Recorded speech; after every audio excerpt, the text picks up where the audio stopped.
Amen.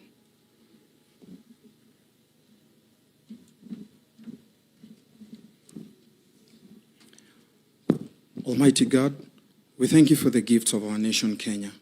We thank you for the constitution that guides and guards our people. We ask that you may renew in us the vision of justice, unity, and peace. Bless our citizens with the hearts to obey the law and love for one another. In your name we pray. Amen.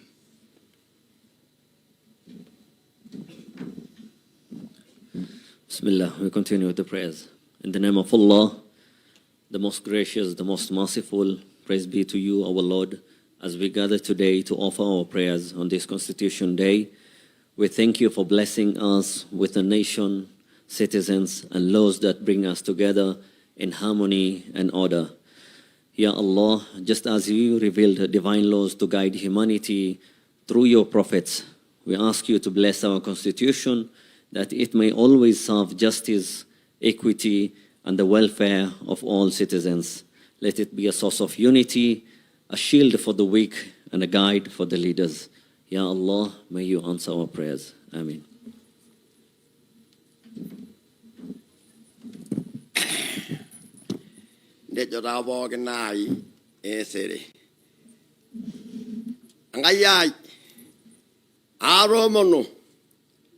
Anaba olosho le Kenya awona rari ginidi gida moile na raba wa Katiba na ni belegenye wenye mo yanda Kenya dara ga sa na do olosho no do dara wa do rone ya wesotua mita shara elanya logonya marana ba lo shal lo kol rmada ngeni megara na re ya Arai lai Ruto, mera mayana, angai, mera do angai yengishon, awianjan, ombesai, nara wasena rorbare barani, nero loshon ololonga.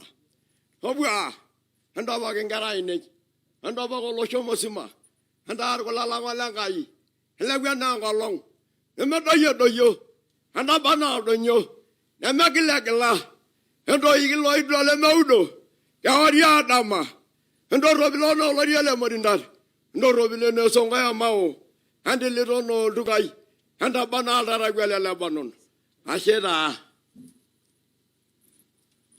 Na sote tukasema, may we take our seats, please. Your Excellency, with your permission, allow me to now invite the Head of Public Service, the Chief of Staff and Head of Public Service, Honorable Felix Koskei, for the state invocation and establishment of the protocols. Welcome. Tumpigie makofi tafadhali.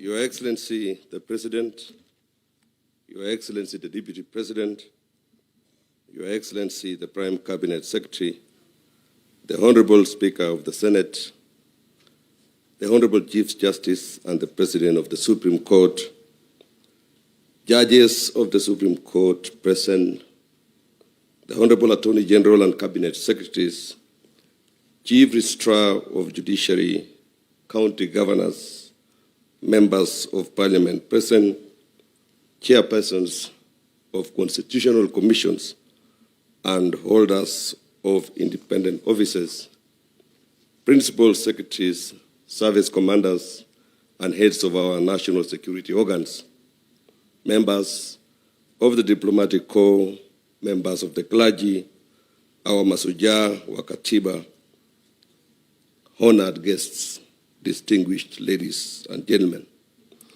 Last year, as the nation prepared to commemorate 15 years since the promulgation of the Constitution, His Excellency the President proclaimed the 27th day of August of every year as Katiba Day. The proclamation established Katiba Day as an annual occasion for the nation to reaffirm its commitment to the Constitution.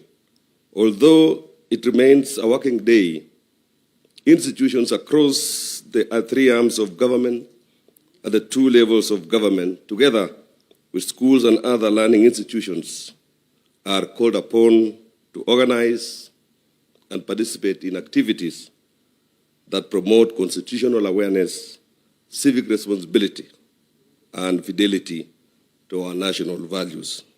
It is in fulfillment of the national call that we gather today for the second observance of Katiba Day, honoring our 16 years journey since the promulgation of the Constitution. This symposium brings together institutions entrusted with public duty and the people in whose name that authority is exercised.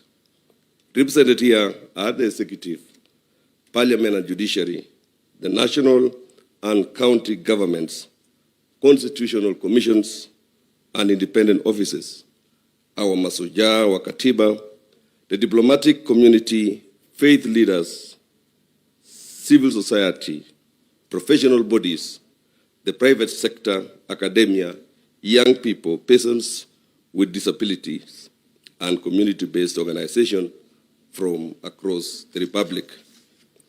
With the constituent parts of our constitutional order duly represented, it is my distinct honor and privilege to call the 2026 Katiba Day Symposium in order.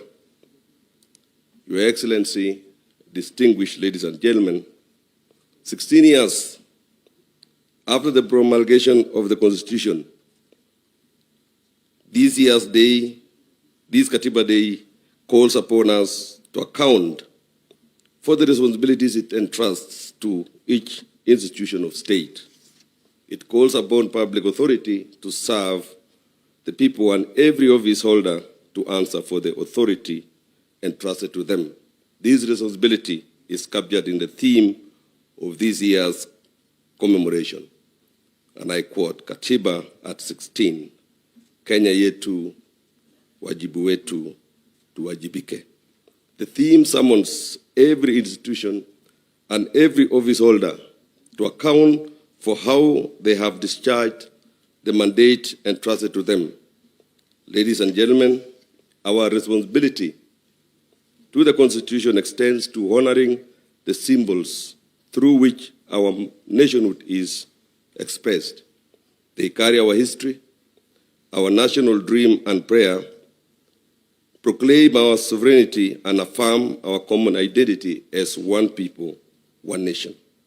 Accordingly, Article 9 of the Constitution identifies the national symbols of the Republic as the national flag, the national anthem, the coat of arms, and the public seal. The Constitution gives these symbols their place within our national order. As the supreme expression of the sovereign will of the Kenyan people, the Constitution is the foundation upon which every institution is established, every public office is held, and every authority of the state is exercised. It is therefore fitting that before the formal proceedings of this commemoration commence, the Constitution and our national symbols are ceremonially presented and installed at the center of this commemoration. Their presence at the heart of this ceremony affirms that the Republic, its institutions, and all who exercise public authority are founded upon the will of the people and remain subject to the Constitution. The presentation will commence with the copy number 1 promulgated on 27th August 2010. The Constitution will be presented by the Honorable Attorney General, whose office is constitutionally entrusted with promoting the rule of law and defending the public interest. Thereafter, the national symbols will be presented within due honor by the Kenya Defense Forces, guardians of the sovereignty and territorial integrity of the Republic. Your Excellency, honored guests, may I now request that we all rise for the conveyance and ceremonial installation of the copy number 1 of the Constitution of Kenya and the other national emblems of the Republic. Kenya Defence Forces, you may proceed. Mheshimiwa Rais, katiba hii ya Kenya ilipitishwa mwaka 2010 tarehe 4 Agosti na kuanza kutumika rasmi tarehe 27 Agosti mwaka 2010. Mwanasheria mkuu Mheshimiwa Dorcas Oduor, Senior Counsel, akituletea nakala ya kwanza ya katiba hii hivi sasa. Na katiba hii Mheshimiwa Rais ikiwa imeweka misingi ifuatayo: ukuu wa wananchi, ikipeana mamlaka kwa wananchi wenyewe ili waweze kujitawala; haki na uhuru wa msingi, haki ya kuishi kwa usawa, uhuru na kujieleza; elimu, afya na utu. Mheshimiwa Rais, katiba hii imeweza pia kuweka mgawanyo wa mamlaka, ikiwemo ile ya executive, mamlaka ya utendaji, bunge inayotunga sheria, na hali kadhalika mahakama ambapo tunakimbilia wakati wa kupata haki. Miongoni mwa sheria ambazo ziko ndani ya katiba hii, Mheshimiwa mwanasheria mkuu hivi sasa akiweza kuandaa katiba hii na kuiweka mahali panapostahiki. Katiba ya Kenya ikiwa ndiyo sheria kuu, ikiwa na sura 18.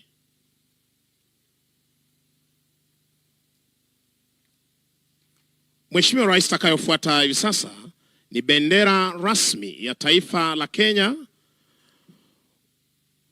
Bendera ni ishara ya utaifa, umoja, uhuru na utambulisho wa Kenya. Bendera ya Kenya ina rangi 4 pamoja na alama ya ngao utakavyoshuhudia Mheshimiwa Rais, na mikuki katikati yake. Watakapoweza kuandaa bendera hii, nitaweza kukujuza rangi hizi zinaashiria nini. Wakija kwa ustadi Mheshimiwa Rais, bendera ikiwa ni fahari yetu kama Wakenya, wakija kwa umaridadi kama wanajeshi kuweza kuchukua nafasi yao kuandaa bendera hii.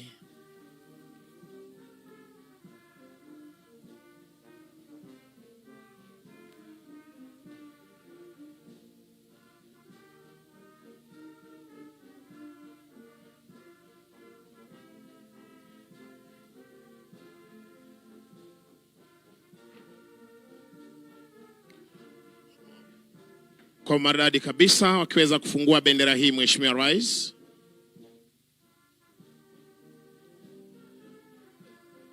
The jumbo flag.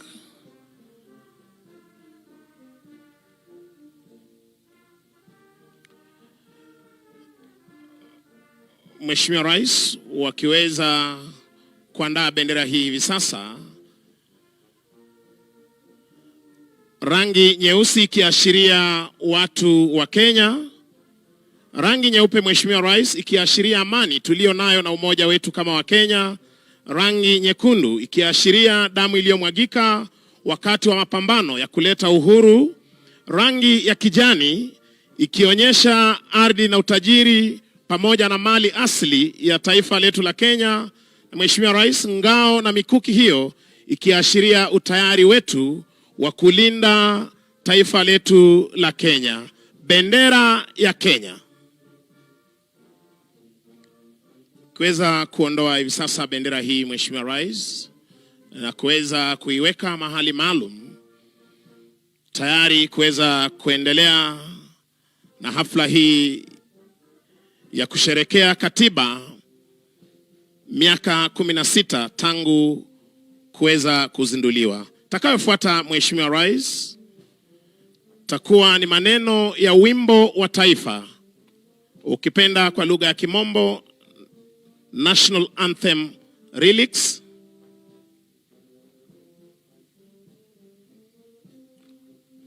Mheshimiwa Rais, maneno ya wimbo wa taifa ya Jamhuri ya Kenya ina uzito, ikiweza kutuweka mbele zake Mwenyezi Mungu na kuomba dua.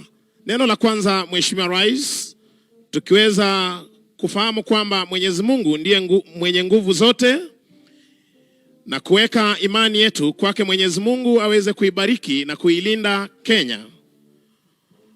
Pia inaweza kutueleza kwamba umoja wetu ndio nguzo yetu, tuweze kushikamana kila wakati tukiomba amani iweze kuwa katika taifa letu la Kenya, na utulivu, uhuru wa kuweza kulinda taifa letu, na hali kadhalika Kenya kuweza kustawi na maendeleo.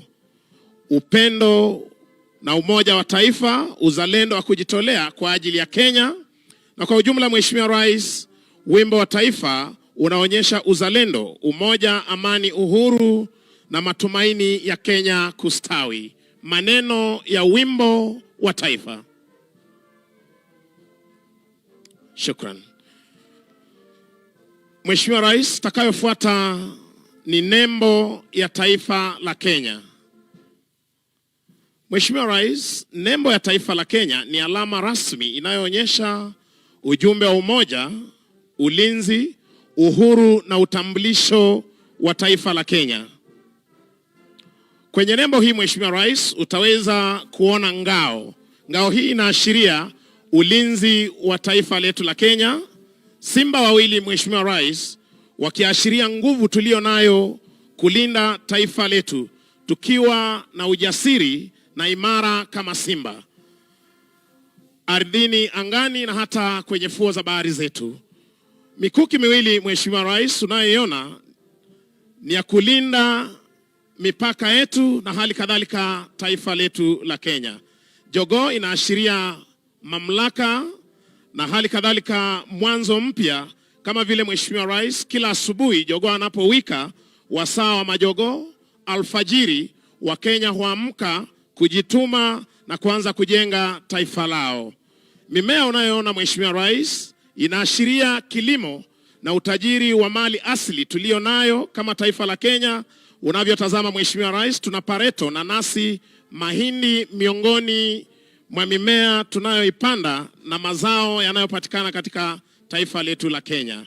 Neno harambee, Mheshimiwa Rais, linatukumbusha tushirikiane, tusaidiane kwa pamoja, tuwe na mshikamano mmoja kama wa Kenya.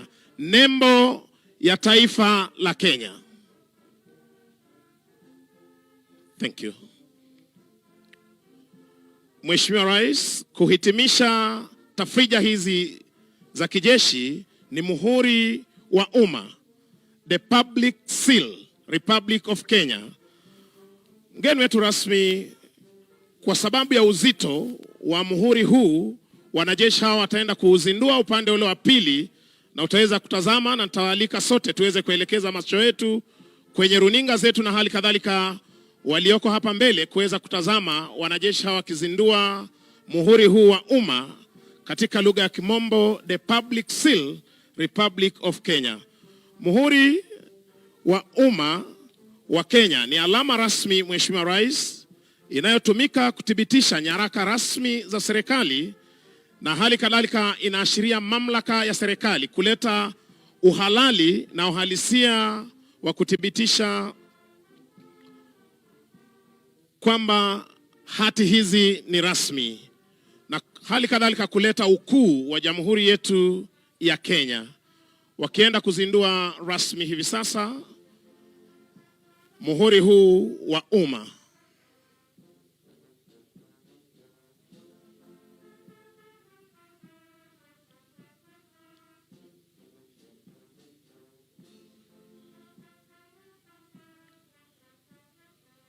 Mheshimiwa Rais, wakati wa kwanza mimi kujionea rasmi muhuri huu wa umma ni wakati ulipokuwa unapandisha mji wa Eldoret kuwa jiji, na tukaweza kuona rasmi muhuri huu wa umma.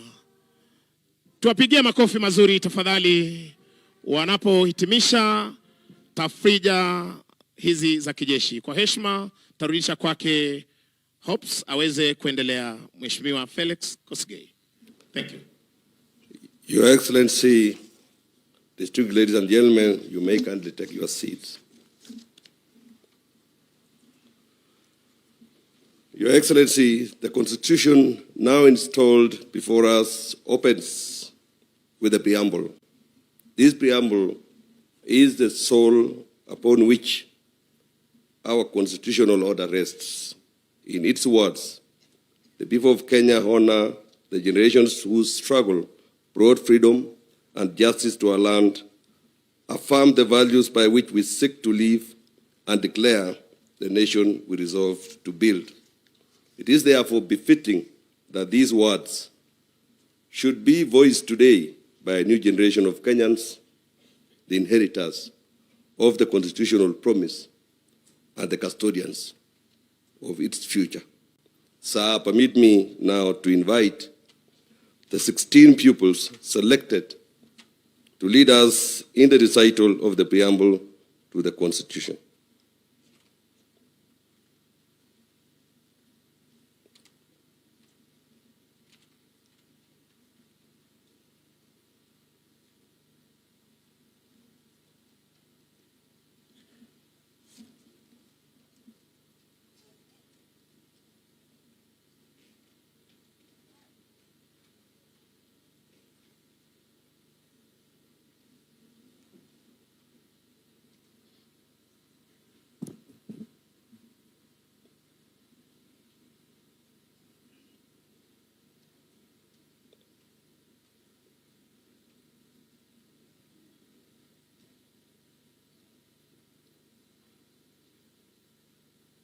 Your Excellency, distinguished ladies and gentlemen, may we all kindly rise for the recital of the preamble to the Constitution set out on page 7 of the program.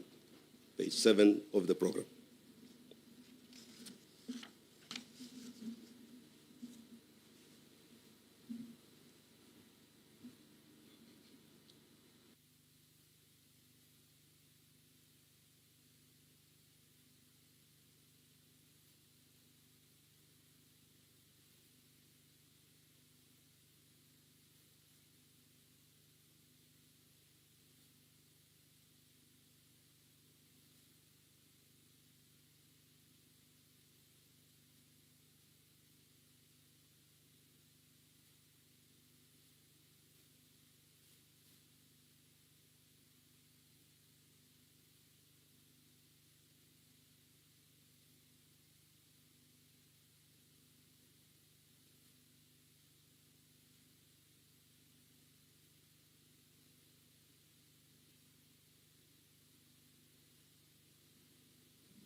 Good morning, Your Excellency, honorable gentlemen and women.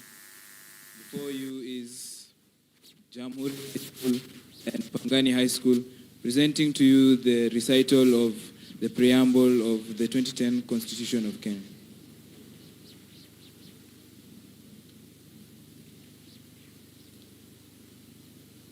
We, the people of Kenya, acknowledging the supremacy of the Almighty God of all creation, honoring those who heroically struggled to bring freedom and justice to our land, proud of our ethnic, cultural, and religious diversity, and determined to live in peace and unity as one indivisible sovereign nation, respectful of the environment, which is our heritage, and determined to sustain it for the benefit of future generations, committed to nurturing and protecting the well-being of the individual, the family, communities, and the nation. Recognizing the aspirations of all Kenyans for a government based on the essential values of human rights, equality, freedom, democracy, social justice, and the rule of law. Exercising our sovereign and inalienable right to determine the form of governance of our country, and having participated fully in the making of this constitution, having adopted, enacted, and given this constitution to ourselves and to our future generations, and having promulgated it on the 27th day of August in the year of our Lord 2010, do hereby, on this 16th anniversary of its promulgation, reaffirm our commitment to respect, uphold, and defend this Constitution for the glory of Kenya. God bless Kenya.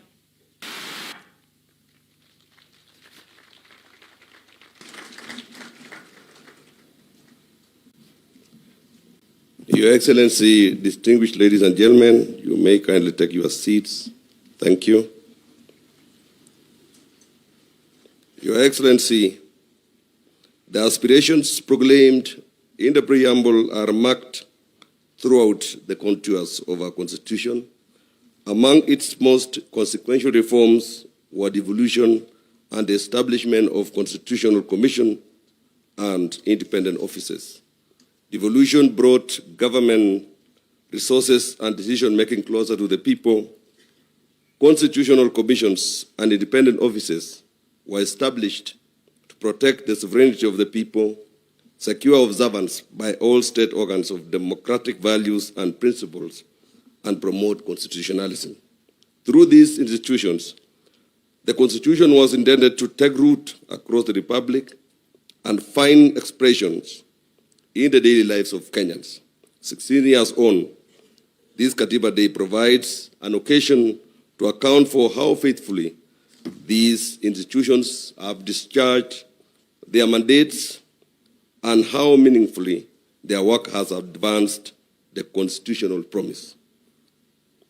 Are our institutions protecting rights and serving citizens?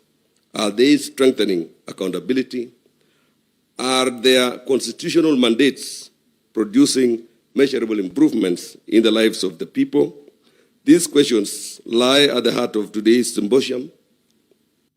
They guide this national examination of the progress made, the obligations that remain, and the work required to give full effect to the Constitution. That work calls for sustained coordination amongst the institutions established under our constitutional order. Within the organization of the national government, the office of the Deputy President is responsible for coordinating relations between the two levels of government and facilitating engagement with constitutional commissions and independent offices. It is pursuant to that mandate that His Excellency, the Deputy President, has provided leadership in convening the 2026 Katiba Day Symposium and shaping its constitutional accountability agenda. To set the context for the proceedings and frame the constitutional responsibilities that will guide our deliberations, it is now my singular honor and privilege to invite the Deputy President to address this symposium and thereafter invite His Excellency the President to make his remarks. Sir, distinguished ladies and gentlemen, His Excellency the Deputy President.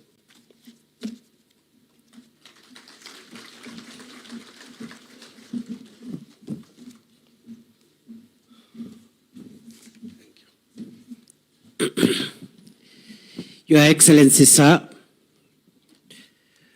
I ride on all the protocols that have been established already and would like to say the following before I invite you, Your Excellency.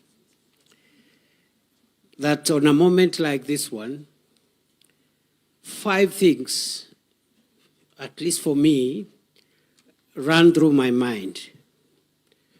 The first is on the 16th anniversary of celebrating the Constitution that we established for ourselves to guide the creation of a modern Kenya. It is an occasion to look at how far we have traveled in the journey of living up to the aspirations of our Constitution as captured in the preamble, which has just been recited for us, but also in the foundational articles of the Constitution that form the bedrock upon which our constitutional architecture is raised. These foundational articles define Kenya as a democratic multi-party state.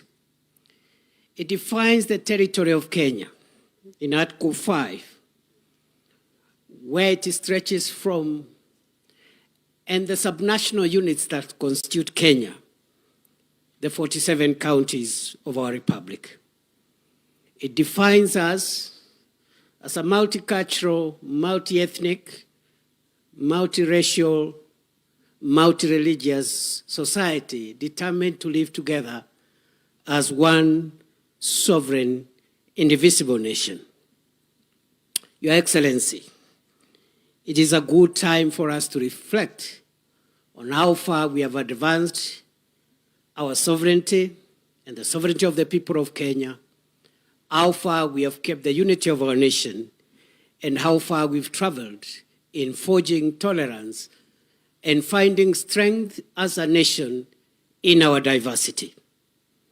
The second item, or the second theme that runs through my reflection on a day like this as a citizen of Kenya, is how far again in those 16 years, Your Excellency, we have been able to perfect our vertical relationships.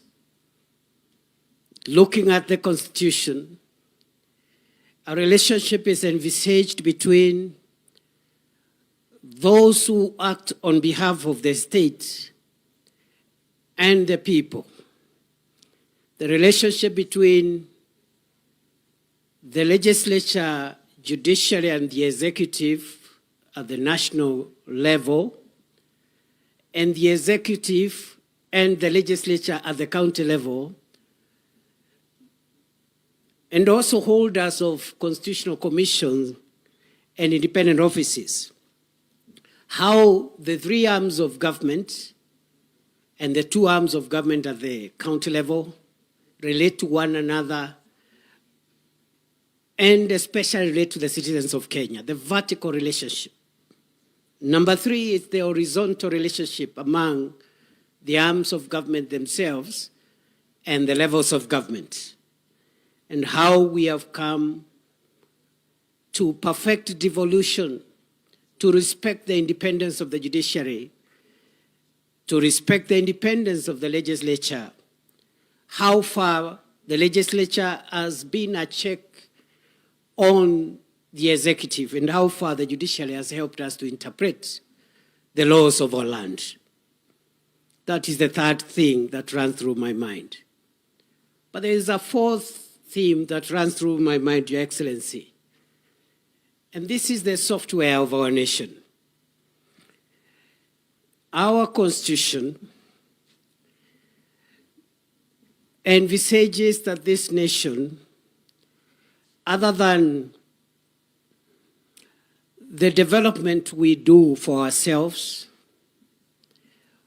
will be run on the basis of certain values, national values, and principles of our governance. Article 10, read together with Article 232 of the Constitution, provides the software of our nation. And the question is, to what extent have we been patriotic? To what extent have we advanced the rule of law, human rights, democracy, environmental sustainability, accountability, the values of the public service in Article 232, etc., etc. And I think on a day like this one, we will be listening to one another to find out what journey we have covered and where the gaps are, so that we can perfect our nation's software as we also strengthen its hardware. Finally, Your Excellency, on a day like this one, I, and perhaps a few others in this room, are curious to reflect on the 16 years that we have taken to advance the requirements of the two legs on which our country and our democracy is founded. These two legs are found in the Bill of Rights, but they are also scattered everywhere else, including the preamble. The first limb is the limb of democracy and the need to advance a nation founded on human dignity and human rights and democratic ideals. But there is a second limb, Your Excellency. And this is the limb that you invited us to begin a conversation on as we look towards a Kenya beyond 2030. And this is the limb of prosperity. I dare say, Your Excellency, before I invite you, that as you reminded us when you were launching this conversation, that the aspiration of our constitutional order is very much about democracy, but is also very much about creating wealth for the citizens of Kenya, empowering the citizens, and realizing the aspects of the Bill of Rights that give dignity and empowerment to the citizen, creating a wealthy, healthy Kenya. Rights that have been ignored for some time now around decent housing, their right to health, the right to access the things that make life convenient and comfortable. And I dare say, Africa, Kenya, the developing world must not shy away from pursuing wealth and talking about wealth creation as much as we advance democracy. And therefore, mine, Your Excellency, is to listen to you and to the many other people that I see gathered here. I see the fathers of our Constitution present here. I see the children of our Constitution right here. And because we have a long morning ahead of us, and because also I see many people who are much more qualified on the matters of today's discussion than I am, I want to stop there and request that we be upstanding and invite His Excellency the President to set the tone for this meeting. Thank you very much, Mr. President. Speak to the nation.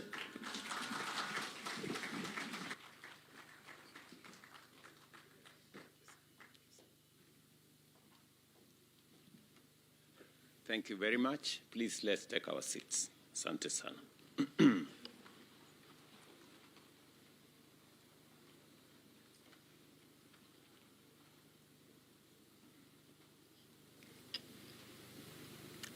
Distinguished guests, fellow citizens, ladies and gentlemen, on this day, 16 years ago, Kenya did not merely promulgate a new supreme law.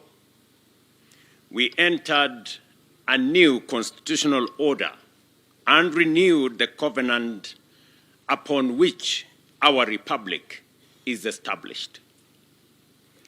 Generations of Kenyans had struggled and sacrificed for this moment. They wanted a nation governed not by the whims of the mighty and powerful, but by the sovereign will of the people. A nation in which authority would be restrained by law, public office exercised as a trust, and every institution held accountable to the citizens it serves. With that in mind, Katiba Day, 16 years later, must be more than an annual anniversary. It must be a day of national accounting. We must take a collective pause and reflect on a few critical questions. Have we faithfully implemented the Constitution? Have we exercised the authority it confers upon us responsibly? Have we effectively delivered the rights that the Constitution guarantees? And have our institutions fully honored the purposes for which they were established? These questions apply to the executive, to Parliament, to the judiciary, to the national and county governments, to constitutional commissions and independent offices, and to every state and public officer. Ladies and gentlemen, our Constitution performs two equally important principles. First, it restrains power. It shares authority, establishes checks and balances, protects fundamental freedoms, and provides remedies against abuse. Second, it manages power. It commands the state to govern, protect, and provide and progressively realize the social and economic rights of the people. Our responsibility is to uphold both obligations. Power must be managed and rights must be assured.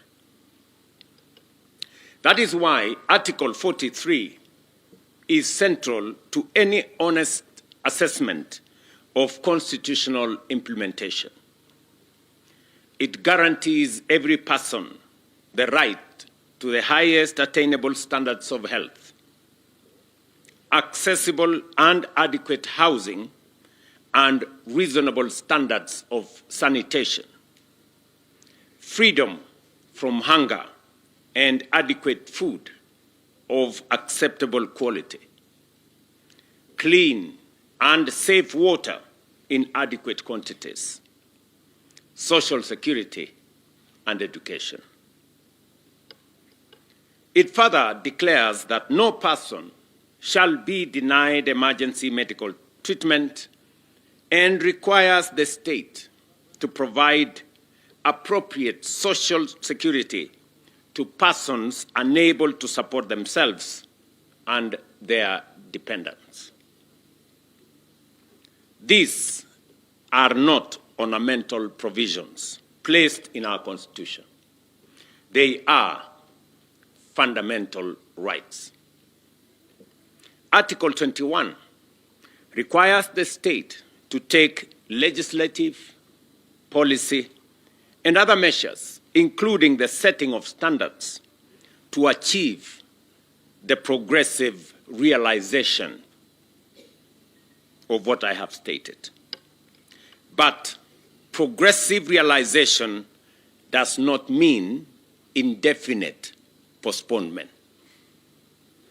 It recognizes that resources are finite, but requires every government to take reasonable, deliberate, concrete, and measurable steps towards fulfilling these rights. Progress must therefore be visible in whether a mother can obtain health care, whenever and whether an emergency patient is treated before being asked for pay, whether a family has clean water, whether a child can attend school, and whether a citizen can afford a decent home, and whether a vulnerable person can live in dignity. To my mind, therefore, the ultimate test of the constitutional implementation is not how often we quote the Constitution or invoke constitutionalism. It is how closely the daily experience of the citizens reflect the promise of the Constitution. Ladies and gentlemen, when this administration sought the mandate of the people in 2022, it was not merely on the basis of campaign rhetoric or political sloganeering. We placed a concrete proposal on the delivery of Article 43 at the center of our national transformation agenda.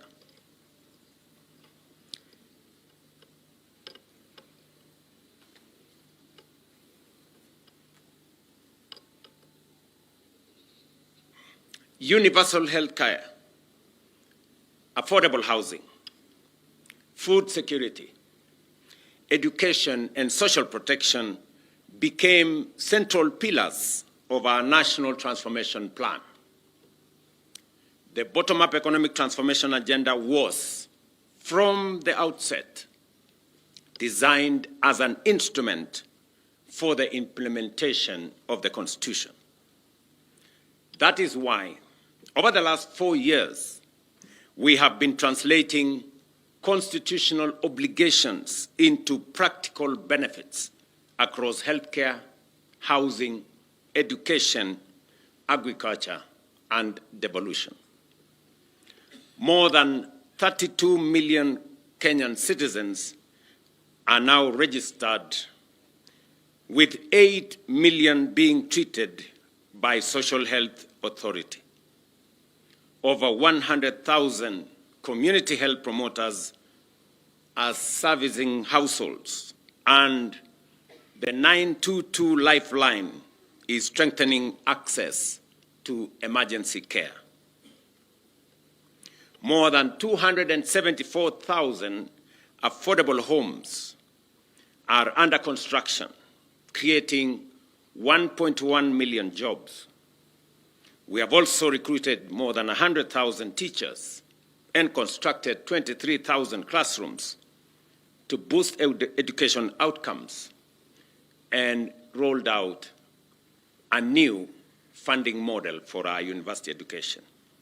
At the same time, agricultural reforms are increasing food production, reducing agricultural inputs, putting more income into farmers' pockets, and strengthening service delivery through county governments. By no means is this work complete. Significant steps remain. Nevertheless, these interventions demonstrate that the promise of our new constitution is steadily becoming the lived experience of more Kenyans today than was the case before. This same constitutional obligation must now guide the national conversation on Kenya beyond 2030. As we consider the country we want to build beyond the present development horizon, we must not begin, and we will not be beginning, from a barren place. The Constitution has already defined our destination, and that is a democratic, prosperous, equitable, and inclusive republic founded on human dignity, social justice, sustainable development, and the sovereignty of the people. The task before us is to translate that constitutional destination into a coherent national development charter. We must determine how the next generation of growth will deliver the rights guaranteed in the Constitution, how devolution will unlock the potential of every part of Kenya, how innovation, technology, and enterprise will expand opportunity, how economic progress will be reconciled with environmental stewardship, and how Kenya's choices will protect rather than mortgage the future of generations yet to come. Kenya beyond 2030 must therefore be more than a new economic blueprint or a catalogue of projects. It must be a compact between the state and the citizen, between the present and the future, and between our national ambition and our collective responsibility. Let me repeat that. Kenya beyond 2030 must therefore be more than a new economic blueprint or a catalogue of projects. It must be a compact between the state and the citizens, between the present and the future, and between our national ambition and our collective responsibility. Its success will not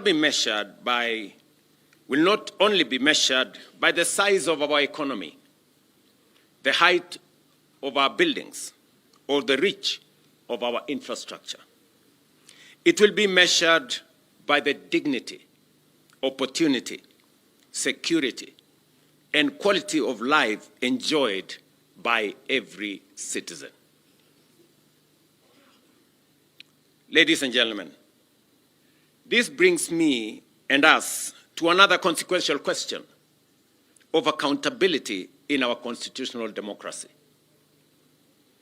What is the place of an electoral mandate within a constitutional order? Political parties present manifestos to the people. Citizens consider competing visions and elect a government. That mandate carries democratic legitimacy and imposes a responsibility on leaders to keep their word and deliver on their promise. The ballot gives the mandate. The Constitution establishes the boundaries. The public institutions ensure that both are respected. How much constitutional space must an elected government have to implement the program upon which it was elected? When that program is challenged, how should courts distinguish between reviewing constitutionality and making policy choices constitutionally entrusted to elected institutions? When a court finds that a policy violates the Constitution, how should the executive and parliament respond promptly and constructively?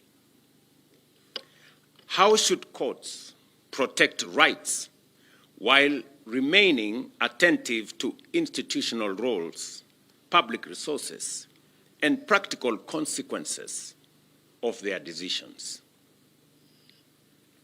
How do we preserve constitutional review without unnecessarily paralyzing legitimate government action? How do we ensure that checks and balances remain instruments of accountability and holding government to account rather than pathways to institutional gridlock? These questions do not constitute any attack on any institution or infringement or any institution. Judicial independence is non-negotiable. Courts must remain free to interpret the Constitution, protect rights, and invalidate unlawful action. Equally, executive, legislative, and judicial authority all derive legitimacy from the people and must be exercised in their service. Where a government acts unlawfully, it must obey the courts and correct its course. Where lawful policy choices fall within the constitutional authority of elected institutions, that democratic space must also be respected. Ladies and gentlemen, accountability also requires us to confront difficult moments in our recent national life. During the protests of 2024 and those that followed, young Kenyans and other citizens exercised their constitutional freedoms to speak, assemble, demonstrate, picket, and petition public authorities. Their message was clear. They wanted to be heard. They demanded greater accountability, better government, and a meaningful place in shaping the future of their nation.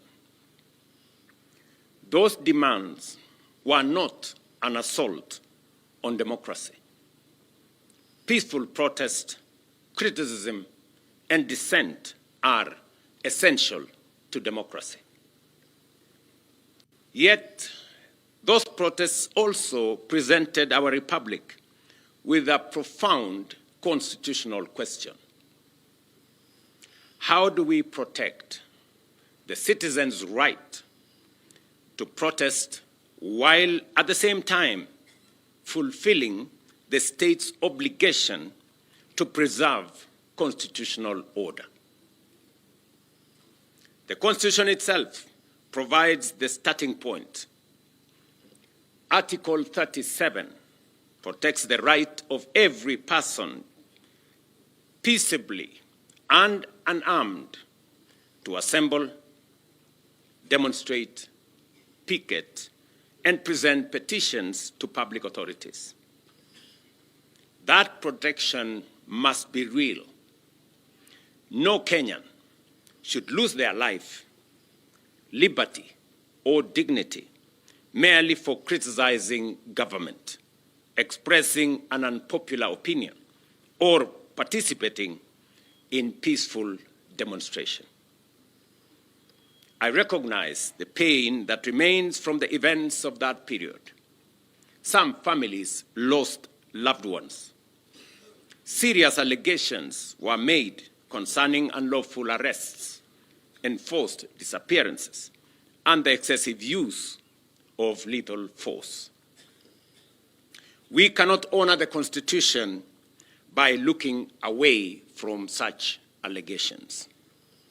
Every credible allegation of a human rights violation must be investigated independently, thoroughly, and transparently. Where wrongdoing is established, those responsible must be held accountable in accordance with the law. At the same time, defending the rights of peaceful protesters does not require us to excuse crime committed under the cover of protest. The Constitution protects peaceful and unarmed assembly. It does not protect arson, looting, lawlessness, violence, intimidation, attacks on citizens, or the destruction of public and private property.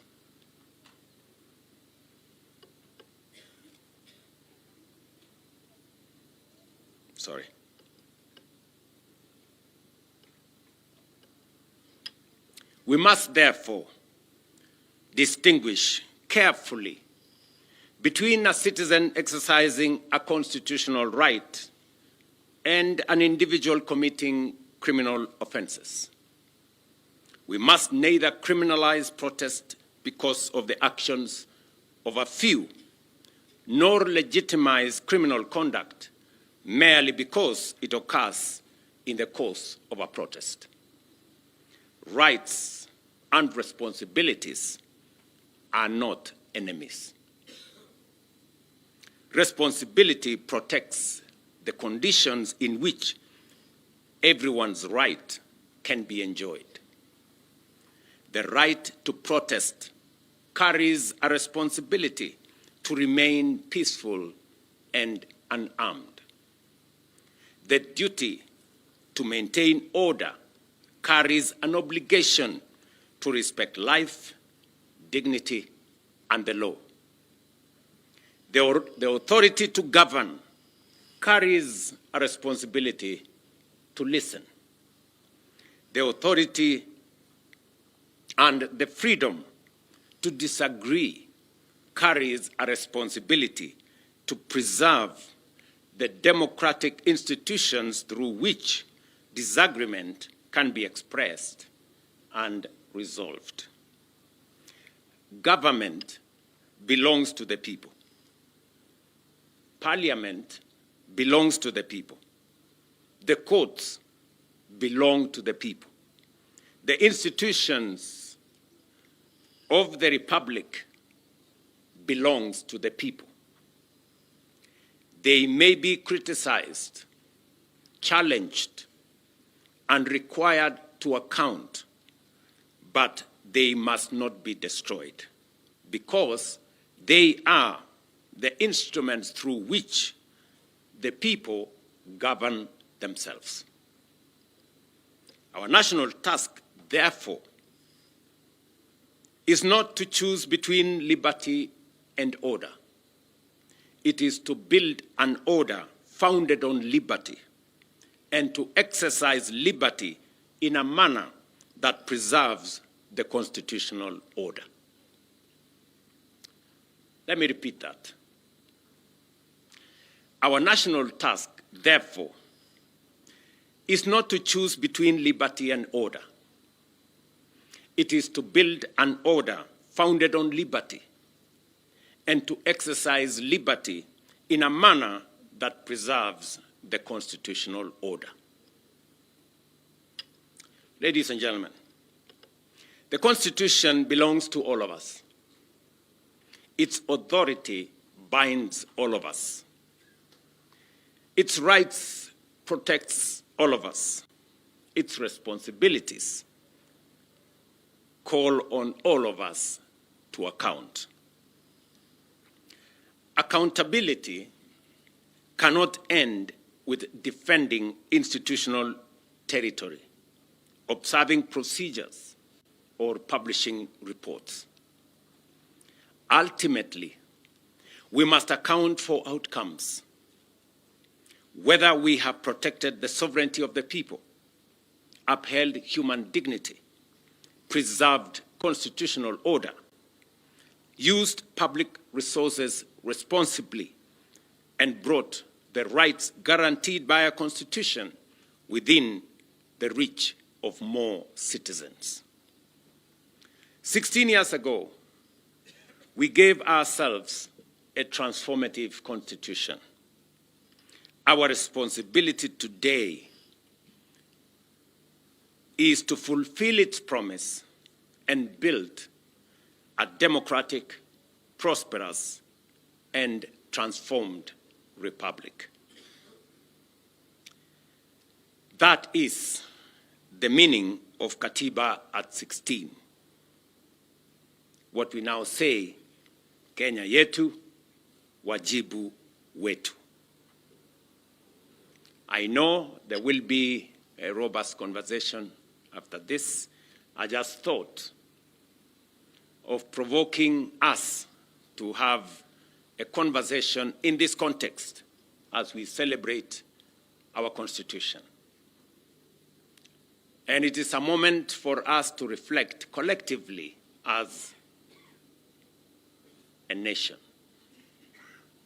not pointing fingers,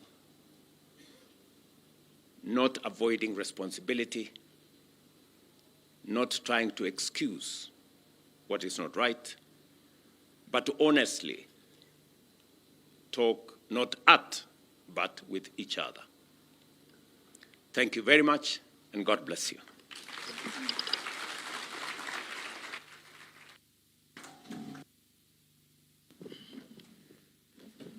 Another round of applause for His Excellency as we take our seats. Thank you, Your Excellency.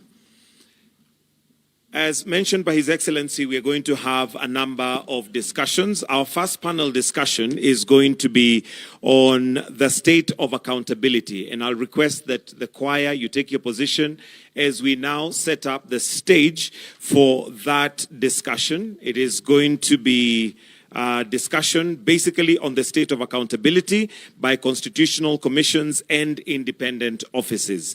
But while we set up the stage for that particular discussion, we'll have the All Saints Cathedral Choir together with the Presidential Escort Band that will sing a song. And this particular song is I Vow to Thee, My Country, featuring a specially newly commissioned second and third verse honoring Kenya's Katiba.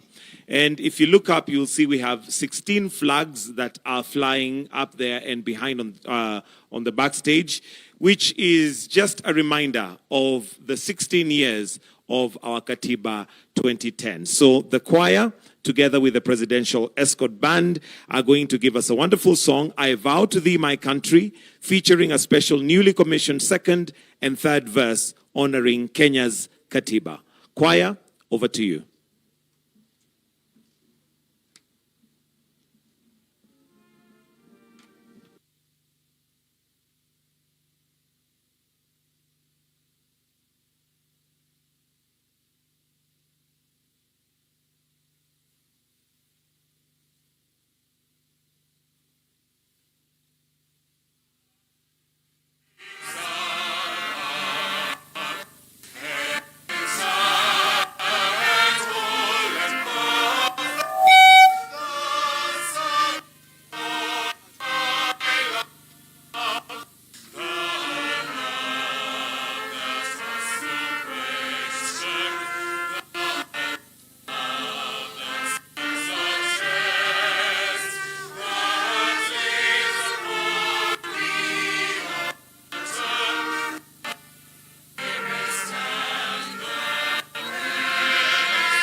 Thank you very much for that wonderful presentation.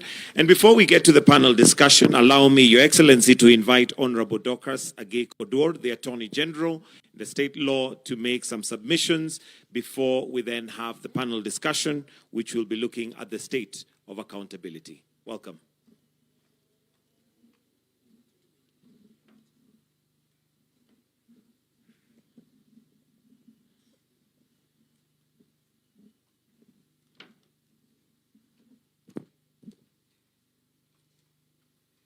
Your Excellency, the President of the Republic of Kenya, Your Excellency, the Deputy President, Your Excellency, the Prime Cabinet Secretary, the Chief Justice and the President of the Supreme Court of Kenya, the Speakers of the National Assembly and the Senate, distinguished ladies and gentlemen. It is my privilege to introduce this important conversation on the state of accountability by constitutional commissions and independent offices. Some experts say that constitutionalism divides power among government branches, institutions, for purposes of checks and balances in a political system. As evidence of that division, Your Excellency, on behalf of the women in leadership, I wish to express our gratitude because out of the 12, Chapter 15, institutions that are the subject of today's symposium, 6 of them are led by women. And that is an example of constitutionalism. The Honorable the Chief Justice and the President of the Supreme Court is the chair of the Judicial Service Commission. Margaret Nyakango is the controller of budget. Nancy Gadungu is the Auditor General. Honorable Jaldesa Rehema is the chair of MGEC. Clarice Oganga is the chair of Kenya National Commission on Human Rights. And Mary Chebukati is the chair of the Revenue Allocation. Not forgetting the Chief Registrar of the Court and myself. We found favor before God and before you, and we are grateful for having been given that opportunity to assist you in nurturing constitutionalism in this country. We have been supported by all branches of government. As we commemorate 16 years of our Constitution, we are invited to do more than celebrate the existence of the constitutional order that we created in 2010. We are called to examine whether our institutions are living up to the expectations of the Katiba and ultimately to the expectations of the Kenyan people. It is in this sense that the theme of today's symposium, Katiba at 16, Kenya yetu, wajibu wetu, tuwajibike, is particularly appropriate. Our Constitution is ours. Our institutions are ours. And the responsibility for making the Constitution work is equally ours. The great constitutional transformation of 2010 was not simply the redistribution of the institutional functions. It was the redefinition of the relationship between power and responsibility. It deliberately created institutions with distinct mandates, checks and balances, safeguards for independence and clear responsibilities to the people. In particular, constitutional commissions and independent offices occupy a very important place in that architecture. They exist to protect the sovereignty of the people, secure observance by state organs of democratic values and principles, and to promote constitutionalism. Their independence is therefore not incidental. It is fundamental. But there is an important distinction we must continue to appreciate. Our institutions are independent, but they are not isolated. Indeed, one of the enduring lessons of 16 years of constitutional implementation is that independence and interdependence must coexist. The Constitution does not contemplate institutions operating as a separate island or separate islands. It gives institutions distinct mandates, but places all of them within one constitutional operative framework, serving one sovereign, the people of Kenya. A commission may be independent in the exercise of its mandate, but the fulfillment of that mandate will often require engagement with Parliament, the executive, the judiciary, other commissions and independent officers, county governments, and citizens. The Auditor General may identify questions concerning the use of public resources. The Ethics and Anti-Corruption Commission may confront questions of integrity and corruption. The Commission Administrative of Justice may address maladministration. The Kenya National Commission on Human Rights may raise questions touching on the protection of rights and freedoms. The Salaries and Remuneration Commission has its own constitutional responsibilities within the management of public resources. In fact, sometimes Kenyans wonder that if all these things are well spelled in the Constitution, how come some institutions are still going to the judiciary to interpret their mandate? How come some independent officers and constitutional commissions still think that their powers are not properly being exercised when the Constitution has given them the power and the legislations that create them give them the operative atmosphere? These mandates are distinct, but the constitutional objectives they serve are interconnected. The challenge, therefore, is not to weaken institutional independence in the name of cooperation. Neither should we use independence as a reason for institutional isolation. We must always endeavor to build a culture in which institutions are sufficiently independent to dispense and discharge their mandates fearlessly, while being sufficiently interconnected to make the constitutional system work effectively. That requires mutual respect. It requires consultation. It requires information sharing where the law permits. It requires coordination action where mandates intersect.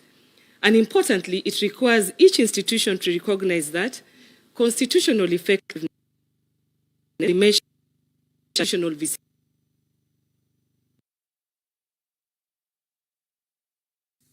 Distinguished ladies and gentlemen, this brings us to another important question for Katiba 16. Are our institutions as strong as the Constitution requires them to be? Institution building is not an event.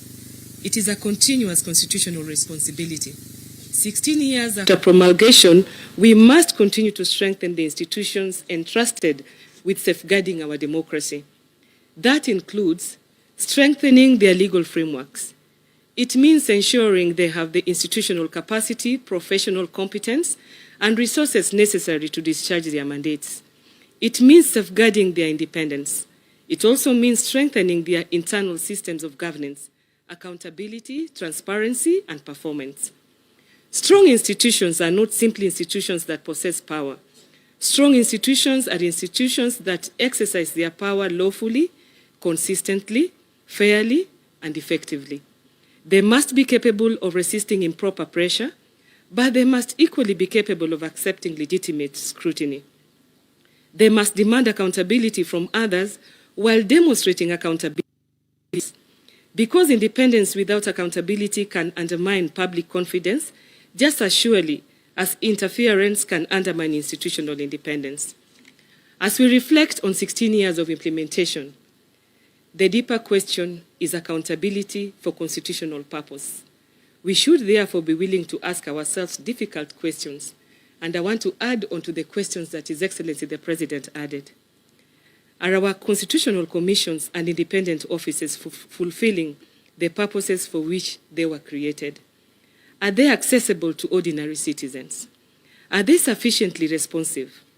Are their recommendations and decisions translated into meaningful action? Do our institutions collaborate effectively when mandates intersect? Are there legal, financial, or administrative weaknesses that are preventing some institutions from fully performing their constitutional functions?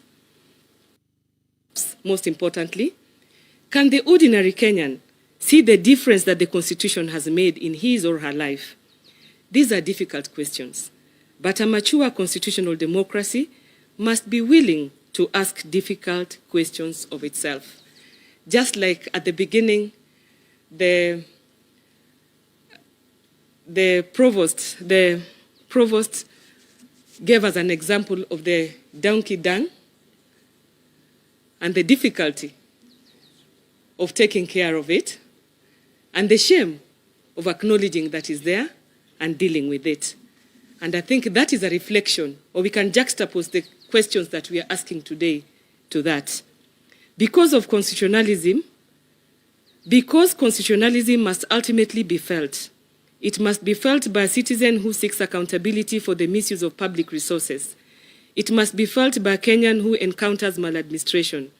It must be felt by a person whose rights have been violated, and it must be felt by communities seeking fairness, equality, and justice. It must be felt in the integrity of a public service and in the responsible management of public resources. If the Constitution remains impressive on paper but does not translate into the lived experience of citizens, then our constitutional project remains incomplete. At 16, therefore, perhaps the most useful question is no longer simply whether the architecture created in 2010 was sound. The question is whether we are making the architecture work. The Constitution is only as strong as the institutions that implement it, and those institutions are only as strong as the trust they command from the people. The relationship between our institution must therefore never be reduced to competition over mandate or territory. There will naturally be points of tension within our constitutional democracy. Indeed, institutional checks and balances sometimes require tension, but constitutional tension should be productive and not destructive. Our institutions may disagree, they may scrutinize one another, they may challenge each other's decisions through constitutionally established processes, but they must always remain anchored in the recognition that they are components of the same constitutional republic. Independent, yes, but interdependent. Different mandates, but one constitutional mission. Different institution, but one people, and ultimately one constitution. As Attorney General, I approach this conversation conscious of the distinctive place of the Office of the Attorney General within our constitutional architecture. My role includes advising the government, defending the public interest, supporting the rule of law, and contributing to the continual strengthening of Kenya's legal and institutional framework. That responsibility demands that we protect the space necessary for constitutional institutions to perform their mandates, while also encouraging cooperation, accountability, and fidelity to the Constitution across government. It requires us to recognize a principle that is fundamental to the 2010 Constitution. No institution is above the Constitution, but no constitutional institution should be subjected to the improper control of another. This is the principle of constitutional comity.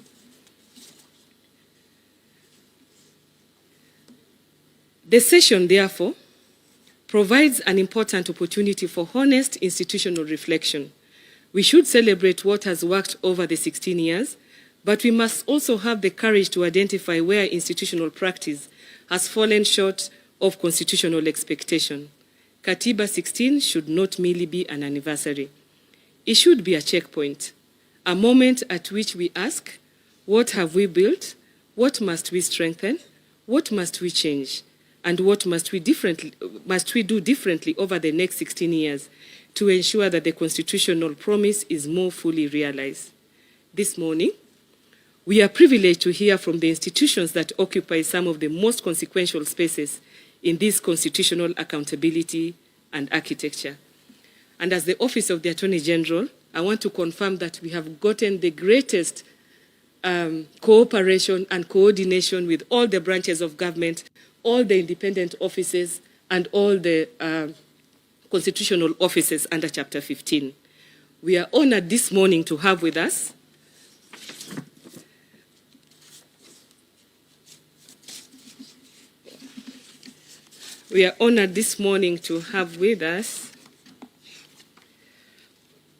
the Auditor General, Nancy Gadungu,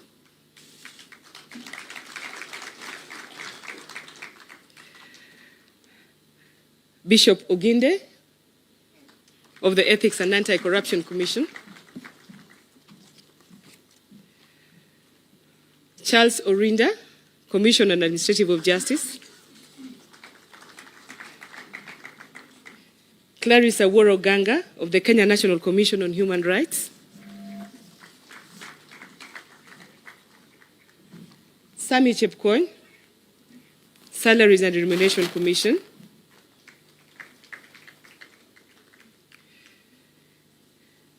This gentlemen and ladies represent different mandates. But beneath those mandates lies one common constitutional responsibility: to protect the public interest and to ensure that public power remains faithful to the people.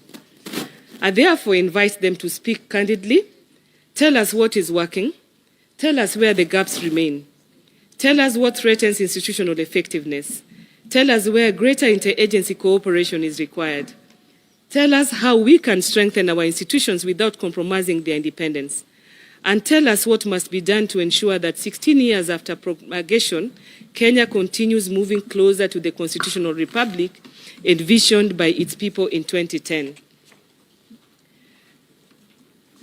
I would therefore invite the panelists to reflect candidly on the progress made over the last 16 years, the lessons learned that have emerged, the challenges that remain, and the opportunities for strengthening accountability and institutional effectiveness going forward. Because ultimately, the test of our Constitution will not simply be the beauty of its text.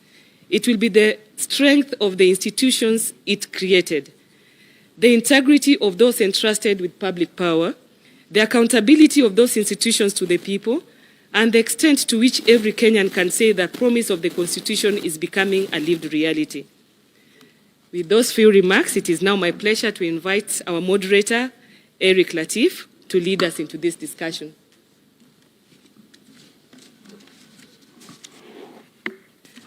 Thank you, and may God bless us all. Thank you.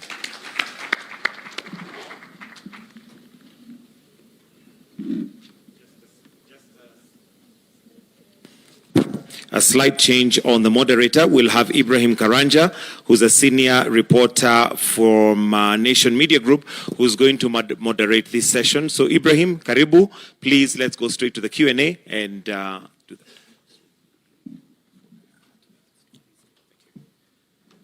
Thank you very much, Your Excellency, the President of the Republic of Kenya, Your Excellency, the Deputy President. Allow me to ride on the protocol that has already been established. And in this particular session, ladies and gentlemen, we're going to honestly have a conversation about your role, the role of constitutional commissions and independent officers, not only limited to the 5 that are represented here, but all the commissions and independent officers in the country. The President has invited us to reflect about questions, important questions, pertinent questions, and so has the Attorney General. And just to set this, ladies and gentlemen, thank you very much.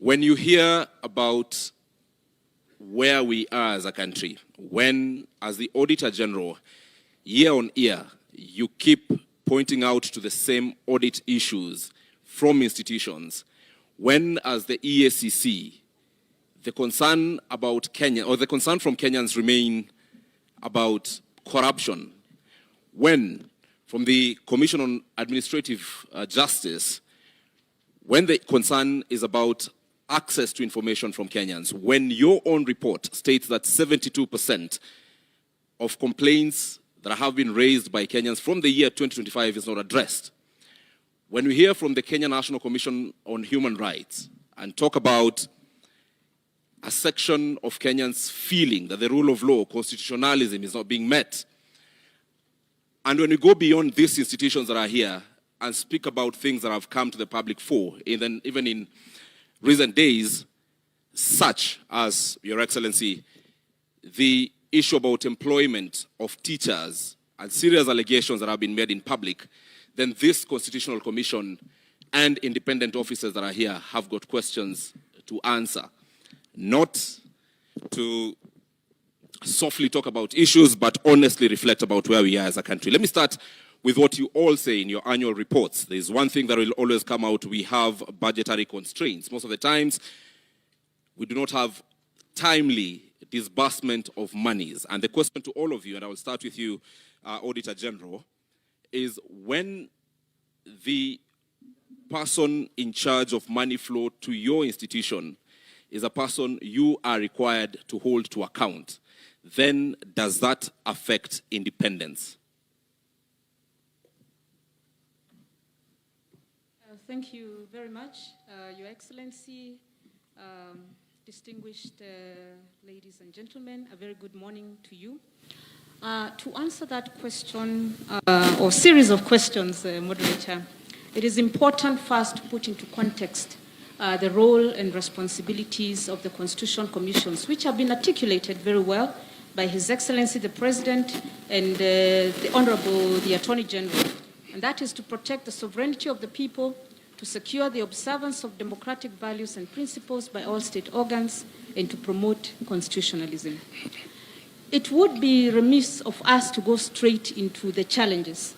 It is important first to give a report card to the citizens on what have we achieved, how have we worked well with government, what remains to be done, and how do we agree on the way forward collectively.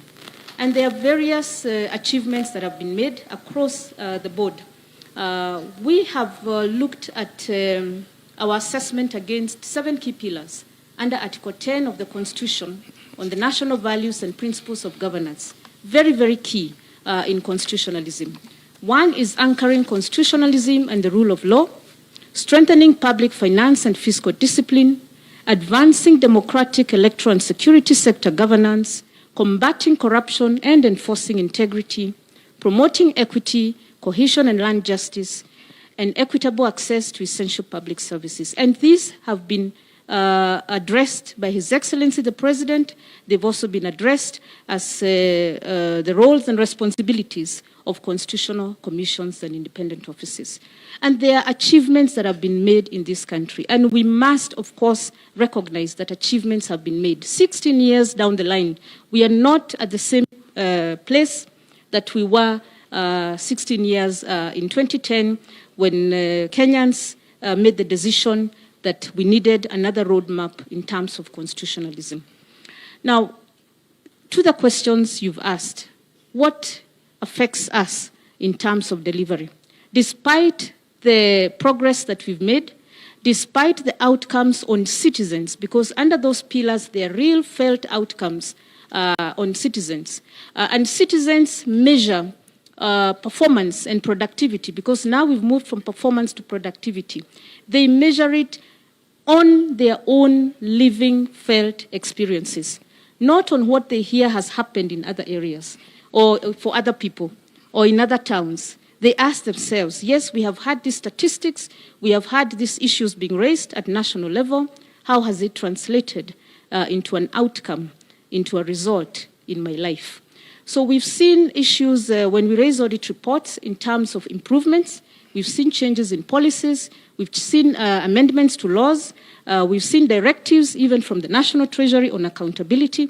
And that is progress, because it means whereas previously funds may have been misused or misallocated, or there was outright theft, then the Constitution Commissions, based on their mandate, whether to audit, whether to control the budget, whether to go after the criminal elements who are, where there is corruption or who are stealing, or whether to adjudicate cases of mismanagement of public resources.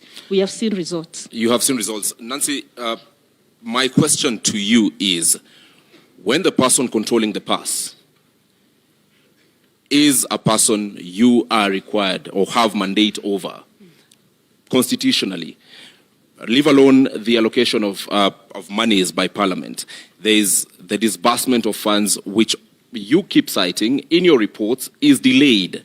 When this happens, how does it affect your independence? Indeed, that is one of the key issues that constitutional commissions are facing, lack of adequate resourcing.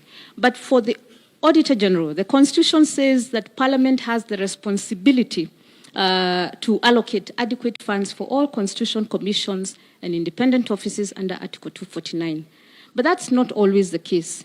And of course, we are alive to the fact that we are still growing as an economy, that we cannot always get the resources that we need, that cash flow is affected by revenue collections, and this affects entities across the board. Right. But we must ask ourselves, which entities need to actually do the work on the ground so that they provide the advice on how we can grow have economic growth, economic empowerment, and ensure that cash flows are predictable and the targets are met. That is the Constitution Commission's. Bishop Oginde, and thank you, Nancy, because you're also speaking as the chairperson of the caucus of chairpersons of independent officers and holders of independent officers and Constitution Commissions.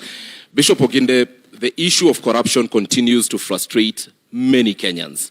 You give us reports every year that we've done so much. We have recovered this much asset. However, we are still talking about corruption. We are still seeing the Auditor General flag what are corrupt activities from various entities. What exactly needs to be done to finally, 16 years down the line, slay this dragon of corruption? Thank you very much. The Constitution provides different various safeguards against the use of public resources. I think the greatest and most important thing we need to do as a nation, in line with the Constitution that we have given to ourselves, is for all of us to appreciate that the resources that have been allocated and given sacrificially by Kenyans need to be used for the purposes for which it has been allocated. That when any of us takes any of that and uses it for their own private gain, it affects every individual. So there's a need for a change of mindset. All of us who have been given responsibilities in any public office, that office is held in trust for Kenyans. And the resources that come to us are not for us to use. Unless and until we have that change of mind, we will continue to talk about corruption. And I can say authoritatively, laws alone will not give us the results that we are looking for. It will take our personal responsibility as individuals in every office where we find ourselves to recognize that the money that I have is not for me to use for myself. It is for the public good. When that is done, then our work will be more of a monitor. You know, a few people who may be making noise in class, we will try and help them not to make that noise. But when that responsibility is not there, then we'll continue chasing each other around the compound. We always talk about the ideal situation, Bishop Oginde. Today, it's 16 years after the 2010 Constitution. Let us be real. Yes. Let me ask you a very uncomfortable question. Yes. Which category of leaders do you find easy as EACC to investigate, and which category of leaders do you find very difficult to investigate? I don't think there is any category that is easy or difficult, because corruption is a very personal thing. Now, to answer your question more directly, any person who is in office and is being investigated within the same office where they are leaders, it becomes very difficult, because those people can interfere with the evidence that we need. Those people can make sure that we don't get the documents that we need. That person can deal with any person who wants to be a witness to what has happened. So any person who is in office that we are at the same time investigating, it becomes very difficult. Whether they are at the lower level or at the highest level. At that point, those persons holding office are seated here today. Yes. His Excellency the President, the Deputy President, Cabinet Secretaries, Governors are seated here today. Right. What would you tell them that we need or they need to stop doing so that it's easy for you? Very simple question. Speak to them directly. I think I have already said. The first thing to each and every one of us sitting here, including those who are here on the platform, we must recognize that the resources in our hands are not ours to use for personal gain. That's where it starts. If each one of us were to do that, our work will be very easy. All right. Now, secondly, our constitutional commissions are not just EACC. Our constitutional commissions are mandated by the Constitution to do the work that they're supposed to do. We have seen situations where we are going to investigate or try to find out information from an individual all of us seated in this room. And some of us, His Excellency has just said, we must honor and respect the Constitution. So if we are called upon to respond to any constitutional commission or independent office, let's take it that the Constitution is the one inviting you. It's not Oginde. It's not Gadungu. It's not, it is the Constitution in calling you. We have seen situations where we are defying the constitutional mandates that have been given to us, and that undermines our work. That undermines your work. We'll be coming back to you because you will all agree with me that we have seen what I would call public relations from the Ethics and Anti-Corruption Commission. Very grand arrests, media presence. Then after that, many people would ask, then what next? And those are the questions we'll be coming to you to answer. But let me get to the Commission on Administrative Justice. A report you released just 2 days ago says 72% of complaints against institutions from the year 2025 have not been addressed. If I get to the specific numbers, 630 complaints from 2025, then we talk about, rather 813 complaints, 228 only have been solved, and 579 are pending. What does this mean?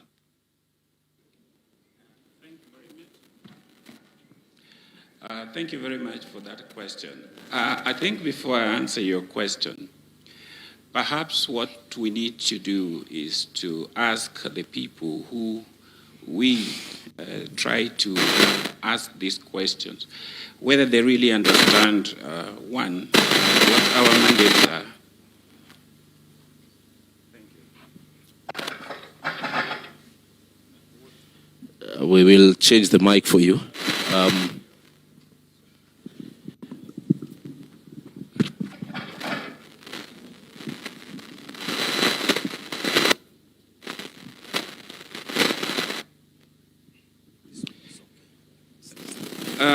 Yes, as I was saying, whether the people that we really are supposed to make accountable understands what it is that they are supposed to do.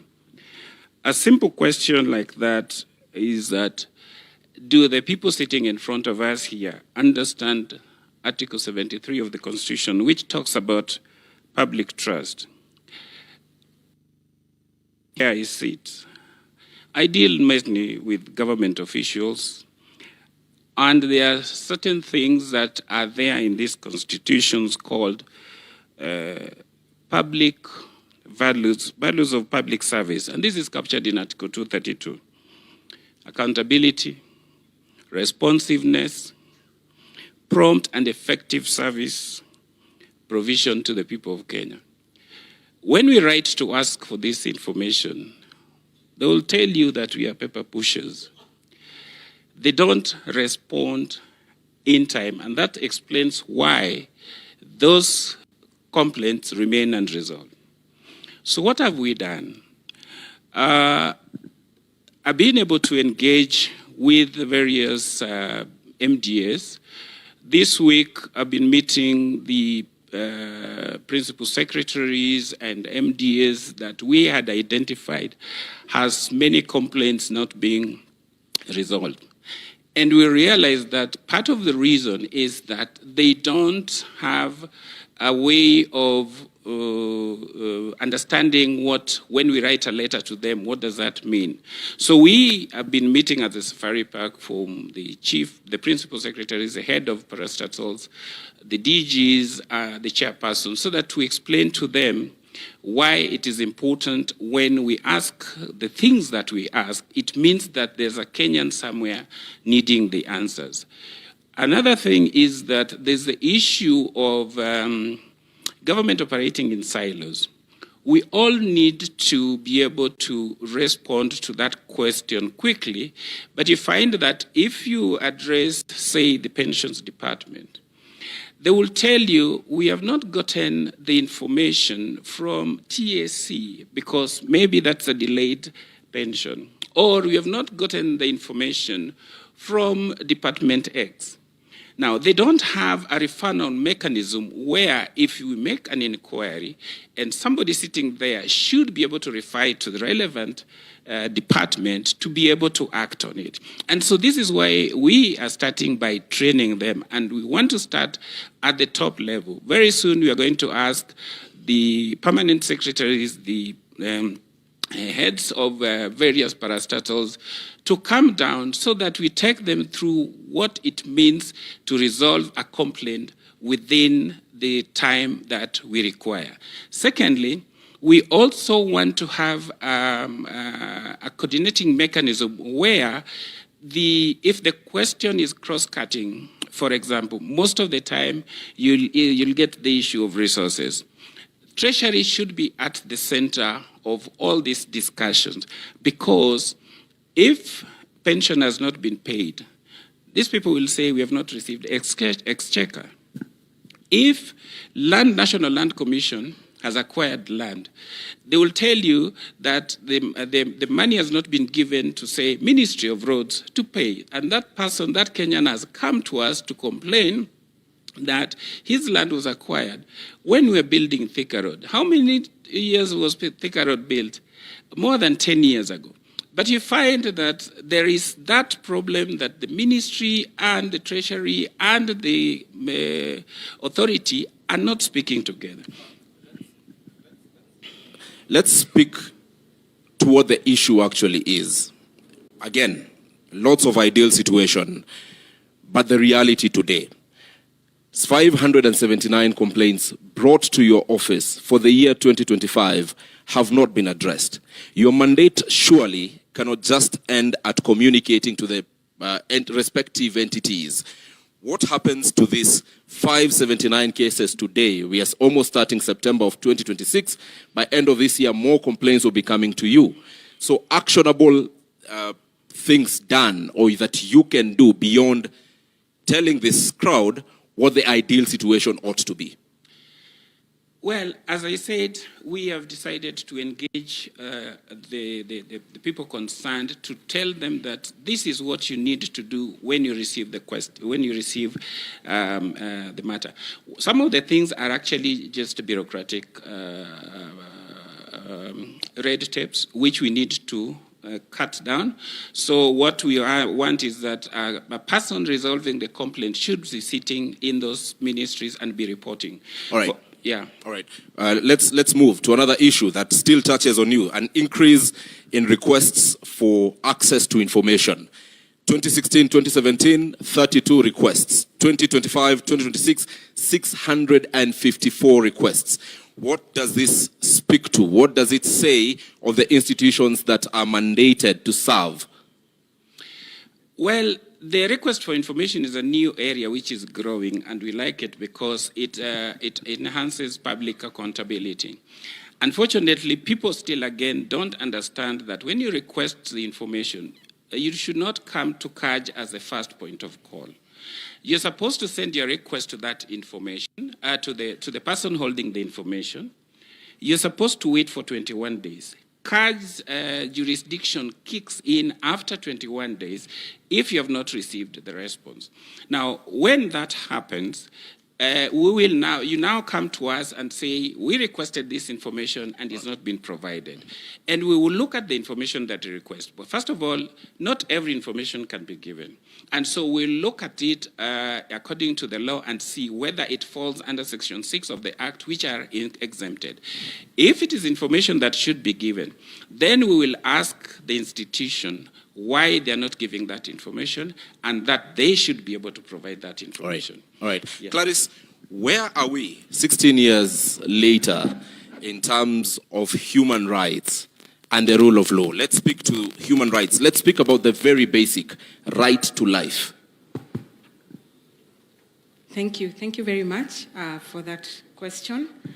Allow me to, first of all, just speak to one of the biggest achievements of the 2010 Constitution, and to say that the issue of human rights has been the biggest beneficiary of the 2010 Constitution.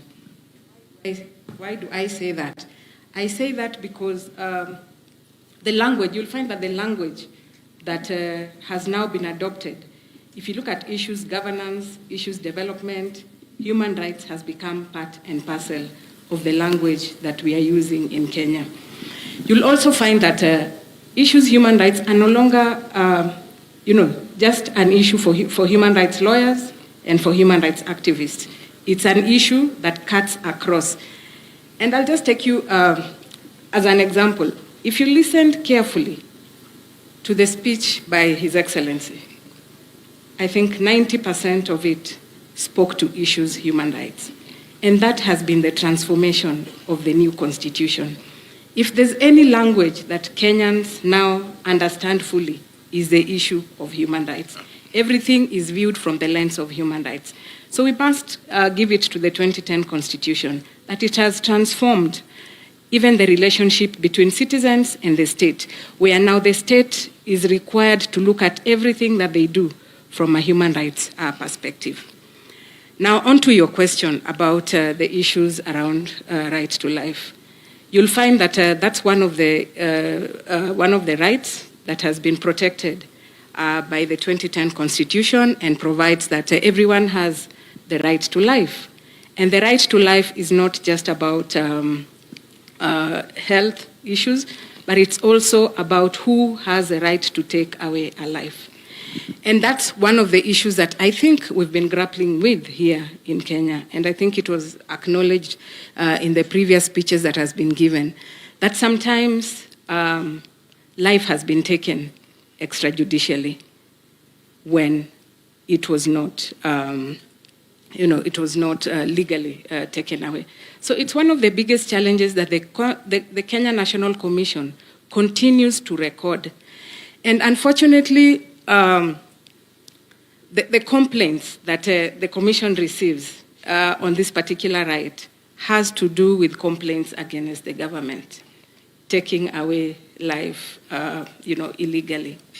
And that's one of the rights that is really protected by the Constitution, and that as a country, we must ensure that we deal with that particular right, because the right to life is really fundamental. That once a life, as was stated by the President, once it's taken away, it's taken. You cannot bring it back. And yet, as a country, as a government, we are working towards improving the lives of citizens. It is true that the right to life is the most important, I must say. However, the question, and you have pointed out, that most of the times when KNCHR receives complaints about violation of this particular right, the blame falls squarely on the government. And we have seen actions by the government, for instance, on those people who were injured and those who died from previous protests. Compensation is currently ongoing. However, there is a question about not just compensation, but justice. If it touches on police officers, there is an officer who pulled the trigger. When families, when civil societies are following up on these issues, the investigative agencies, such as IPOA, would say, there are no people here who have recorded statements and such responses as you've had. Then the question by many Kenyans becomes, beyond compensation, what is the KNCHR doing to ensure that we walk towards justice? Because the many killings that we've seen, a very negligible number is currently being prosecuted in court. Very many people are free out there. So what is the KNCHR doing? Thank you very much. I think back to your question about accountability and issues around redress for human rights violations. It's important to note that compensation and reparations is just one facet of accountability and redress. And mainly, if you look at issues around reparations and compensation, they look at cases where the threshold for prosecution is quite low, and hence that direction of compensation and reparations. If you look at the cases that go to court, our courts require a very high threshold to prove a case. And you'll find that sometimes that's where our cases fail.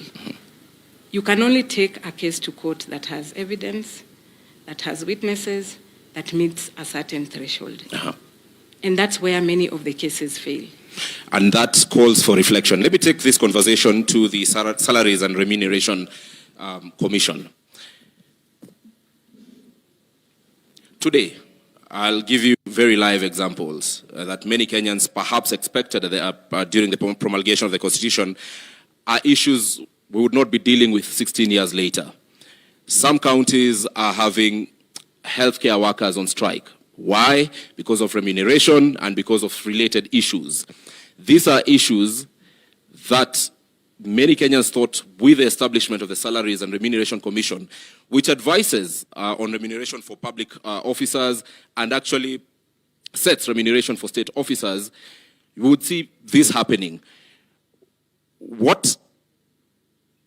is the gap between the governments, be it the national government or the 47 county governments, in terms of implementing what you as SRC is recommending in terms of salaries, so that we do not see the very many industrial actions that we are seeing in the country?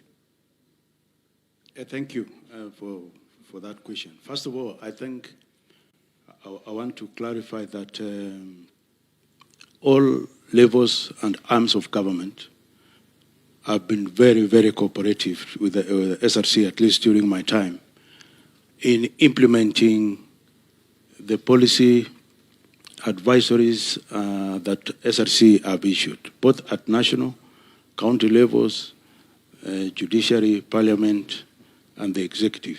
So they have been compliant. The small gap you see that is still causing a bit of industrial issues is there are some policy and legislative gaps around remuneration, especially around collective bargaining. And we think, arising from the resolutions of the productivity conference that was concluded in June, we are accelerating those policy and legislative issues so that we close that gap. For example, let me give you an example. The way we negotiate CPS right now does not take into account the element of productivity.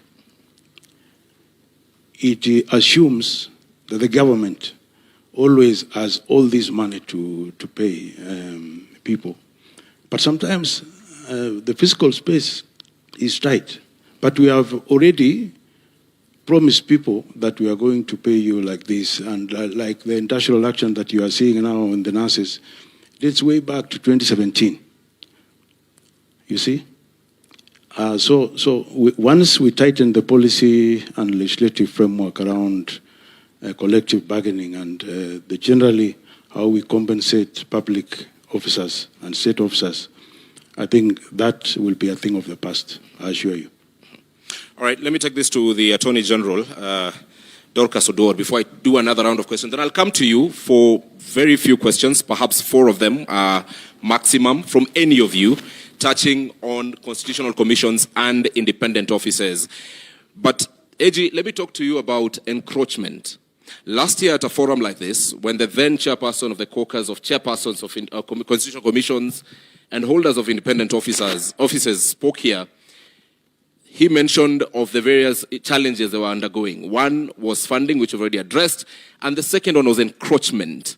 This encroachment, most of the times, comes from the other arms of government, and particularly the executive. I will invite you to respectfully look at claims made in public just a couple of days ago about employment of teachers and it being done by political players, members of parliament. And these are allegations that came from a very high office, the office of the Speaker of the National Assembly. As Attorney General, where does this place constitutionalism in a government you advise? As far as I am concerned, all people employed by government, state officers and public officers are bound by law. And when we talk about the rule of law, it means that when you are exercising your power, you must identify the source of that power. Have we ever asked ourselves that how come sometimes there is no problem at all. But when there is change of leadership of an institution or an agency, all of a sudden there is a problem. Is it the problem of the people who are leading those institutions? When they come to us for advice, we go back to the Constitution because our client is actually the government, not an individual. And we protect policies and the laws, and we advise. Just as you saw it in the paper, we also saw it. Nobody has come to us, has complained to us, or has come to us for interpretation. Kenya is a country that is over-legislated.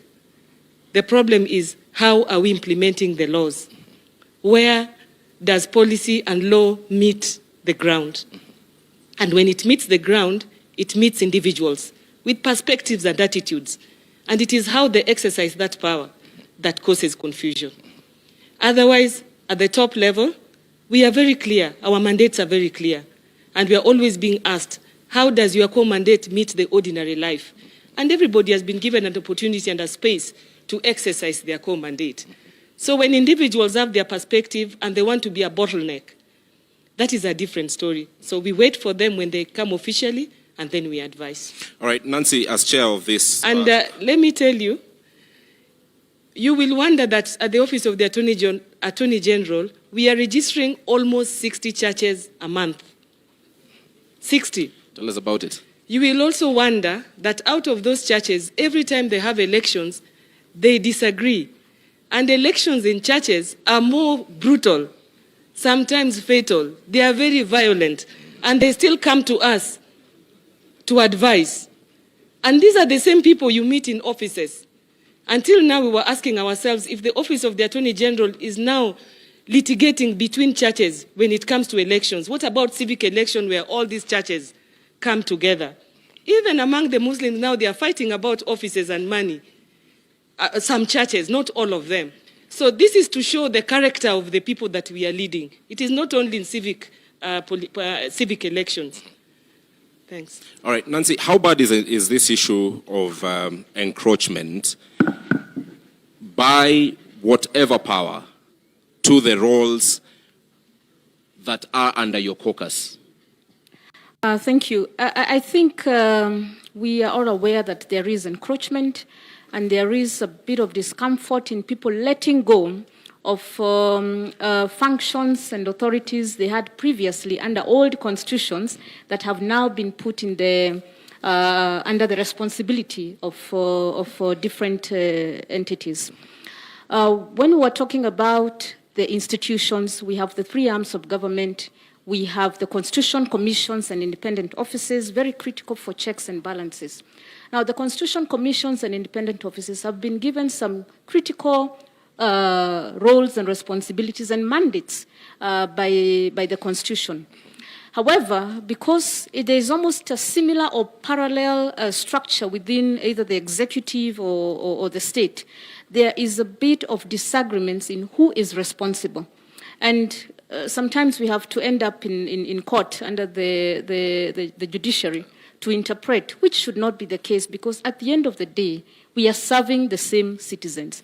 But if the Constitution clearly indicates that the role and responsibility is for National Land Commission, is the control of budget, is ethics and anti-corruption, is the Human Rights Commission, then that should be respected.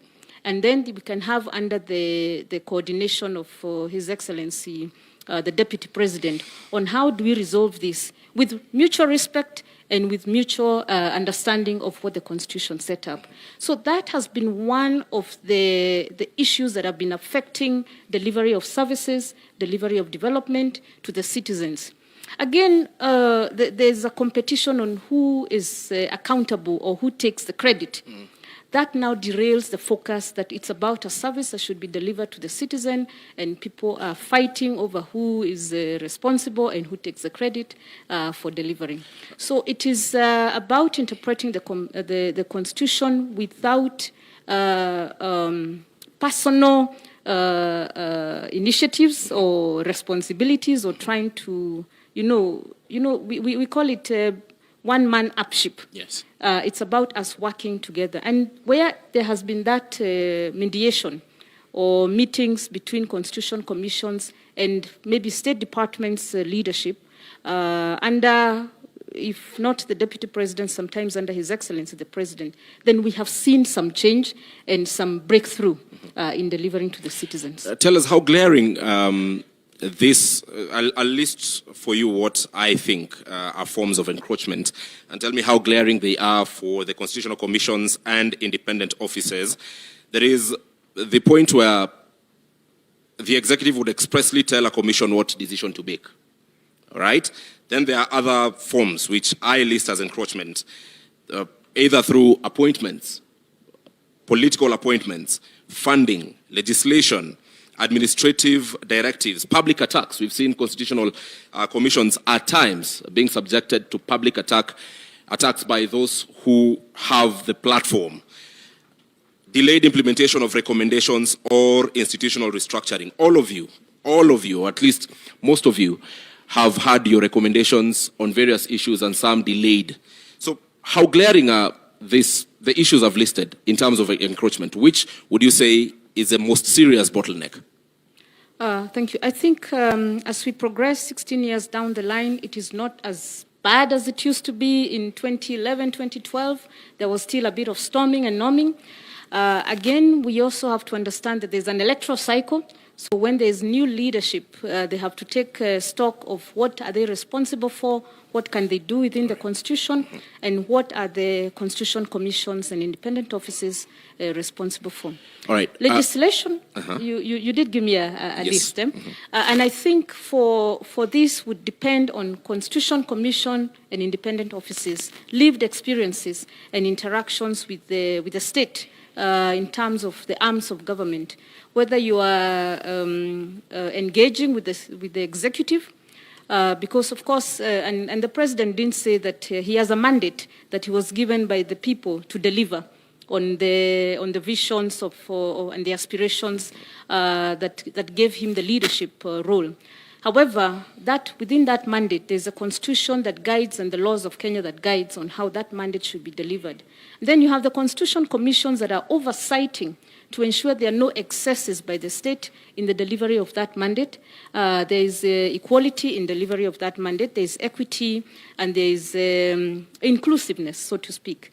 So this depends on Constitution Commission by Constitution Commission and the relationship building, which now having a place where we can send our issues and hope, of course, they're escalated and solved, has sort of brought down this kind of disagreements.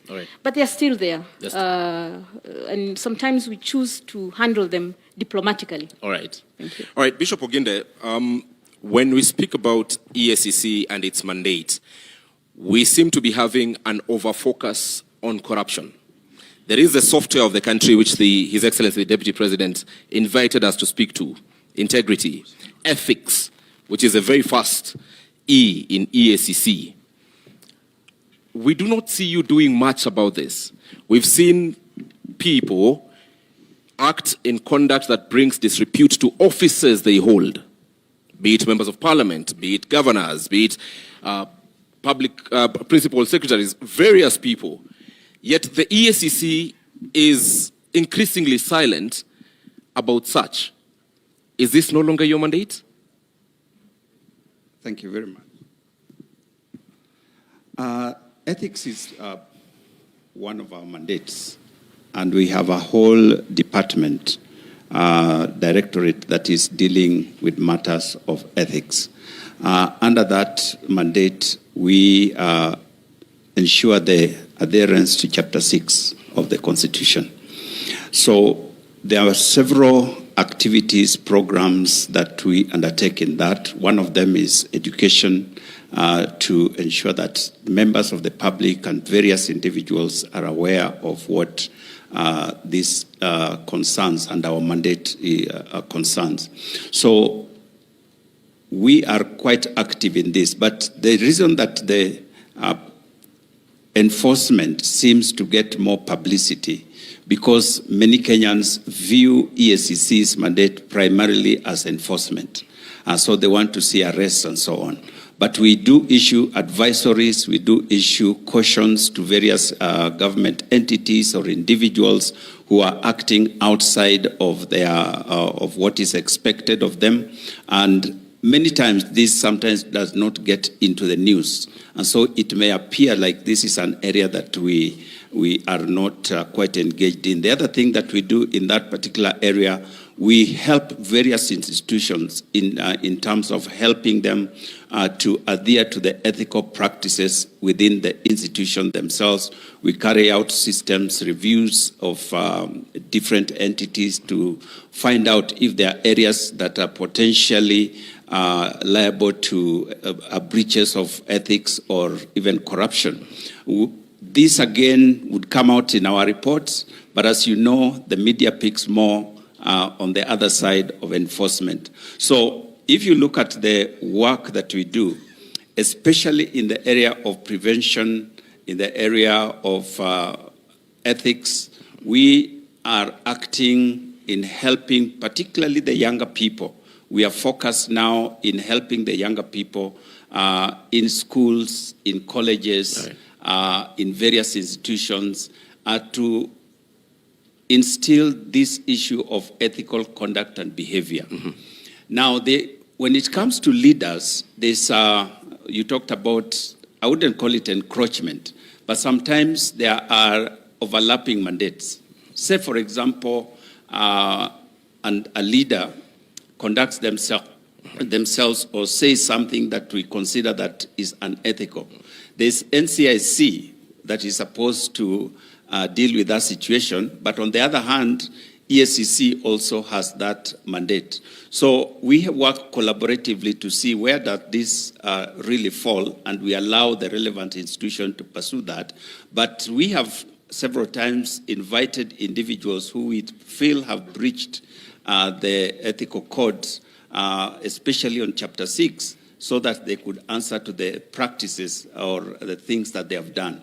The other thing that we also are mandated under that is the whole issue of declaration of wealth and so on. And we pursue this if there is a breach again in that particular area. And if there are any undeclared or unexplained wealth, we go after them because we believe that this is a way in which they may have crossed the bar. And so these are things that do happen, but many times they don't come to the front, as I said, because of the people expecting us more to arrest people than to enforce ethical conduct. But it surely must go beyond what media picks. It must be what really happens. Forget about what media picks. Yes. Because your mandate is not for the media. It is for the Republic of Kenya. But let me move to the SRC. And when I come back to all of you, because for closing comments, in the interest of time, you'll tell me about when your recommendations are not implemented. The EACC has previously written to the IEBC and given a list of shame of some sorts, but of people who the EACC thought ought not to be on the ballot. Yes. That was never followed. However, let me go to the SRC. You have spoken about the fiscal realities of the country and the always ever-rising demand by the various workers, especially employees of government, be it public officers, mostly public officers, to be fairly remunerated, at times not aligning with the fiscal realities the country is in. Then at that particular point, how do we make Kenyans appreciate that, look, this is the situation we are in, these are the fiscal realities that we are in currently, and not to dismiss the demands that you're having or the requests that you're having, but we have to strike a balance? First of all, I wanted to clarify one thing. I don't know whether the mic is working. Wanted to clarify that, you know, that first question you asked me, Kenyans might think SRC just helps public sector employers to resolve strikes. We do more than that. Actually, under Article 230 of the Constitution, that gives us the mandate to do what we do. Perhaps it is useful, even before I tackle that question, just to tell the country that in the last, since SRC was established, we've been able to manage the balance between that tight fiscal space with what is released to do other things for the country like development.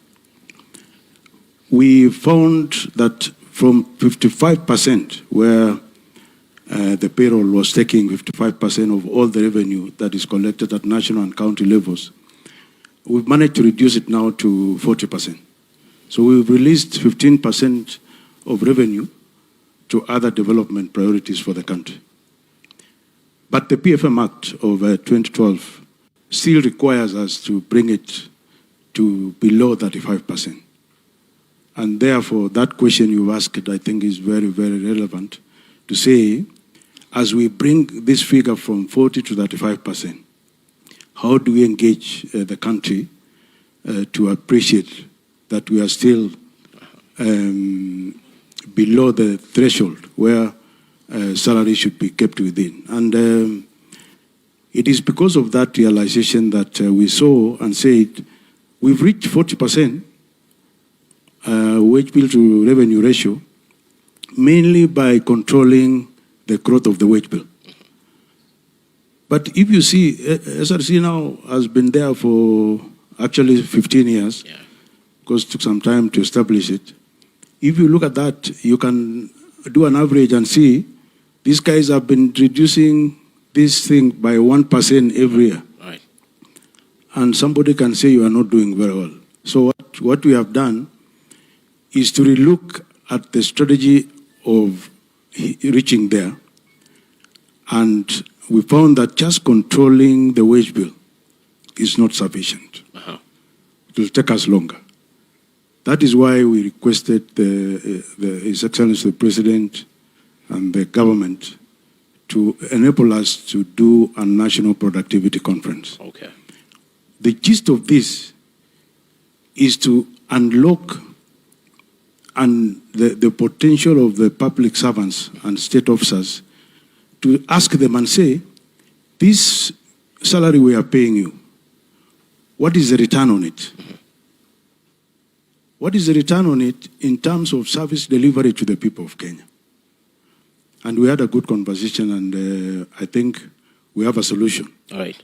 That we are going to engage at all levels of, actually we are calling it a whole of the nation rollout. Okay.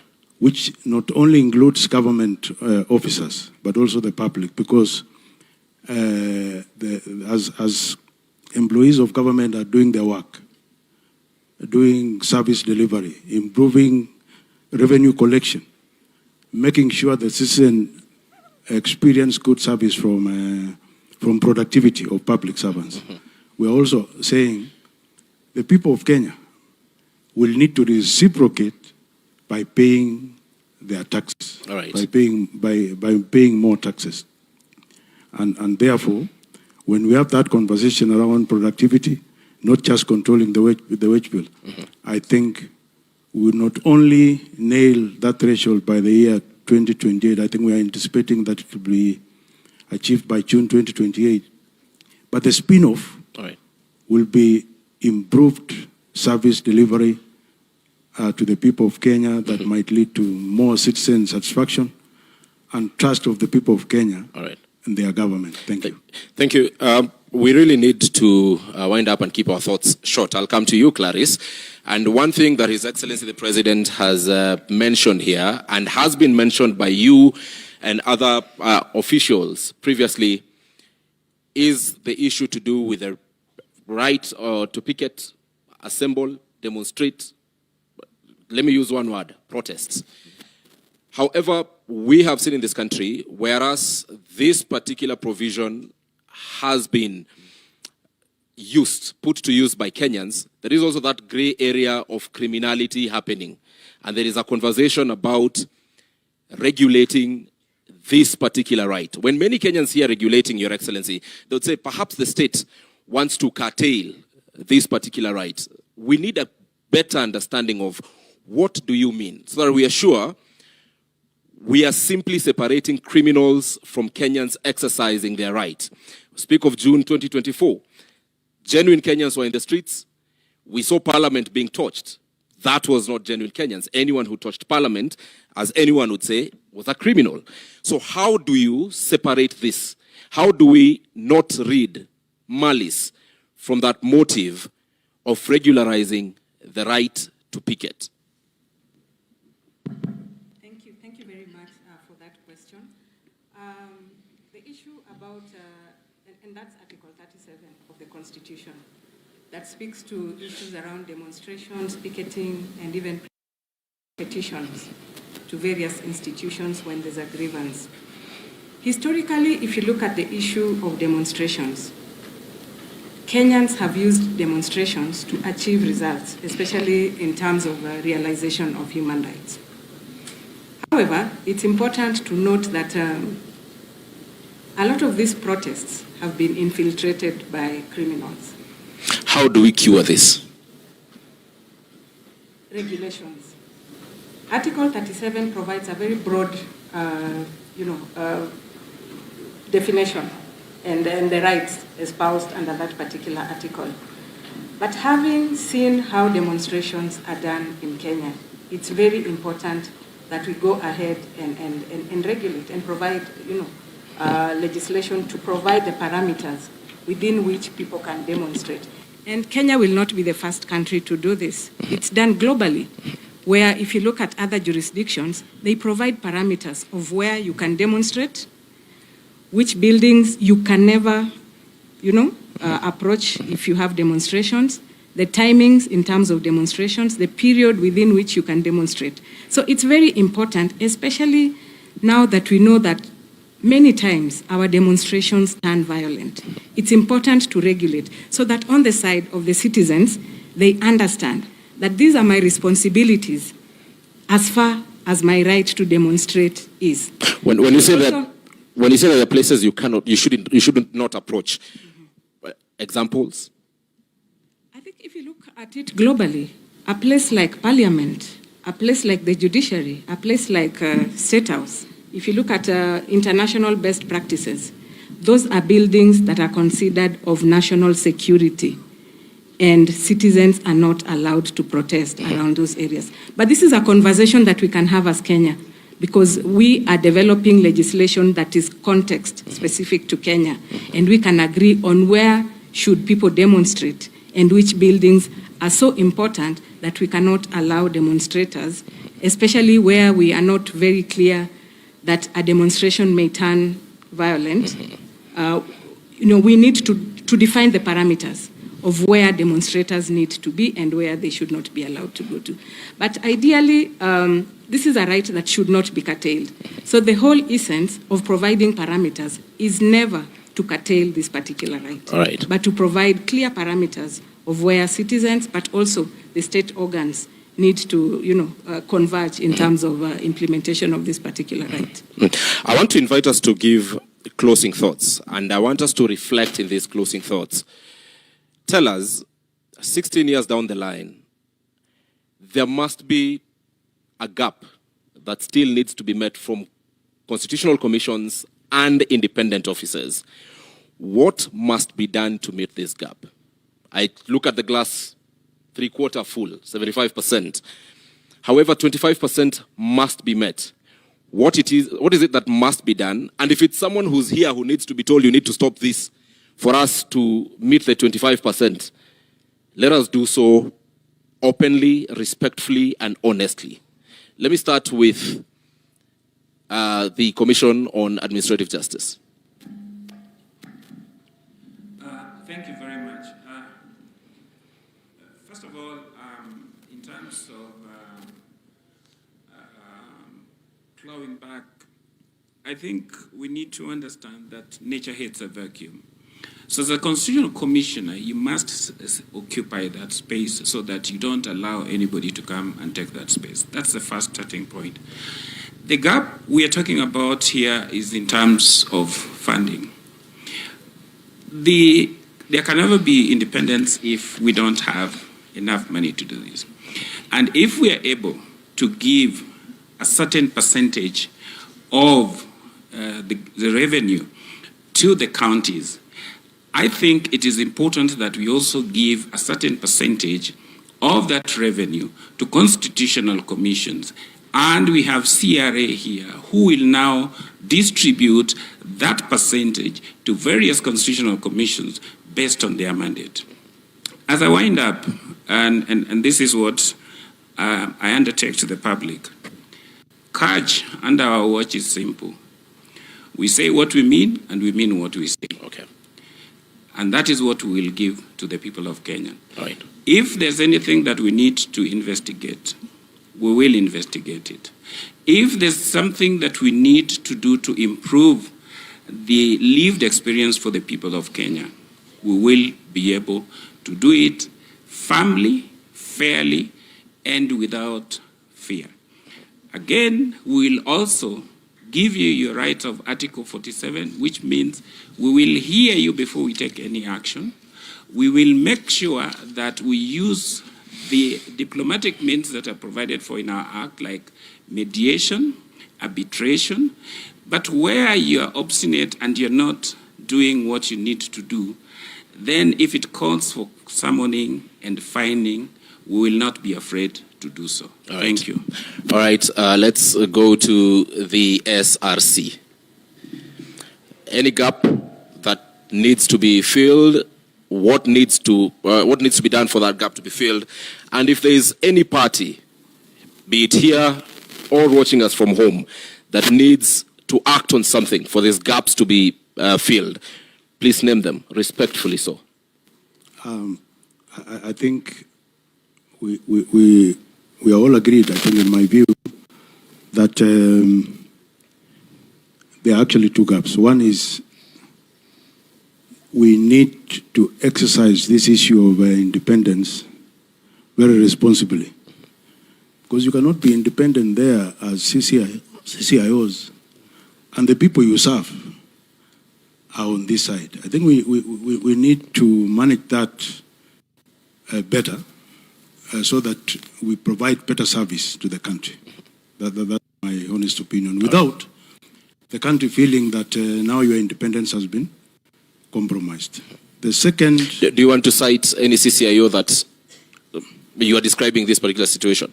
We are being honest with each other. In the interest of time, let me go to the second one. Which is for CCIOs to function effectively, I think we need to find a way of resourcing them better than we are doing at the moment. All right. All right, Bishop Oginde. Thank you very much. One is the enforcement of Chapter 6 issues. You did mention, for example, EACC gives this list to IEBC. It's not that IEBC ignores. Our constitutional framework provides that unless you have exhausted the whole judicial process, even if you have a case, you cannot be barred from seeking an elective office. That in itself undermines the very values that we talk about. In our neighboring country, Tanzania, it is exactly the opposite. If you have been convicted of any corruption case, you stand guilty as you appeal. In our case, you are still innocent even after you have conviction. So we need to look at, if we are serious about enforcing the values that are given to us under Chapter 6, how do we legislate that so that those people who violate this ethical conduct that is provided for us are actually kept out? In the same line, we find, for example, we are investigating an individual. Like I said, the most difficult people to investigate are people who are in office. And we recommend that this person should step aside as the investigations are going on. In many cases, they are reinstalled in the office, and it becomes very difficult to do any investigations, to get documents, to get people to witness, rather to testify according to what is required. All right. The other area is the pace of prosecution. The process from investigation all the way to conviction, if there is, can take a very long period of time. That is because of the many stages that this has to go through. It is important that we look at that whole process. There are areas that we could reduce the amount of time that is required, or the number of steps that one needs to go through before a prosecution takes place. All right, at that particular point, allow me to interject, because it reminds me, and very briefly, of this incessant complaint that has been coming from the EACC about prosecution. In fact, you are on record asking members of parliament here to grant the EACC, and I think it also goes by extension to also the police, prosecutorial powers. You have done that, because we have seen blame being shifted from EACC to DPP and eventually to the judiciary. Now that today we are here with the political goodwill of the country, is this something that the EACC is still actively pursuing? And what are the possibilities of this happening? Thank you very much. The Constitution provides that Parliament can provide legislation that gives prosecutorial powers to other entity other than the Office of the Director of Public Prosecution. And so it is not something that we are asking outside of the law. But this would shorten that process, because, for example, the civic cases that we investigate, we take them directly to court. And we find that, for example, asset recovery, EACC right now is recognized globally as very successful in matters of asset recovery. In Africa, there are many nations that are coming to benchmark with us because of that.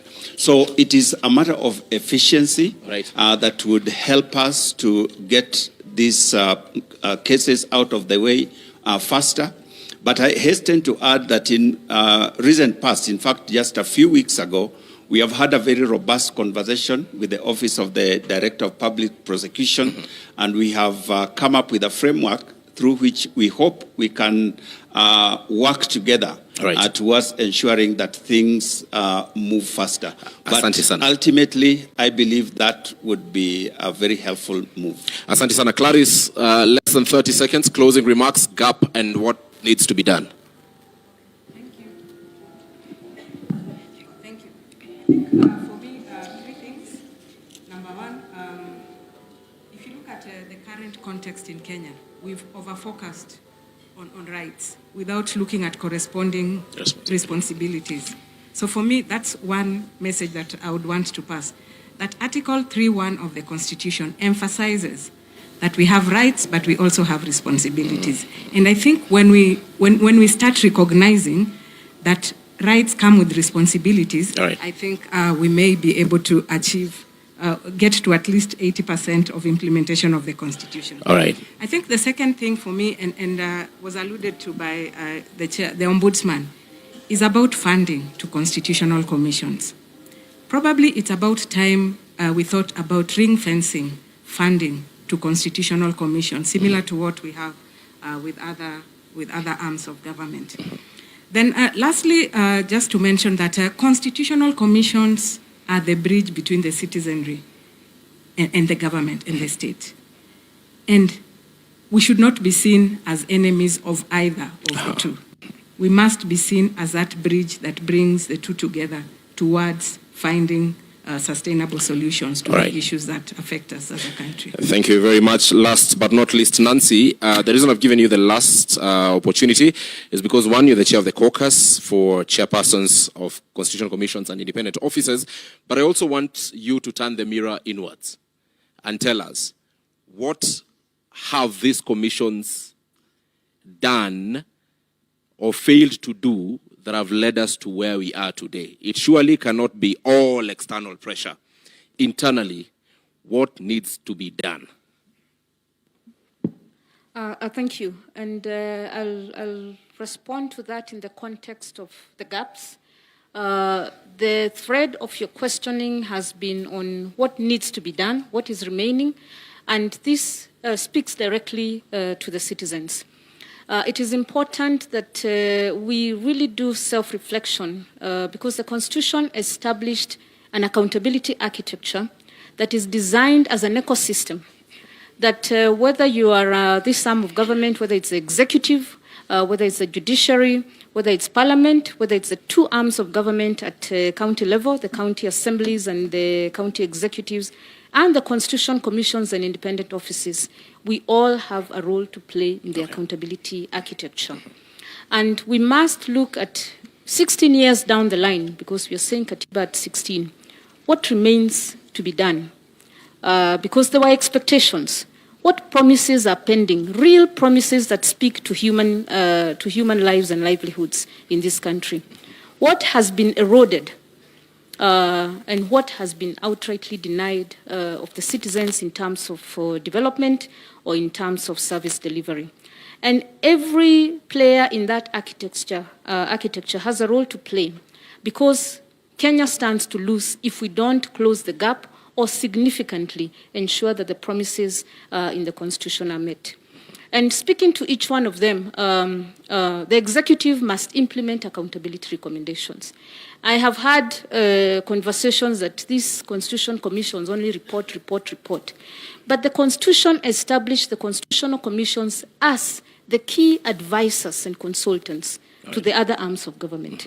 So the reports that they do are the advisories that the other arms of government and other players in the ecosystem need to take note of and need to implement, so that the promises in the Constitution are delivered to the people and the gaps are closed systematically. It is a journey, but it's a journey that must be taken. All right. The executive must implement accountability recommendations, strengthen financial controls, accelerate digitization, and that is one thing we are all very, very proud of. Your Excellency, you took the bull by the horns. You said we digitize.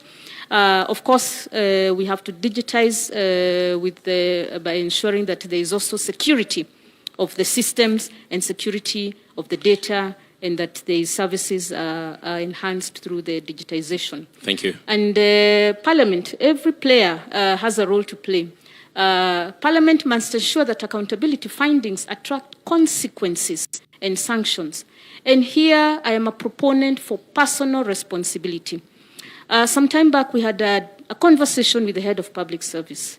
And the question I asked is, the CS Treasury is the one who appoints the accounting officers. Accounting officers are PSs or CEOs of state corporations.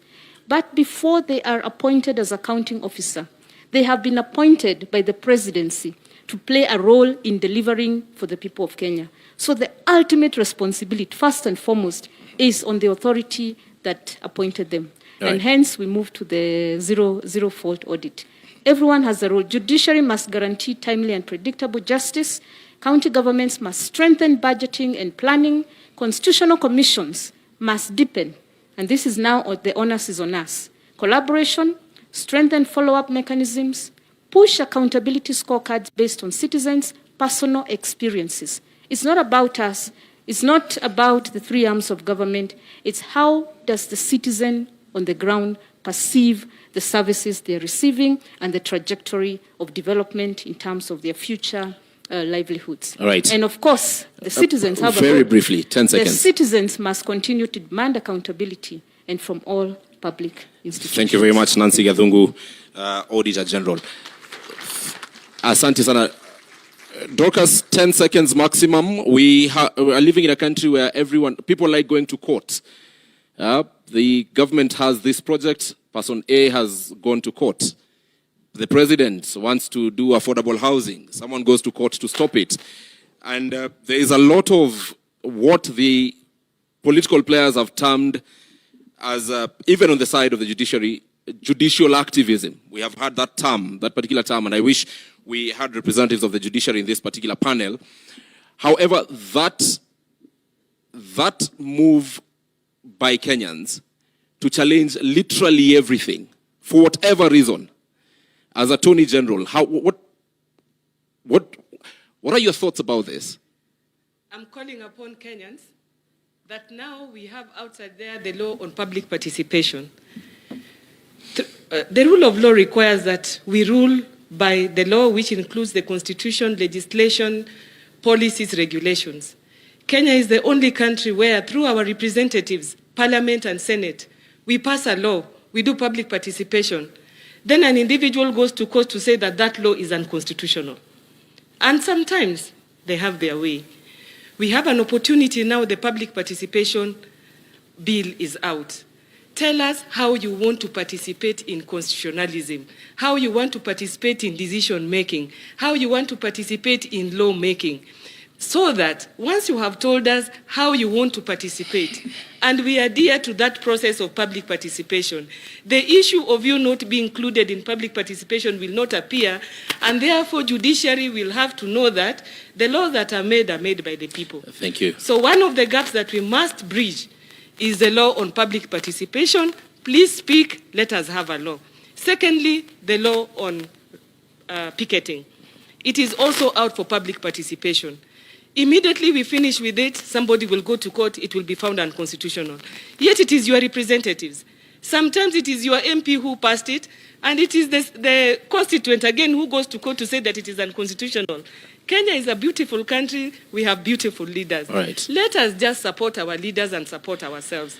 Each one of us must start leadership from our houses. Asante sana. Let's appreciate all of them. Dorcas Oduor, the Attorney General of the Republic of Kenya, the Auditor General, Nancy Gathungu, from the Ethics and Anti-Corruption Commission, Bishop Dr. David Oginde, from the Commission on Administrative Justice, Charles Orinda Dulo, from the Kenya National Commission on Human Rights, Clarice Oganga, and from the Salaries and Remuneration Commission, Mr. Sami Chepkwonyi. Ladies and gentlemen, thank you very much for this conversation. Let's appreciate them as you take your seats. Asanteni sana. Mike.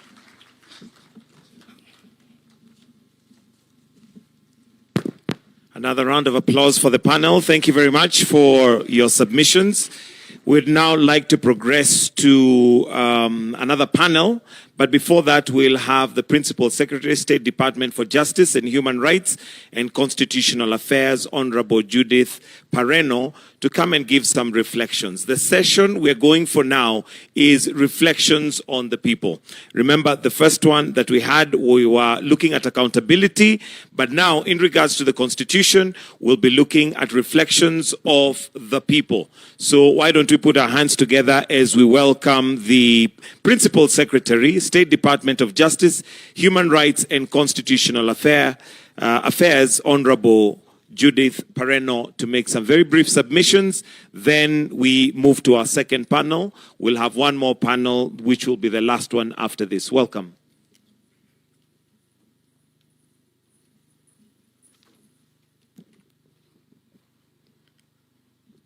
Your Excellency, the President of the Republic of Kenya, Your Excellency, the Deputy President, all protocols observed.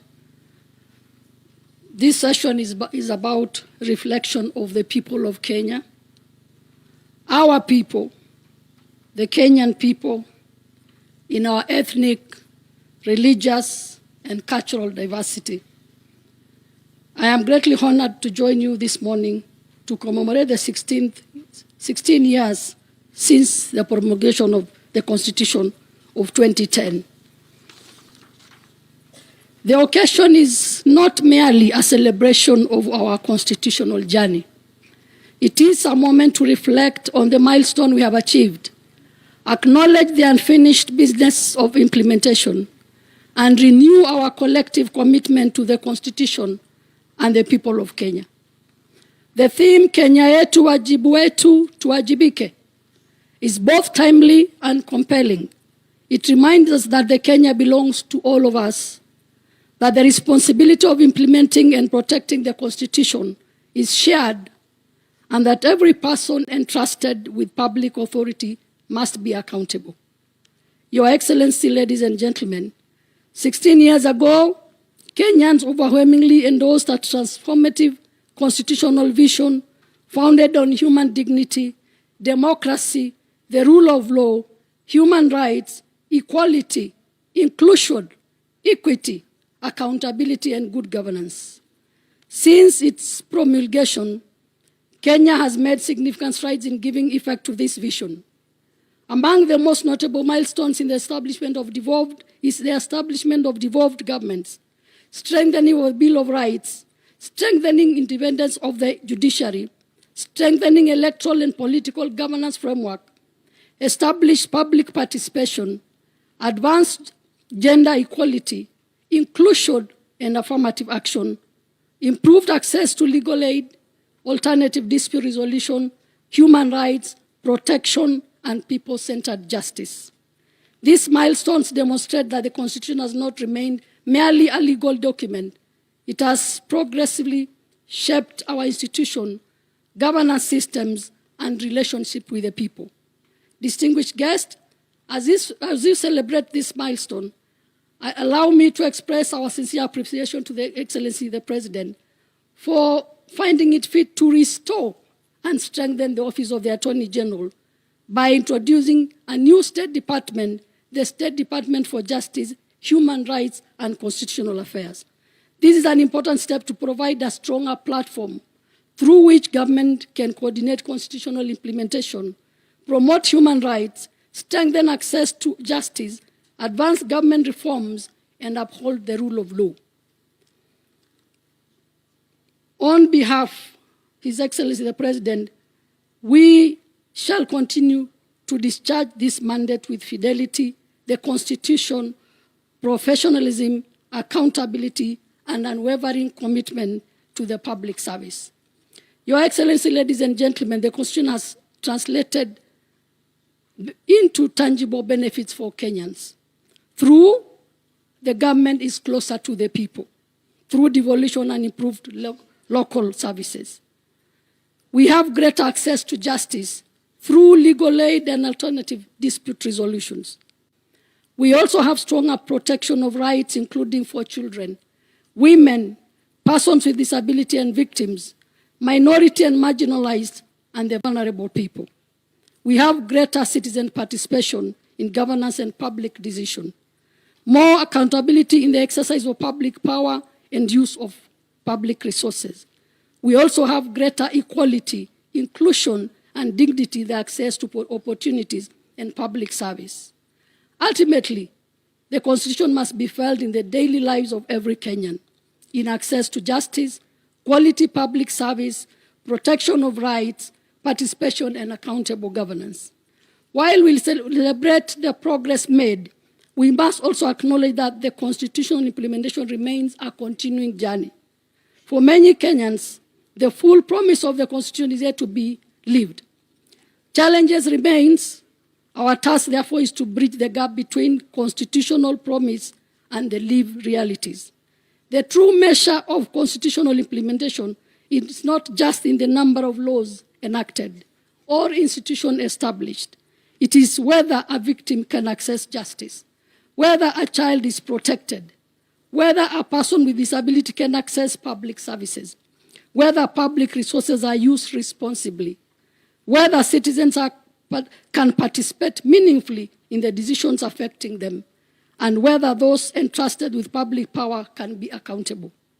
As we begin the next chapter of our constitutional journey, our focus must be deepening implementation. We must strengthen devolution, deepen public participation, improve access to justice, protect human rights, strengthen accountability and integrity, promote inclusion, and ensure that constitutional institutions have the capacity and independence required to discharge their mandates. We must also ensure that emerging challenges, including digital governance, artificial intelligence, data protection, and digital rights, are addressed within the framework of our constitutional values. Above all, we must cultivate a culture where the Constitution is lived, respected, and implemented in practice. In conclusion, I conclude by saying that the responsibility therefore belongs to all of us. To you, our young people, your voice matters and your participation matters. To our public officers, public office is a trust. To our leaders, leadership is service, not a privilege. To our institutions, exercise your mandate with independence, integrity, and accountability. To our citizens, know your constitution, ensure your rights, exercise your rights responsibly, and demand accountability. To our citizens, know your constitution. To all of us as Kenyans, let us defend the constitutional order that generations before us struggled to establish. Your Excellency, ladies and gentlemen, 16 years ago, Kenya made a historic promise to itself, a promise of democracy, a promise of human rights, a promise of equality, a promise of justice, a promise of accountable government, a promise that sovereignty belongs to the people. 16 years later, we have traveled a considerable journey. We have built institutions. We have enacted laws. We have devolved powers. We have expanded rights. We have strengthened access to justice. We have deepened democratic participation. But the journey is not complete.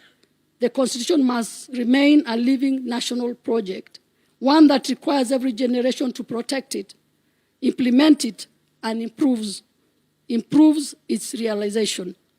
As we commemorate Katiba Day, let us therefore renew our collective commitment to Constitution. Let us make constitutionalism the culture of our institutions. Let us make accountability the standards of public service. Let us make justice accessible to every Kenyan. Let us make human rights real in the every lives of our people. And let us remember that the Kenya we desire cannot be built by government alone, by parliament alone, by the judiciary alone, or by the constitutional commissions alone. It must be built by us. Kenya yetu ni wajibu wetu, tuwajibike. May God bless our constitution, may God bless the people of Kenya, and may God bless our great Republic of Kenya. Happy 16th Katiba Day. Thank you.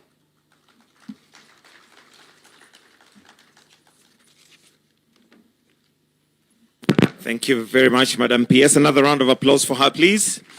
The next panel we have, Your Excellency, is on reflections of the people. Allow me to now invite the panelists, and we'll start with the Right Reverend Jonathan Kabiro Kariuki, the third Bishop of the ACK Diocese of Nairobi. We also have Professor Githu Muigai, Honorable Abdikadir Mohammed, and Honorable Mutava Musimi, and Christine Kongo, CEO FIDA, to kindly take their seats where they are going to be the panelists reflecting on the people. Let me also invite Ibrahim Karanja, who is going to be moderating this segment. Tuwapigie makofi tafadhali wakija as they come to make their submissions and to also reflect. Karibuni.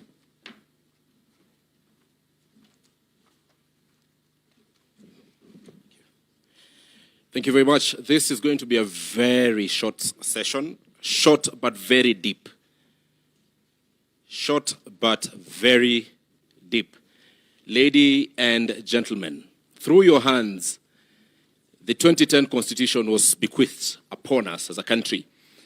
Today I want us to reflect, and this one question will go to all of us.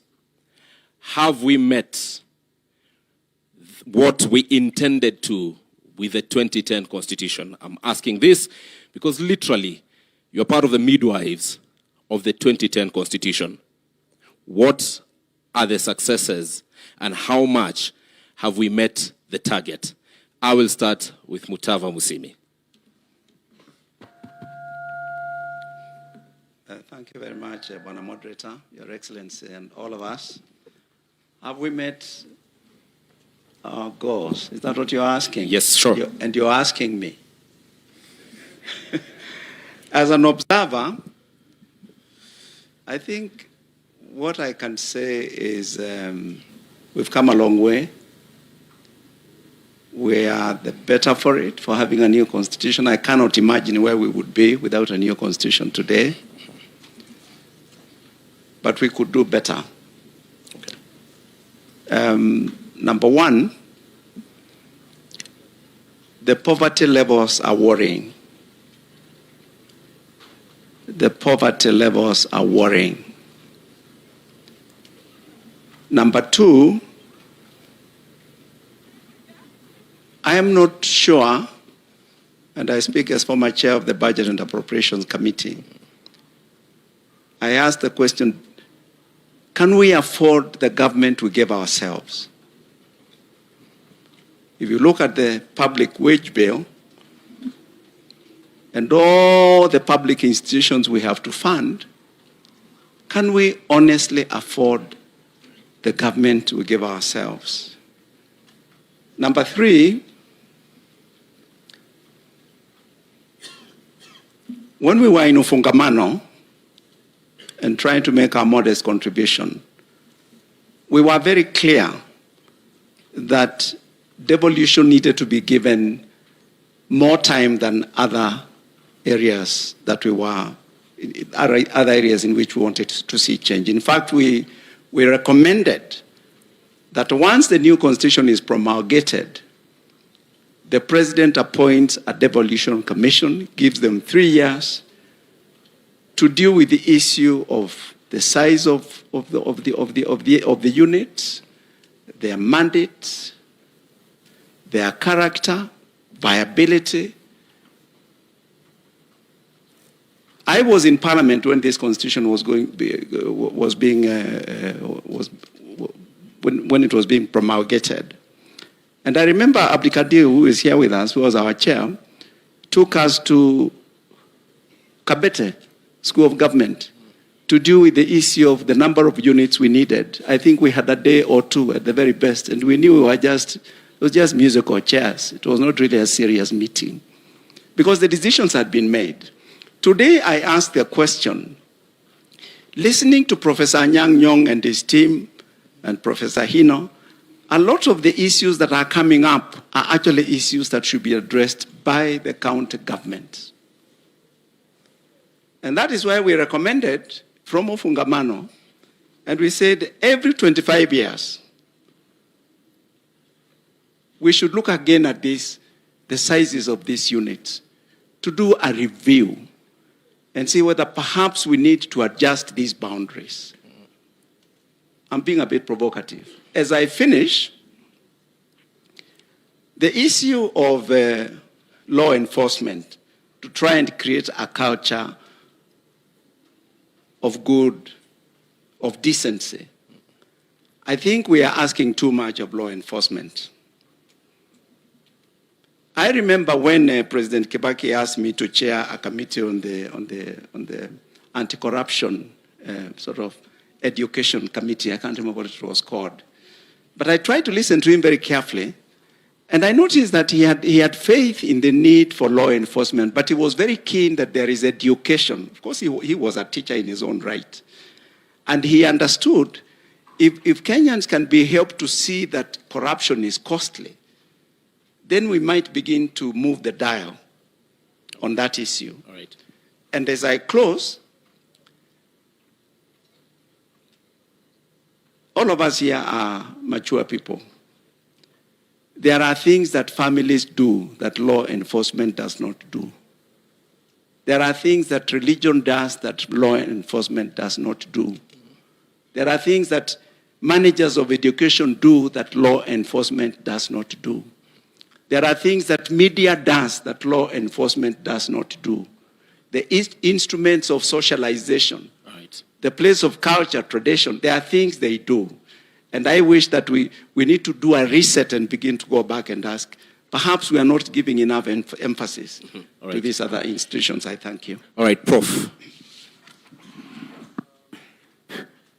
I don't know. Oh, yes, I can be heard. Your Excellency, all protocols observed. I am one of those people who are very proud of this Constitution. First, because we almost never had it. Although we had been working it for a very long time, at the end, we almost never had it. We had it because we went through the Kofi Annan peace process. And that helped us, many of us in this room, to reflect on what we had taken for granted in this country, which is that there would always be peace and there would always be stability. I look back at what we've gained. Let me start with the judiciary, where I spend part of my life, I think there we have made concrete and serious progress. When I interact with jurists from across our continent, they look up to Kenya for the seriousness of the jurisprudence that is emerging here. We have small problems. We have some rotten apples. And I think if we do not act fast, that problem can grow bigger, but it is not an unsustainable problem. I look at Parliament, and one of the most enjoyable parts of my career were the 2 years I spent in Parliament. There are still ideas there. There are still people debating seriously, honestly.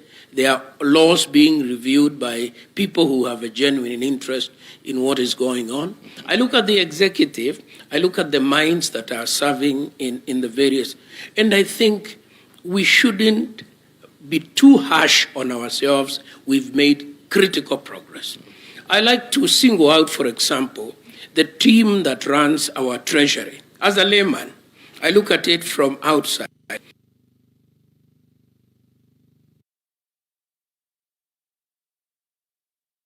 Very close to defaulting on our foreign debt. And the team is able to pull us out in good time. So we have a capacity issue that this constitution has helped to bring that we should be proud of. I want to remind you, as a historian of that old one and the new one, by this time, by the 17th anniversary of the old one, we had amended it 17 times. So this is a more stable constitution in many ways. And I do hope, every so often I hear people open up a healthy discussion. Should we extend the presidential term limit to, or should we remove the term limit? Should we reduce the counties? Should we decrease the number of seats in parliament? And the debate goes on, and it is a healthy debate. But the form of mechanism we put for amendment means that we are unable to amend this constitution in the foreseeable future. I think that's a problem. I think that is a real problem, because all of us recognize that some things are not working. BBI, we were not all united on it, but BBI was an expression of anxiety as to what all of us recognize was wrong, but we didn't have the political traction to move it forward. So to my own mind, as one man who made a very small contribution to this process, I think I can look my grandchildren in the eye and say, I'm proud of my work. All right. Thank you very much. Thank you very much to my old teacher and my padre. Your Excellency, thank you very much for holding this the second time. Last year is when you held it for the first time, and you promulgated it should be held annually. Thank you so much. Baba is not with us, but he requested you to hold it from the morning, not just afternoon. I think you have accepted also that request. Asante sana. If I am a private citizen now, I can comment without any issues. If you look around, Mzee Moi used to say we were an island of peace. But if you look around constitutionally, last week or this week, a very senior officer in one of the neighboring countries resigned because, actually, a vice president, because he asked for constitutional reforms and his president was not too happy. I don't think Professor will resign for making any comments in this country. Another neighboring country is in the midst of a constitutional crisis right now. The term for the government is over. They don't know what to do. They're struggling. In another one, they're trying to move from a federal to a unitary and a presidential. To the west, if you say so must go, they'll ask you go where. They have been there for 50 years almost right now. The first set of rights the first set of rights are called first generation rights, political rights. In this country, we have no issue with political rights. We have a lot of political rights. That is something we have banked. We are moving to second generation rights, which the president was talking about earlier, which is economic and socio-economic rights essentially. The rights to health, the rights to housing, the rights that make, the first rights are about keeping the government away, keeping the state away. The second rights are asking the state to do what it's supposed to do. That's where we are. The fact that we have moved from the first to the second,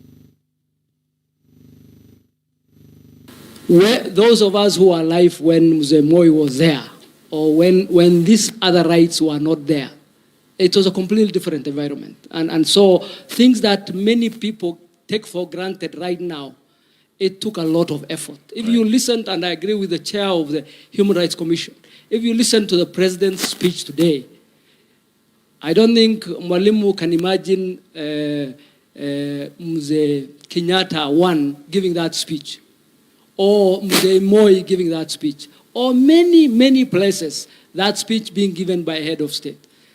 The language of that speech is the language of human rights. That is not possible in many, many places. And those are things we should not take for granted. And as we move to the second generation rights, I think we should be very proud as a country of what we have achieved and where we're heading to. In terms of the challenges, we have very many challenges. The Constitution has accountability devices that were put there to hold high state officials accountable. Impeachment was one of them. We did the impeachment of a deputy president, and we had a lot of problems with the judiciary because the judiciary failed to understand that that's not their role. That's a political accountability function where the judiciary has no role, in my opinion. And they injected themselves into that process and messed things, if you ask me. The second is recall of MPs. Recall of MPs. MPs, the public has a right to call the MPs. Not one MP has been recalled because Parliament made it so difficult for members of Parliament to be recalled that it's not happened in 16 years. Sure. It's highly unlikely to happen with the setup that act has given. In terms of the JSC, I don't think the JSC has worked because our judiciary is supposed to be accountable. The executive can't hold it accountable. Parliament can't hold it accountable. There's a mechanism that was set to allow the JSC to hold it accountable. The JSC has abdicated that role. And the JSC needs to come back to that function because they have made it very easy for a judicial officer to say, we're putting an injunction, you're not going to do your work. That really is not how the Katiba is supposed to work. Right. And in terms of vetting, I said, we hold vetting every time there's a new state officer, but rarely do we see that vetting being useful. So there are quite a number of challenges, but I'm very proud of where we are, and I'm very proud on the second generation journey that the president has put us on, and I think it's not a finished project. It is a project we should be proud of. When we were doing this Katiba, the last bit, we were coming from a very difficult place as a country. And just delivering it as a national project alone was very important. And the difficulty with which all the surrounding countries are finding delivering a constitutional foundation like we did should really tell us that we should be very proud as a country. Right. Thank you very much. Thank you very much, Honorable Abdikadir. Reverend Kabiru. Thank you, Your Excellency, and all protocols observed. We must appreciate that indeed, as a country, we have come a long way. The 16 years from where I sit as a church leader, of course, we must appreciate the effect of devolution within our country and how that has really changed the local appearance within our counties. The public participation is a great thing that must be celebrated and basically strengthened. How do you ensure that the public feel each one of them is part and parcel of the progress and basically the decisions that are made at whatever level that becomes critical.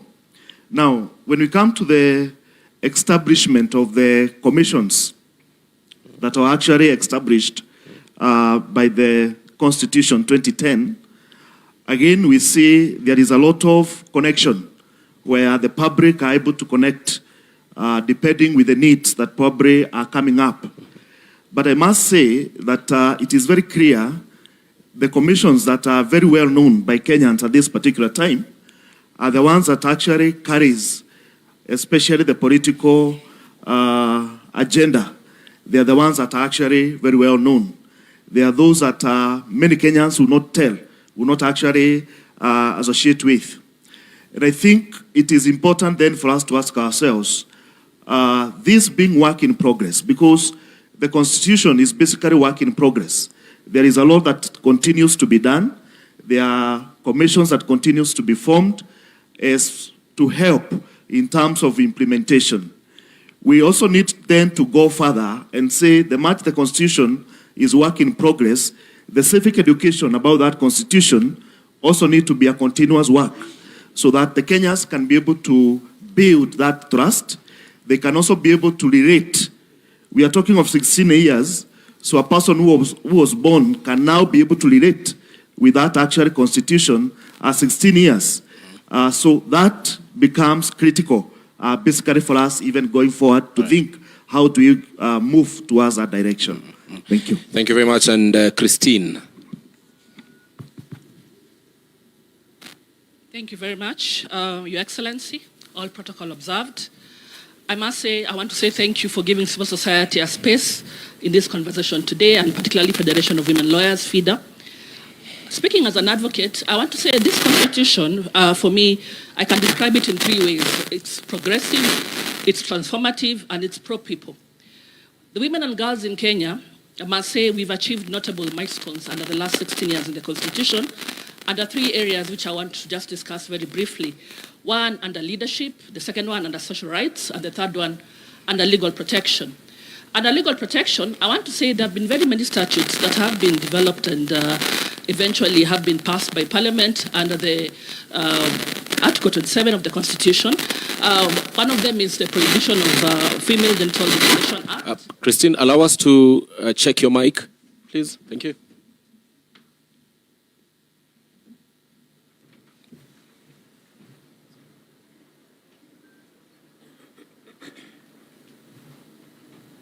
Still not functioning.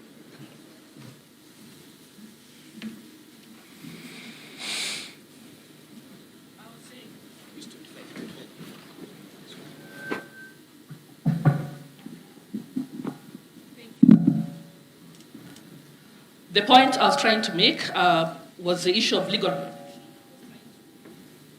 I was trying to bring out the number of statutes that have been passed in the last 16 years in terms of women and girls in Kenya. And there have been many. The Prohibition of Female Genital Mutilation Act, the Matrimonial Property Act, the Marriage Act, the Protection Against Domestic Violence Act. Those are achieved notable milestones in terms of legal protection for women and girls. However, there have been various challenges in terms of legal protection.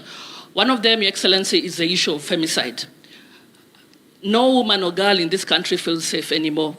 The femicide has increased to an issue where we are calling upon you, Your Excellency, to declare this a national crisis. We have seen there was the presidential task force that addressed it. A report was presented to you. We haven't seen any implementation being done, so we're kind of requesting if implementation can be done. In terms of celebrating Katiba 16, we know that there have been the issue of two-thirds gender rule, whereby we are saying that the lack of implementation of the not more than two-thirds gender rule in elective and appointive bodies has not yet been implemented, despite Article 27.8 being very clear on it. Because I may not get any more time, I want to just give my suggestions on the way forward in terms of what perhaps we feel as advocates ought to be done. We feel that IEBC needs to come out strong and empower itself in terms of strict enforcement during party nominations. We are 1 year to elections. IEBC is empowered and directed by the courts to reject any political party that has not complied with the two-thirds gender rule. This alone will send a very loud message to political parties who are also here. We also want to say that political party funding needs to be restructured, and the Office of the Registrar of Political Parties also needs to make sure that these political parties also are very deliberate on the two-thirds gender rule and can constrict the funding, because this has to happen. So I want to say in terms of Katiba 16, a lot has been done, but there's a lot of unfinished business and gaps. We want to say that there has been a lot of resource constraints addressing issues of gender-based violence, and then inadequate funding towards this thematic area. That also needs to be looked into thoroughly. We want to say that in terms of the three arms of government that are here, I'm very happy the judiciary is the only arm of government that has complied with the 2/3 gender rule in terms of the issues. And I'm very happy that Chief Justice herself has been very deliberate in terms of appointing magistrates and judges. So I want to ask the other two arms of government, kindly do your part. Right. Thank you very much. All right, Christine, and you have preempted the direction I was to head next, which are recommendations from the panelists. So thank you very much for doing your part. But what Christine has given as part of the things that need to be done, let's honestly look at, without putting aside our political affiliations, look at this document that is guiding us and honestly tell each other this part needs to be either corrected through an amendment or whichever other way. For instance, Christine has spoken about the 2/3 gender rule. The practicability of it, especially in elective positions, is something that may need to be discussed. But let me start with you, Reverend Kabiru. What part of this constitution, if you were given a chance to relook at, would you relook at? Well, I think looking at the constitution as it were, as I mentioned, it is a work in progress. And I think we must see it as such that there is what must be done to further the work that was done. But further to that, what we have at the moment, when we look at the implementation, when we talk about the respect for the Constitution, then that carries the whole weight. The respect of it as it is, whether good or how good it is, whatever percentage, the taking it and implementing it as it were, that becomes critical for the entire country and each one of us with the responsibility, whichever that actually we take. When we look at the issue to do with the Bill of Rights, that actually His Excellency the President talked about, the efforts towards that, I think these are the areas that we must look at. How do we ensure that there is the basic, that at this level, this must actually be taken at a very high level at the end of the day. All right. The issue to do with the ethics, the leadership and all that, I think this needs even further strengthening and ensuring that at the end of the day, what the Constitution has actually provided, it is actually followed all the way through to the very end. Remember, this is where we have the national values. And the Constitution must be embraced by the entire country. Right. So that it is not about looking at the leadership, looking at the parliament, looking at the executive as the implementers. All right. It is our value, all of us across the country. Thank you. So in that, we need to employ and ensure that we follow towards that direction. Abdikadir, what part of this constitution, 16 years later, do you genuinely feel needs to be relooked at so that we better achieve the objective we had at the start? Thank you. So other than be relooked at, is one of the, I think the least successful chapter of the Constitution is chapter 6. That is on graft, on ethics. And I'm really worried whether it's possible to legislate good behavior, as Reverend Mutava said. I think that really requires cultural shift. I don't think, let me not say I don't think, but I'm not too sure I'm as confident as I used to be that writing a very good legislative prescription for that would help. I think we really need to have a cultural shift. So, for example, we are going to elections in less than a year. If you are a Kenyan and you elect a thief, and you expect that thief not to steal your resources, you are not a very serious Kenyan. And I'm just giving that example. But genuinely speaking, if you elect an MCA, if you elect an MP, if you elect people into office who are incompetent, who are lazy, who are guilty of a lot of stuff, genuinely speaking, I mean, you don't expect better service. So that's really one issue I have grappled with. The other is, so for example, the gender issue. I just want to say, the gender issue is only in the National Assembly. The gender quota issue is only in the National Assembly. In the county assemblies, we resolve it by constitution. In the Senate, we did. In the National Assembly, we already had a National Assembly that was made up of geographical seats. So you could not legislate and say the Dagoretti South will elect only a woman, or Wajir South will elect only a woman. That is the problem we are grappling with. How do you ensure that these already vested geographical seats would elect enough women to ensure, because the gender that suffers is the female gender, enough women to hit that quota. And that's why we introduced the county women representative tool to up those numbers. And then hopefully get, and those incentives, by the way, don't work across the world. If you look at many parliaments, rarely, other than Rwanda that is by fiat, many parliaments don't hit 20% of female gender. At least ours, I think the National Assembly hovers around there.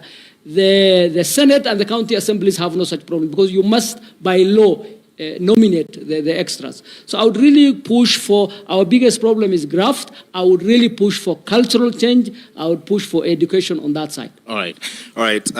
Just to, on a lighter note, it is the female gender that is currently suffering, but from how things are going, perhaps men will also suffer. So that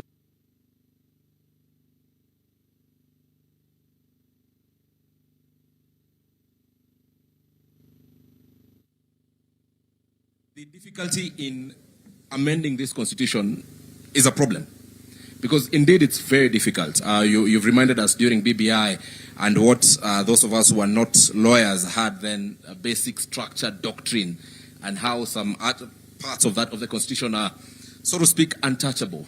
So if you are given an opportunity to relook at this document 16 years later, so that to better meet the objectives we heard by the time we were passing this document, what would you go for? Well, first, I think that we need a national consensus, and I think that debate has already started. The President kicked it off the other day, not only about where do we go as an economy, but where do we go as a society. And I think that therein we will be able to return to this question. Is this document still serving us correctly? And I think the answer is no. It has its own internal inconsistencies that does not allow our full energies to flow. For example, I personally, as a student of the Constitution, I studied the old one and I'm now studying this new one. We work best as a country, believe it or not, whether you call it nusumkate or you call it handshake. It is the model that works in our constitutional formation. And we need to confront that reality and write it into the Constitution, which is exactly what we did in Bomas. Then the politicians came in, including my own distinguished student here, and removed it. The Bomas Constitution was a power-sharing constitution. It had a prime minister, it had deputy prime ministers, and it had other perks to keep the nation together. We need to recheck that model. There is nothing wrong with it. Number two, we need to look at the House. The House is too large. The House is too large. I don't know how my friend John Bundy is ever able to pay those wages. The House is too large. We need to look at it. We need to rethink something else. Again, we had thought through it very well in Bomas. Then the politicians interfered with it. The Senate is the upper chamber, providing elderly supervision over the National Assembly. That's how we wanted it. That's how we structured it. The politicians removed that, and now the Senate literally spends all its time looking for work to do.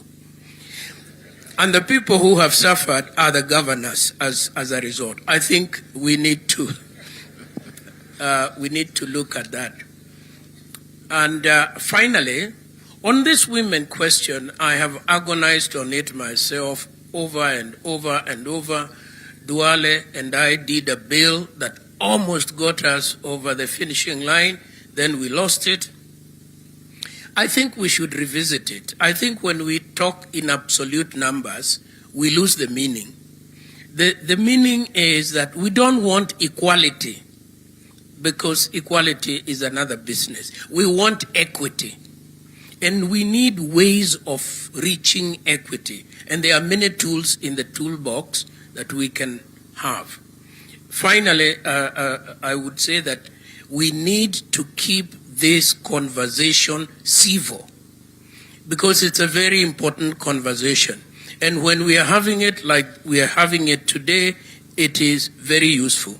When it is hijacked by radical elements on both sides of the divide, then we lose it. We lose the conversation.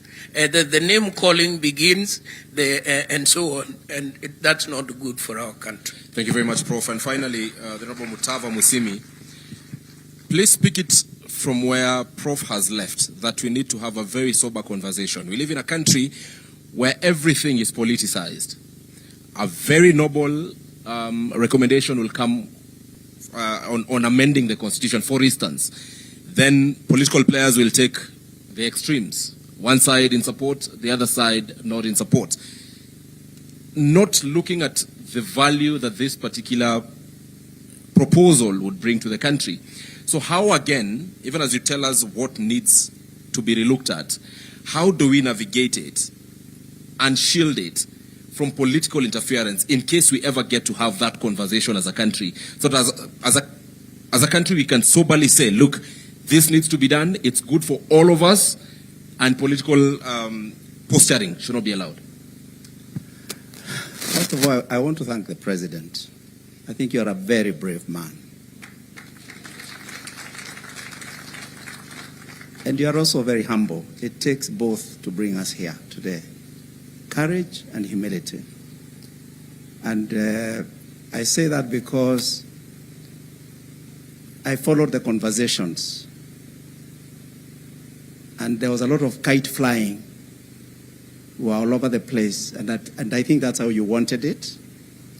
Now we are where we should be. We are finally dealing with the Constitution, the mother law. Many, many congratulations, Your Excellency. Now, you ask what are the areas that need to be changed? Justice Chesoni made a remark before he left us many years ago that I've never forgotten. He said, I did the best with what I had. That was Justice Chesoni. If we want to do our work as public servants, there is a lot of latitude to do good for the Kenyan people. With this constitution as it is, I remember when I became chairman of the budget committee, I was in the first lot with the new constitution. It was very clear that the responsibilities of that committee are heavy. And we looked at the budget policy statement soon after you and your former boss came into power. And the numbers were not adding up. The public debt was crazy. Public wage bill was even worse, and so on and so forth. So I asked my committee, why don't we do a socio-economic audit of the implementation of this constitution for the last 4 or 5 years? Now, I know that Parliament is independent, but I still felt it is important for the executive to know. So we went to Nanyuki, and we met President Uhuru Kenyatta and Dr. William Ruto, his deputy then. And we went through all the terms of the reference of the socio-economic audit that we wanted. And basically, the work was taken over. We gave the work. We made a resolution in the National Assembly. It was bipartisan. We worked with Honorable Duale and the late Jacob Midiwo. And we got the numbers on the floor of the House. The only audit I know from the Office of the Auditor General on the implementation of the Constitution is one done by the former AG Dr. Edward Ouko. And we made sure, once it was out, after 3-4 years or so, we gave copies to the leaders. I gave it to Honorable Raila Amolo Odinga, myself. I gave it to Prime Secretary, Cabinet Secretary is here, myself, and so that it can begin to get attention from people who matter. What point do I want to make? I don't think myself that Parliament is doing enough to oversight the executive. It can do a lot more. I do not think the county assemblies are doing enough to oversight the governors. I leave it at that. Right.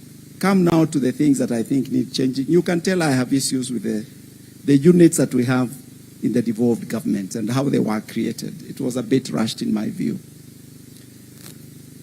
Your Excellency, I've seen you struggle with the same problem that your predecessor struggled with respect to Nairobi City. I want to get it right. I saw it here. Nairobi City County Government. Sasa umeingilia kidogo kusaidia rafiki yetu Sakaja. Your predecessor aliingilia kusaidia Sonko. You know, as observers we are saying, he barabara tulijenga. Now today we want bumps. Maybe we need to redesign. Maybe we need your carriageway. There may be a problem with the design of this road. Nairobi, and I would add Mombasa, probably need to be looked at differently from other counties. With respect to the other county governments, I think I've said enough. All right. 30 seconds, sir. What were you asking me? What was that other question? How do we shield? Because you've identified what needs to be done. How do we shield it from political posturing? Shield what? Shield, in case we decide to have a conversation about relooking at the Constitution, we are likely to see political players take both extremes for political reasons, not looking at the bigger picture of whatever recommendations would come or would need to be done. So how do we shield this process? You know, I'm so glad I went into politics for 10 years. I'm glad to be out. But there are things I came to know about the Kenyan I didn't know. You don't know these things from the pulpit and from the church. Kenya is an amazing country. We go out there in the hustings, as the English call them. We do our politics. It's noisy. It's crazy. Then we are called here and we kind of reset. And it is a genuine reset here.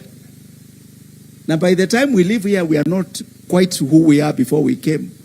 That ability for us to talk things out there and to still meet with our leaders here is what makes this Kenya unique. May God bless our country. Asante sana. Thank you very much. Let us appreciate our panelists this afternoon. The Right Reverend Jonathan Kabiru Karaoke, Professor Yedhu Muigai, the Honorable Abdikadir Mohammed, the Honorable Mutava Musimi, and last but not least, Christine Kungu. Thank you very much for joining us and making this conversation a success. Asanteni sana. At this point, Your Excellency, I will return it to Mike Gitonga. It has been an honor to help you in going through this program. Asante sana.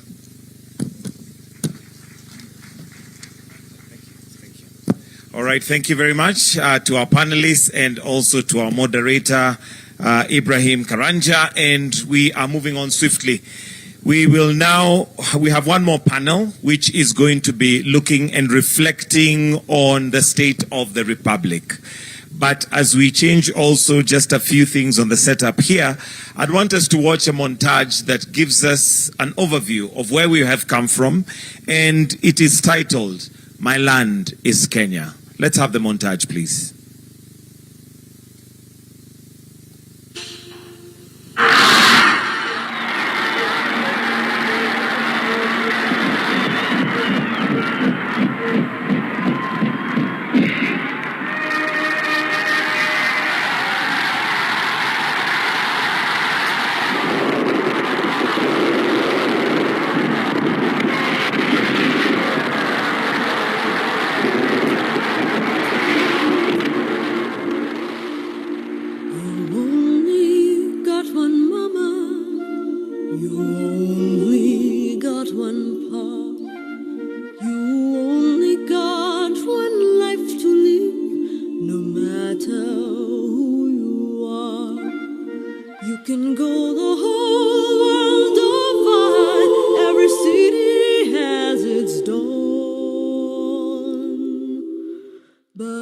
everybody living has one place where he was born.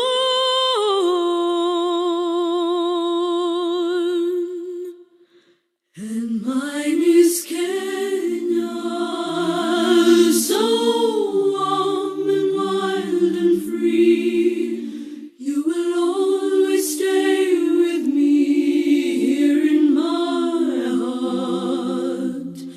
My land is Kenya, right from the highlands to the sea. You will always stay with me here in my heart. Here in my heart. You only got one childhood and the memories that spring when you see your house, the tree you climbed, and all those precious things. The faces of the friends I have, the images that formed.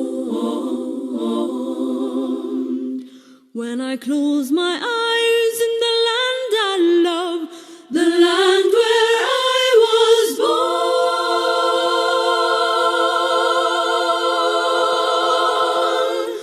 My land is Kenya, so warm and wild and free. You will always stay with me here in my heart. My land is Kenya, right from the highlands to the sea. You will always stay with me here in my heart. Here in my heart.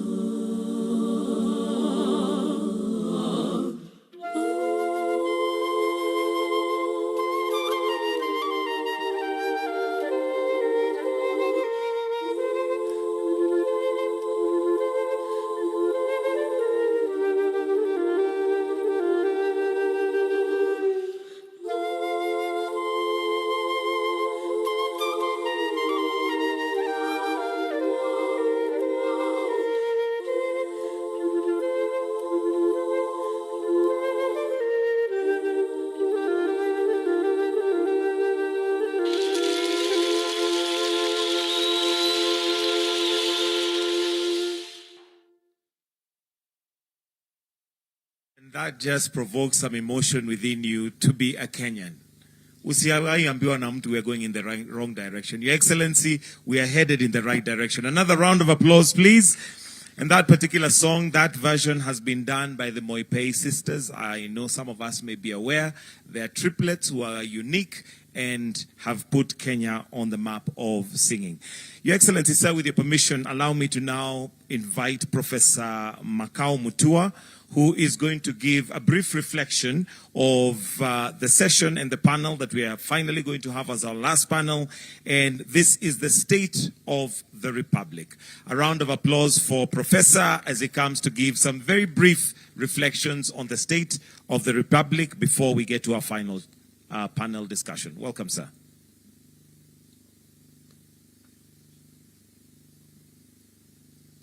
Thank you so much. Your Excellency, the President of the Republic of Kenya, Your Excellency, the Deputy President, all protocols observed. I just want to say, first of all, that this has been a very illuminating conversation. It's a reflection and also a celebration of our Constitution. But the discussion has also been very somber and very solemn. And it is on the second limb of that statement that I want to say that last year, Your Excellency, you fulcrumed this event with your partner, the late Honorable Raila Odinga. And of course, Mr. Odinga is not here today because he left us. But I want to say that before Mr. Odinga left us, Your Excellency, you and he worked extremely hard to restore sanity to our republic at a time when it was wobbling from both centripetal and centrifugal forces. But I just want to say, Your Excellency, today we can hold our heads high and celebrate that we have crossed that very difficult chapter, that river of turbulence. Mr. President, I just want to say that we cannot microwave the idea of a constitutional culture. It is not possible. Building a lasting and a rotund constitution is a very difficult process. We're here now in 16 years, because before then, Kenya was not a democracy. Kenya was not a democracy. Our democratic journey, in reality, started in 2010. And so today, we gather here on this historic day to perform one of the most important rituals of an open society. And that ritual is the reconsecration of the temple of democracy. But it is not simply a ritual, Your Excellency. It's a remembrance that is replete with not only virtuous symbolism about what it means to be free men and free women. It's a call to the fidelity of the norms, the processes, and the institutions that require the Kenyan state to give the most happiness to the largest majority of its people. But we meet here today not to express naive optimism about human nature.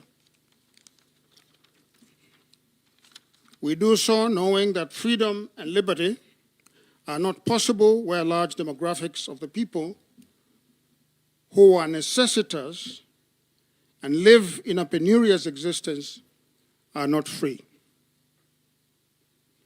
No. The basic command of the Republican state, the condition sine qua non of democracy, is to protect people and their property and to lay the foundation for economic prosperity and social and cultural renaissance. Your Excellency, next year, we are going to perform another ritual of democracy, where every single eligible citizen will cast a ballot of conscience to elect those who will lead this great country. And let me remind Kenyans, especially the naysayers,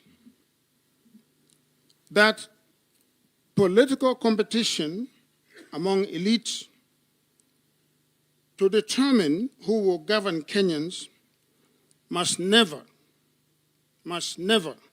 be a life and death or an existential contest. It must never. And I want to warn those who beat the drums of war because of an election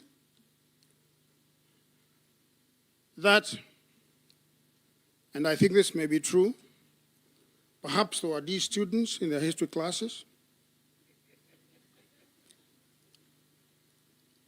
but I want to note that to be given an opportunity to lead a nation as great as Kenya is a solemn and sacred obligation. And citizens, for it is they who hold the highest office in the land must be allowed, as our Constitution demands, to cast their ballots next August, next year, without calumny,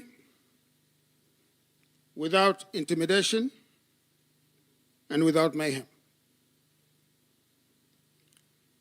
16 years into our democratic experiment, we must return a verdict of maturity as a society next year.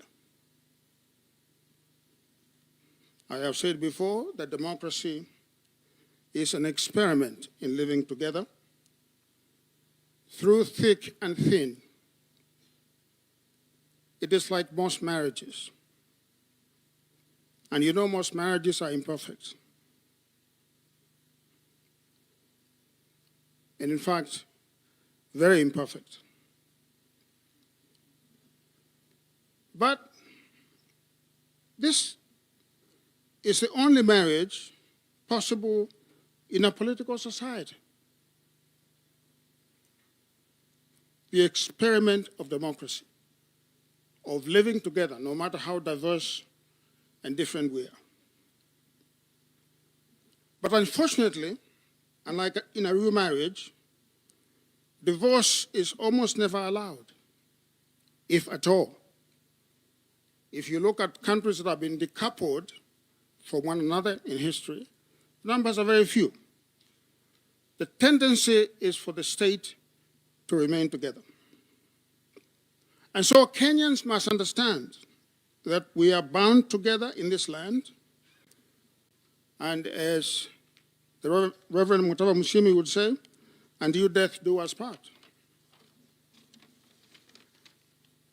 But finally, I want to beseech all of us to internalize what we are doing here with all the three arms of the state, and that we must never take this civil conversation for granted. We must never.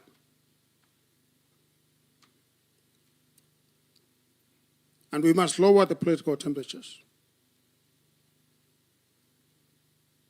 Let me finish by lauding the presidency, the President, His Excellency the President, because, Mr. President, you took an economy that, as we all know, was in free fall, an economy that was expected to default, and a society that was at each other's throats. And you not only stabilized the economy, you sewed together the fibers of our republic.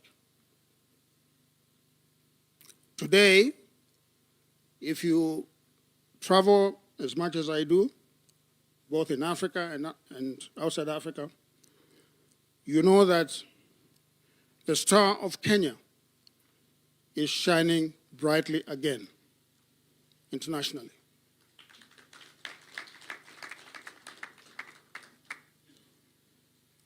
The work that the President has done is evident for all to see. And let those who have eyes see, and those who have ears hear. Your Excellency, you took the call of the people and you have delivered. Our country and our democracy today are stronger and better than they were 4 years ago.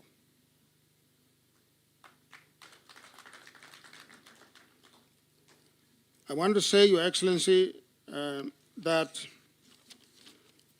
this ritual of Katiba Day, and may it continue in perpetuity, perhaps in different iterations.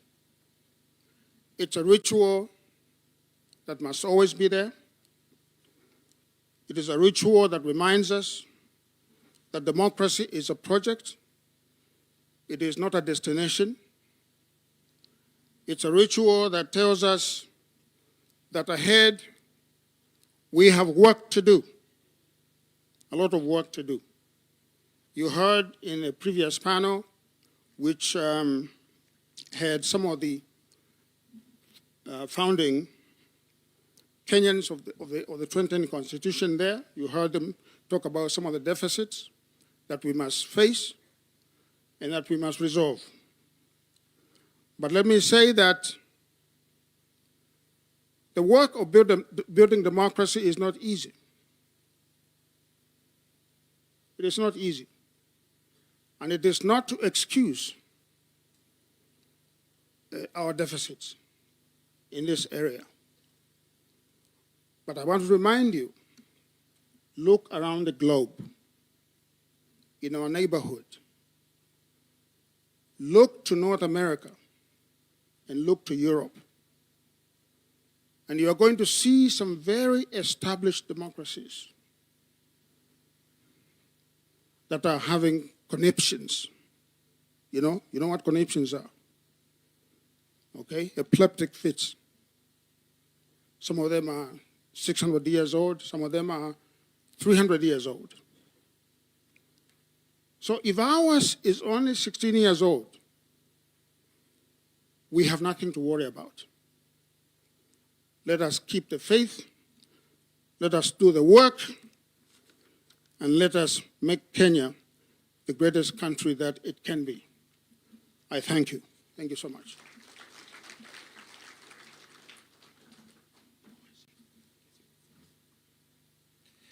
Thank you very much, Professor. Your Excellency, with your permission, allow me to now invite the Honorable Dr. Musalia Mudavadi, Prime Cabinet Secretary, and also Cabinet Secretary for Foreign and Diaspora Affairs, to make his submissions. Tumpatie makofi tafadhali akija. Welcome, sir.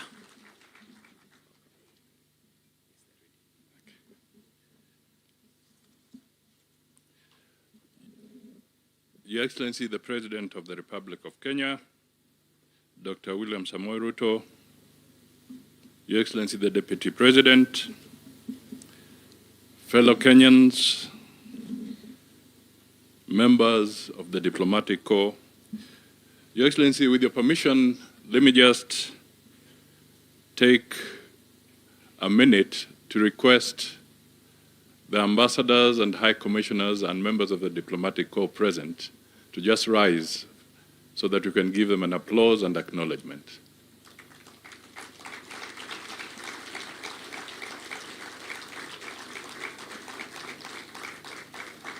Thank you so much for joining us on this very, very important occasion. And as Professor Makau was speaking, he did mention that this was an item, a program that you sat with the late Raila Amolo Odinga so that you can actualize it. Let me, in that spirit, then acknowledge Mama Ida Odinga.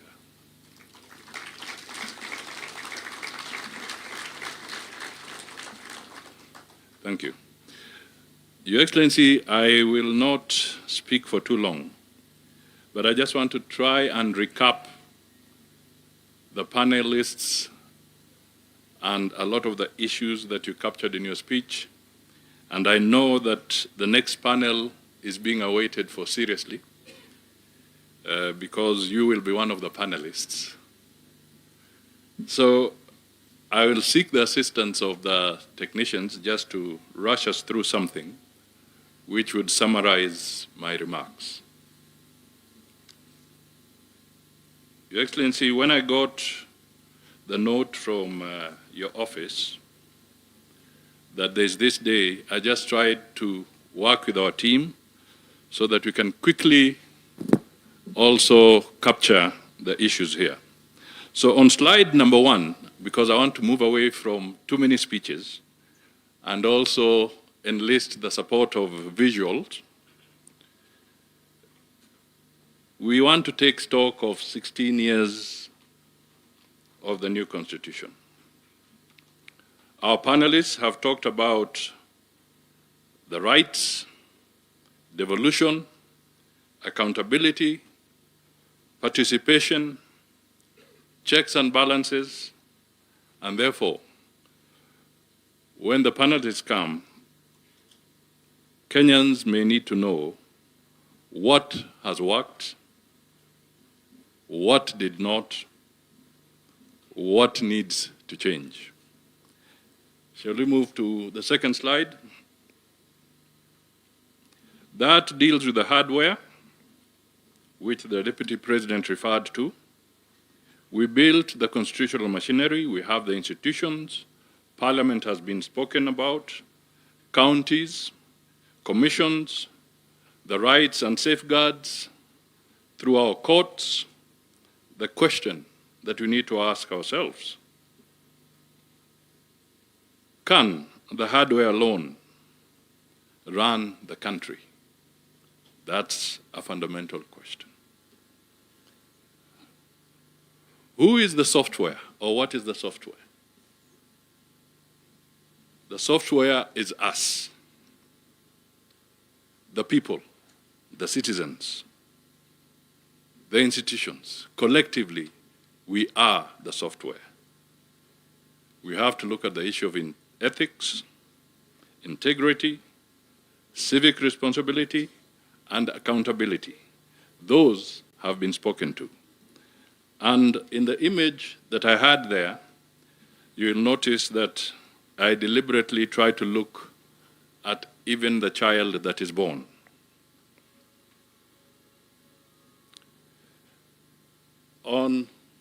Now we can move to the next one. Values.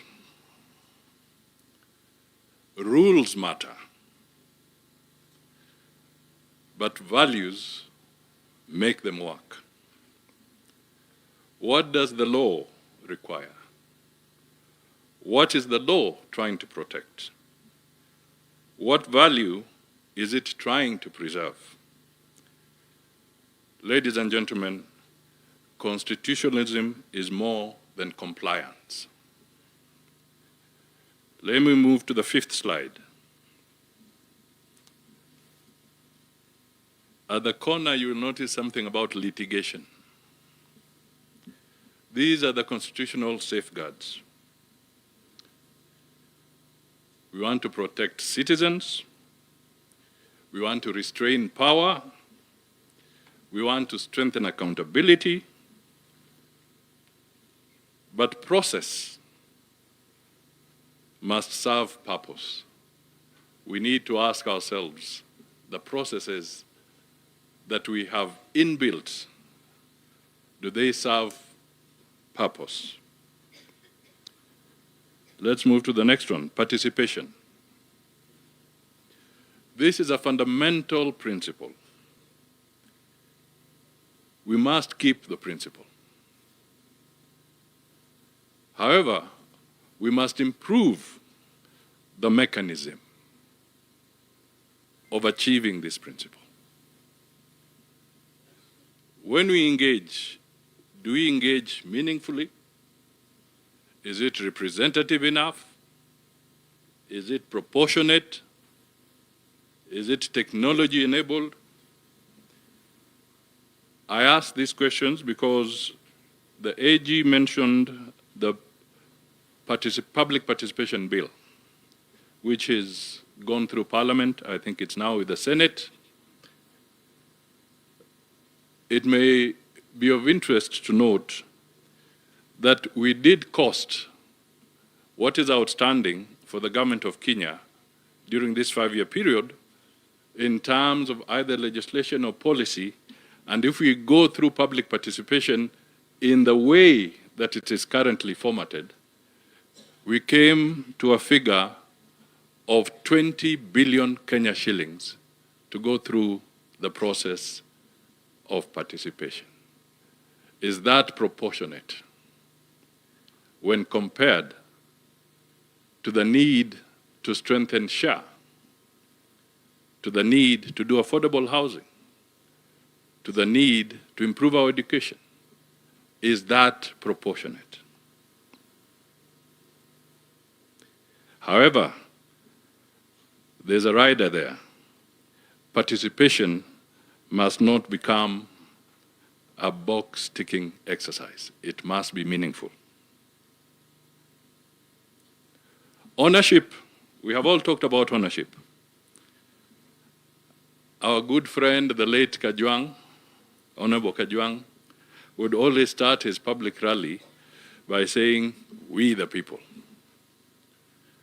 Can we stand here and say that this constitution belongs to us?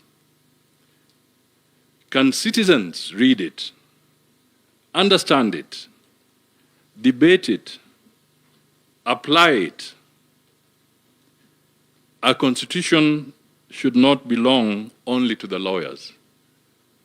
Have we gone that extra mile to have this constitution in our vernacular languages, to make it easier for our people to read and understand? Those are questions that we need to ask ourselves. What are the gains? Some have been highlighted. Devolution. Power is closer to the people, to the citizens. Rights and dignity.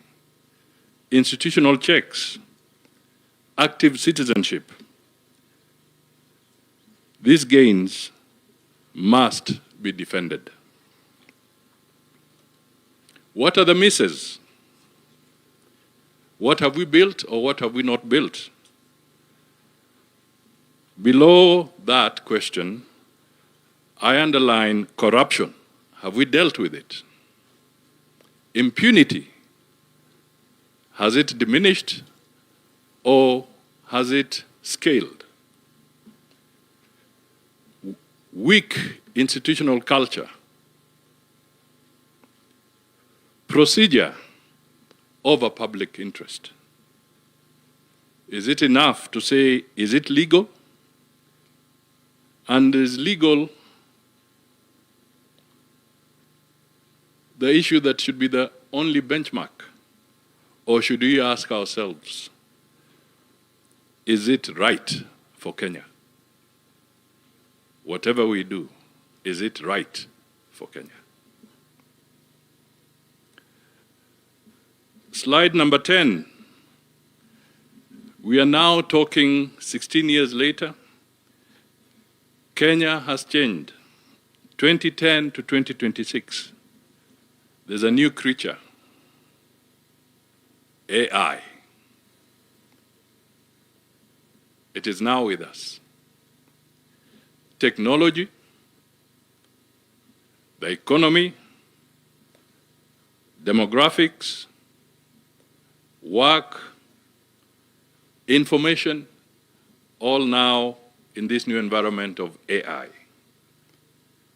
Ladies and gentlemen, the Constitution must keep speaking to a changing Kenya.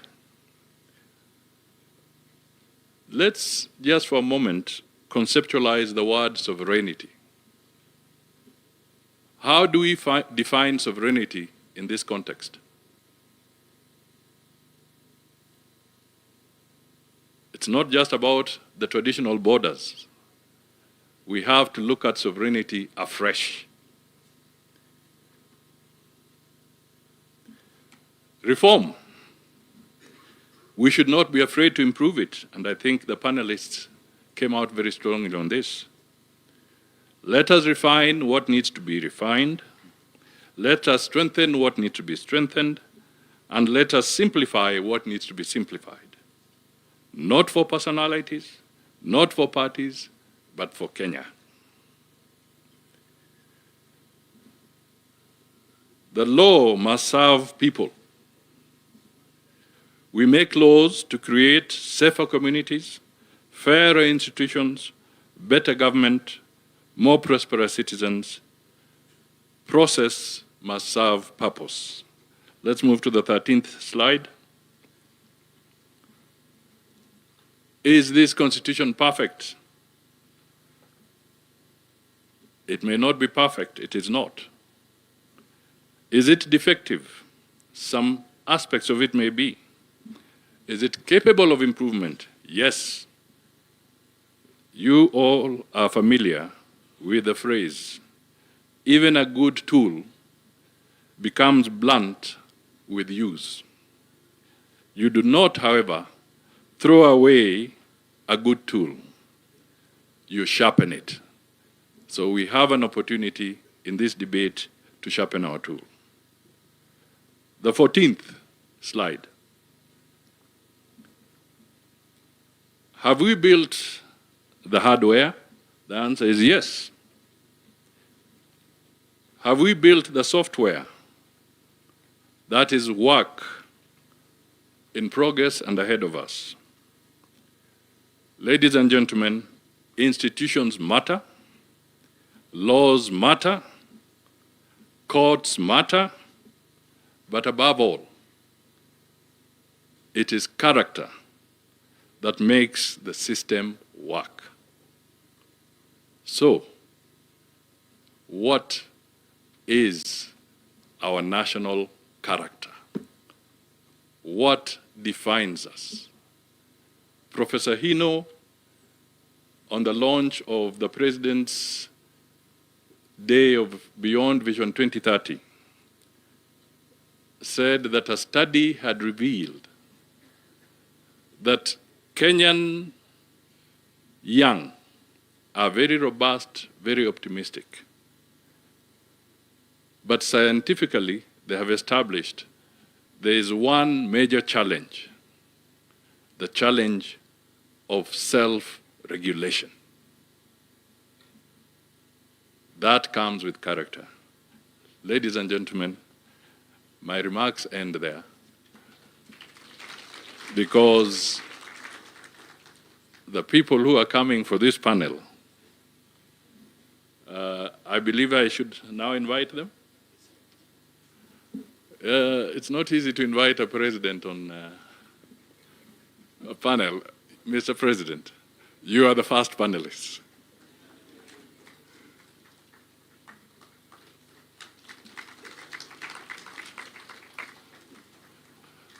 I now also wish to invite the Chief Justice and President of the Supreme Court, the Honorable Justice Martha Koome. Let me invite the Speaker of the Senate, the Honorable Kindiki. Let me invite the Chairperson of the Council of Governors, the Honorable Ahmed Abdullahi.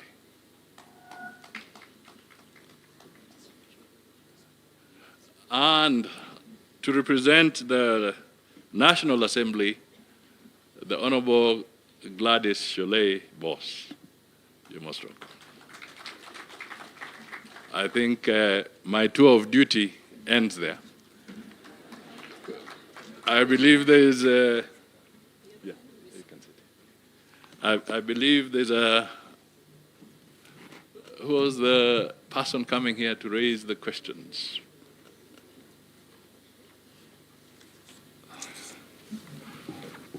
Our moderator, please.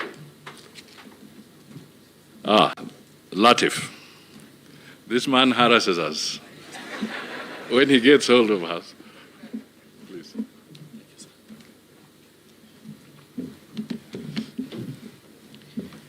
Your Excellency, the honorable panelists, ladies and gentlemen, good afternoon.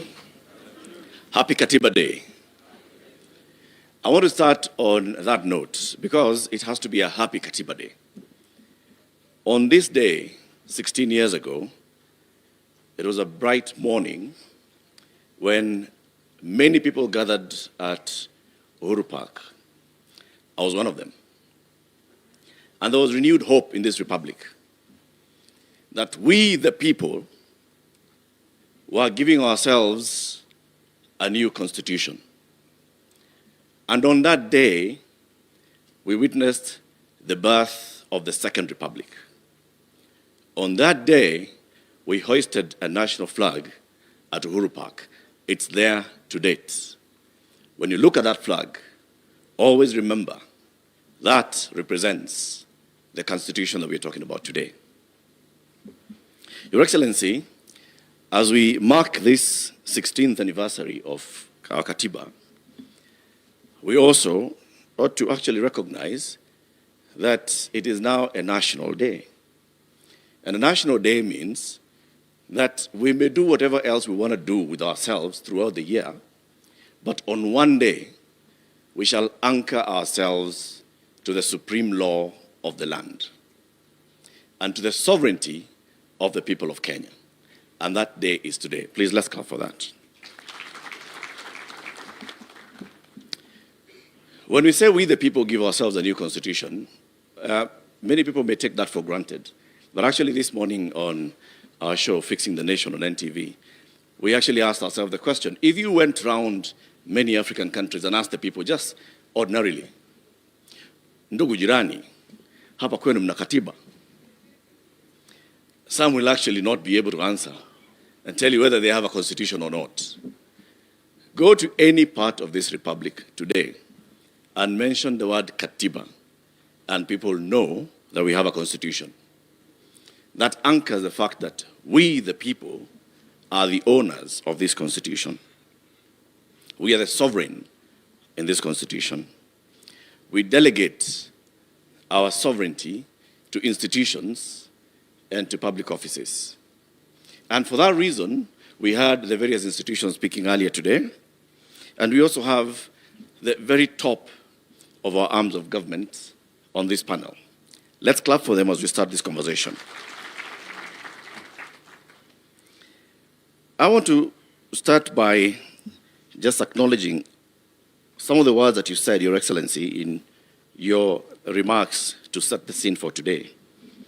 You said accountability cannot end with defending institutional territory, observing procedure, or publishing reports. Ultimately, we must account for outcomes, whether we have protected the sovereignty of the people, upheld human dignity, preserved constitutional order, used public resources responsibly, and brought the rights guaranteed by our Constitution within the reach of more citizens. There's no greater responsibility than that's given to the people in our panel today. And I want to start with you, Your Excellency.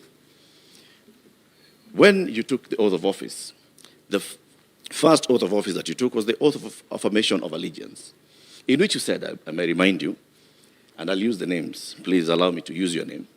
I, William Samoei Ruto, in full realization of the high calling I assume as President of the Republic of Kenya, do swear that I'll be faithful and bear true allegiance to the Republic of Kenya, that I'll obey, preserve, protect, and defend this Constitution of Kenya as by law established and all other laws of the Republic, and that I'll protect and uphold the sovereignty, integrity, and dignity of the people of Kenya. Our conversation this afternoon, Your Excellency, with the permission with the honorable panelists, I just wanted to make it very short. It's not accountability.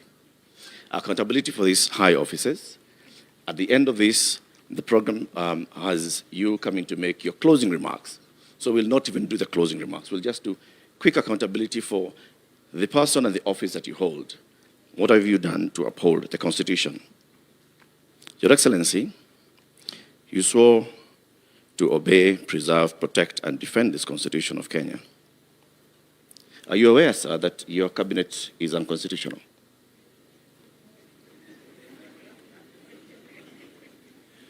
Thank you very much, Eric. I am fully aware that the court has made a determination and given me time to realizing that that is work in progress to be able to do what I need to do. But in that context, let me speak to my oath of office in a broader context, and to speak to this day, Katiba Day. And as I have said in my earlier statement, this is not just a ritual. This is a time for us to reflect and account for what we have done in 16 years with respect to the tenets, the principles, the mandate, and the requirement of our Constitution. And putting that in the context of my oath of office and being accountable for that oath of office, and putting it in the context of what, again, I said earlier in terms of how do we account for the authority that we exercise and whether that is making impact on the people of Kenya, especially on what you said, whether more and more citizens are closer to the rights that the Constitution envisaged. And I will say the following, that by way of accountability, when we seek a mandate like the way I did, I made commitments to the people of Kenya. And those commitments were not just statements. They were not just slogans. They were commitments that ultimately I must be held account, because that is what the Constitution demands of me as president. And I would want to put it in this context. Number one, I made commitments about how to transform the nation and what I need to do. And I made proposals to the people of Kenya that this is how I intend to stabilize the economy. This is how I intend to make sure that we have access to health getting to the majority of citizens. This is how I intend to work on making sure that there is decent housing as it's required by the Constitution. This is how education that is provided for as an obligation to government in the Constitution, this is what we are going to do. This is how we are going to work on access to water and all the other requirements of the Constitution.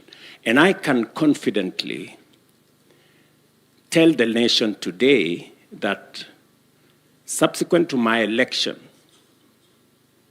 and my commitment that I will be faithful to the Constitution, we have done whatever we needed to do, difficult as it may have been, to stabilize our economy. Today, our economy is the 6th largest economy in Africa. Our interest rates have come down. Our exchange rates have come down and stabilized. Our inflation has come down and stabilized. And our sovereign debt position is way different from what it was. We did not only,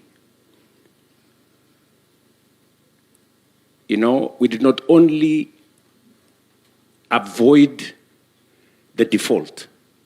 We've gone ahead to create a much more stable economy. Allow me to bring you back to my question. Just let me, so that I don't lose my trend of thought. Okay. Let me say that often I have been asked, you committed yourself that you will reduce on debt and on borrowing. And I want to answer that question in this forum because prudent management of public resources is part of accountability, is part of accounting by leaders. Sometimes we reduce accountability to just be about corruption and those other things, which are fundamental. But the worst form of corruption is to make a commitment that you have no intention of keeping. True. And so when I made a commitment that we are going to think of how to develop our country without burdening ourselves with too much borrowing or debt, and sometimes disproportionately disadvantaging generations that come after us. Right.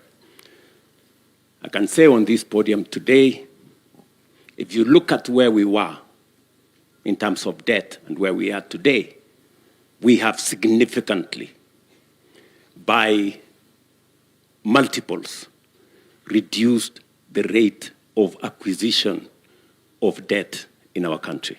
Let me give you an example. When Moi left office, we had a sovereign debt of 630 billion. That is what Kibaki inherited. In 10 years, Kibaki took that sovereign debt to 1.8 trillion. That is 3 times, by a multiple of 3, roughly. When my brother, President Uhuru, left office in 2022, he left behind a debt of 10.3 trillion. It had grown by 5 times, 500% in 10 years.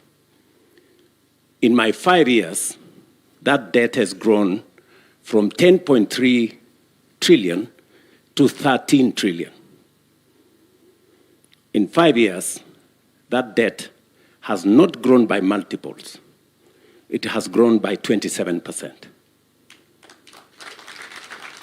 And therefore, the commitment I made that while we will continue to invest and develop our country, we will do it in such a manner that we reduce on borrowing, we reduce on debt, and we grow our economy sustainably.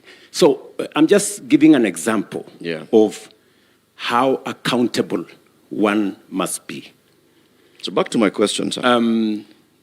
I will come to your question. I just want to phrase it again. Yes. So that we don't lose track of what we are saying. And you've used the words that I do not want to repeat, but let me just use them. Worst form of commitment, of corruption, is making commitments that you do not keep. Yes. You made a commitment in your gender charter to have a 50% representation of each gender in your cabinet. Today, your cabinet is unconstitutionally composed of the requirement not more than 2/3 of the same gender. I just want to seek, because the issue here is constitutional accountability, Your Excellency. Correct. So in that regard, because this sends a strong signal to the rest of the Republic, what is your answer to that? Why is the cabinet unconstitutional? What are you going to do about it? There is a court order that has not been vacated by any other court that has given you until the 28th of October to reconstitute your cabinet. Correct. Precisely what I'm telling you is, in the context of commitments that you make, you may not necessarily get 100%, but you can get 80%. In your estimation, have you passed that exam or did you not pass? If the commitments you made, you have achieved 80%. There are some commitments that are work in progress. But what I was trying to point to you is that of the commitments I made to the people of Kenya, commitments on the economy, commitments on education, commitments on agriculture, commitments on housing, commitments on making sure we control our debt, commitments on making sure that we have universal health coverage, I can confidently say we are at 80%. That does not mean we have discharged every commitment. There are commitments that are outstanding. Among them is that one on making sure that we respect the 2/3 gender principle. Will you reconstitute the cabinet? It is, that's a much more simpler thing to say. Okay, let me just... But let me just, you know, we are speaking in context. Yes. You know, don't make it simplistic. I am not, sir. Because, you know, there are many people who are telling me, for example, I heard from exactly what you are saying, you must get 100% for you to have passed. I don't think that is fair to say, for you to have passed, you must get 100%. I think what we are saying is, have we, in the collective assessment of the people of Kenya, yes, have we kept our part of the bargain substantively? You remember I used the words progressively in my statement several times. Yes. Have we made progress progressively? Yes, we have done. Have we done 100%? No, we have not got 100%. Some of it, as was said here by leaders, is work in progress. And its attainment may not happen today. Just the same way the court has ruled that Parliament is unconstitutional because of the 2/3 gender rule. Yes. That determination was made by court, I think, almost 5 years ago, 6 years ago, to be exact. But it's work in progress, you know. I did make proposals myself to Parliament on how we could attain the 2/3 gender rule. It is still work in progress in Parliament. And I think progressively, without being too aggressive against ourselves, that is work in progress. Thank you. Thank you, Your Excellency. I want to move to my leadership, the Honorable Chief Justice. As head of the judicial arm of government, the judiciary, we the people, created the judiciary and wanted the judiciary to be the ultimate arbiter and the one that upholds constitutionalism and the rule of law in this country. Madam Chief Justice, there have been questions of integrity within the judiciary. You've addressed them previously, but you continue to address them. The question that I asked to you is, would Kenyans believe that their judiciary is functional when questions of integrity keep arising towards it and they don't see progress being made? Thank you very much, our moderator. Thank you, Your Excellency, for inviting me to this forum. I'm honored, greatly honored, to participate in this forum where we are looking at our Constitution and asking ourselves whether it has worked for us, what we need to do to make it work better. Now, when I look at the judiciary, we agree that judicial authority comes from the people. The people are sovereign, and therefore we are servants of the people. And whatever we do in serving them, we always ask whether we are meeting the expectations of the people, whether we are responding to their expectations, whether justice is truly a lived reality in Kenya. So this Constitution has really strengthened the judiciary, because now judicial independence is constitutionally entrenched. But we take it that judicial independence goes hand in hand with accountability. We ask ourselves whether in the way we deliver justice, are we reaching out to every Kenyan? Can every Kenyan access justice? And that is where we begin, Latif, to tell ourselves that delivery of justice services is like any other service. And therefore, we have a duty to reach to the very last mile with judicial services. And when we looked around, the number of Kenyans who can access formal justice services are a paltry 17%.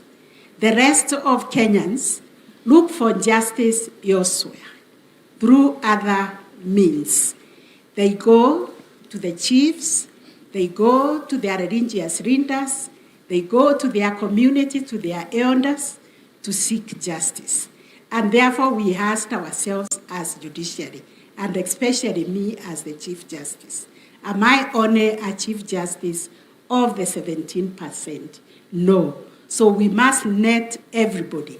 And this is why we are working with communities to expand the multi-door approach to justice to reach the alternative justice system, which is also a command of the Constitution, that we should promote NDR, alternative justice system, mediation, negotiation, reconciliation, and all that, so that every Kenyan can have a choice. Do I want to go to the formal court? Do I want to go to the alternative? And Latif, we are being celebrated even by the Commonwealth for having been able to link the informal justice system with the formal justice system. We have ukumbis or tribunals or community sessions where people are resolving disputes, and thanks be to this Constitution, they are able now to come with those agreements. We have trained them on fair trial methods so that when they agree, we only ask ourselves whether this agreement meets the constitutional thresholds. We've been, and we have established ourselves in 16 counties where we have NJS.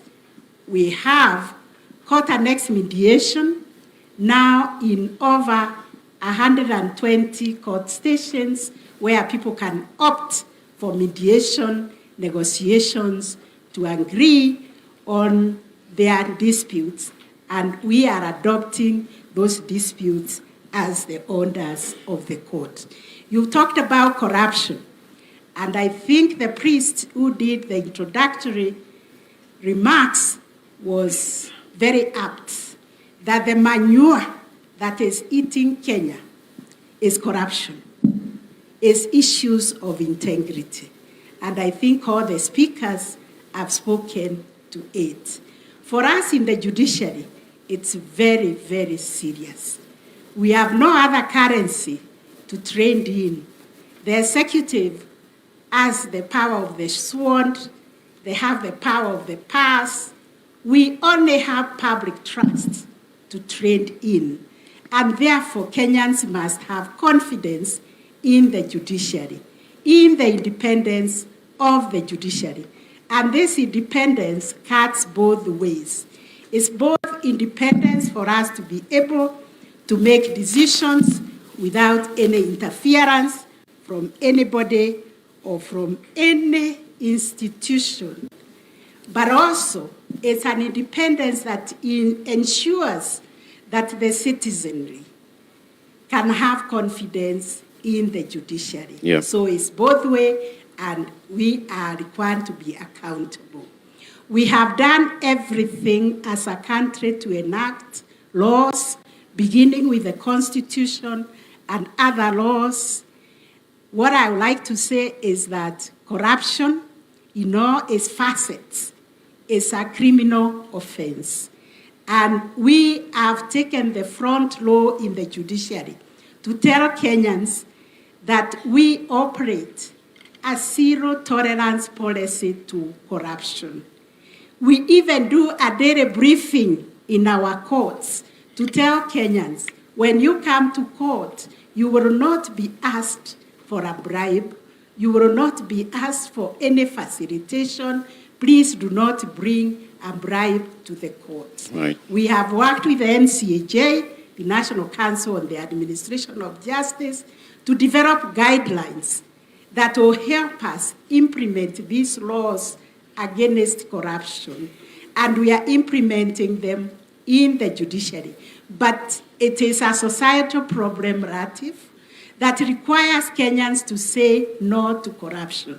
It requires a national conversation, because as much as we try to insulate ourselves in the judiciary, we are within this ecosystem where people believe in giving a bribe, or even believing somebody who has no connection with the judge or the magistrate, that I know the magistrate, I know the judge, I will fix your case, I collect money to go and take to the judge. The judge or the magistrate may not even know, but sometimes they know. Yeah. And therefore I've been saying it is wrong. We as judges and magistrates and judicial staff cannot be dispensing justice with one hand and committing a crime with the other.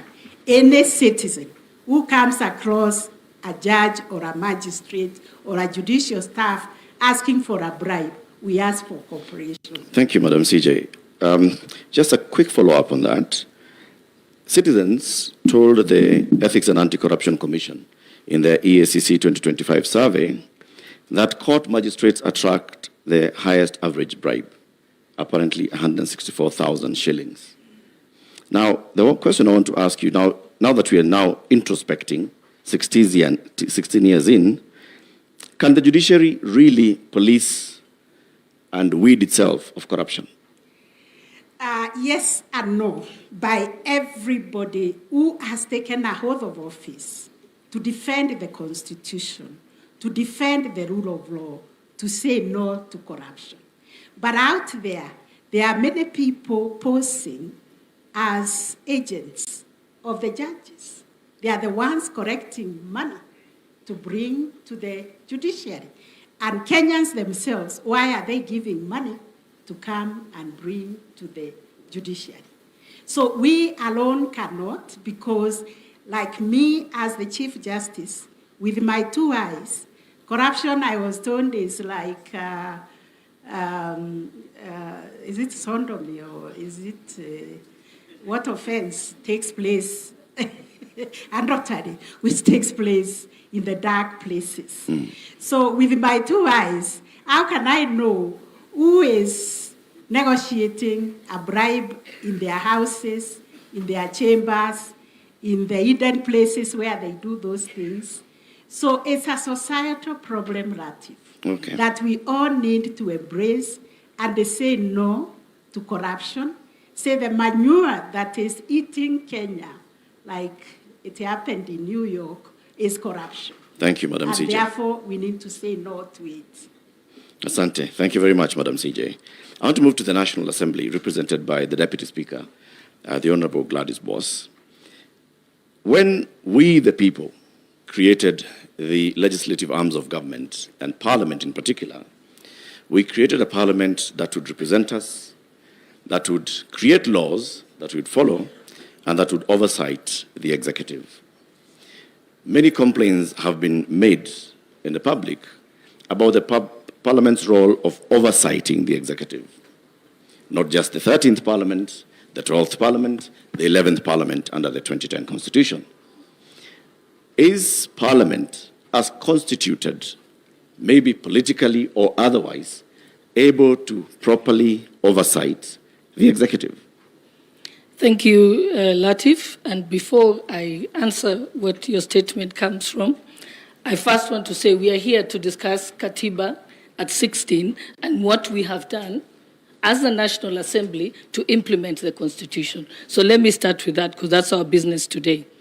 If you look at Article 43, which the President has spoken about very passionately, on the issues of health, if you look at the Social Health Authority Act, Parliament, National Assembly passed it. If you look at the Primary Health Act, it was the National Assembly that passed it. If you look at the Emergency, Chronic and Critical Illness Fund, that is the National Assembly. If you look at the Digital Health Act, that's the National Assembly. So on the issue of health, under Article 43, we have made our part. On education, currently we have several laws. We have already, just yesterday, we were debating the an amendment to the Basic Education Act, because again, that's a right. It's a socioeconomic right under Article 43, and further to that, there's more amendments that are going to the Higher Education Loans Board, the Tertiary Institutions Act, the Education Assessment Act, and so on. All those are ongoing. If you look at the right to water, again, we passed the National Water and Storage Authority Act, and that is already in place. If you look at the issue of housing, the Housing Levy Act was passed in Parliament. If you look at the changes that were made to our savings at the National Social Security Fund, again, that law was amended by Parliament to be able to allow an increased amount so that we can have increased savings in the country, so that we are not borrowing money from other countries, but we can borrow our own citizens' money. If you look at Social Security, on the money that is given to senior citizens by government, again, that took an act of Parliament. So we can categorically say that as the National Assembly, on the manifesto of the Ruto administration, we have been able to do our part. On the issue of the right to food, again, when you see some of the programs and some of the laws that we are passing, is to ensure that we are able to attain the issue of food security. The courts, on many cases, has castigated Parliament over public participation, and that's why the Public Participation Act is currently before the House and has gone to the Senate.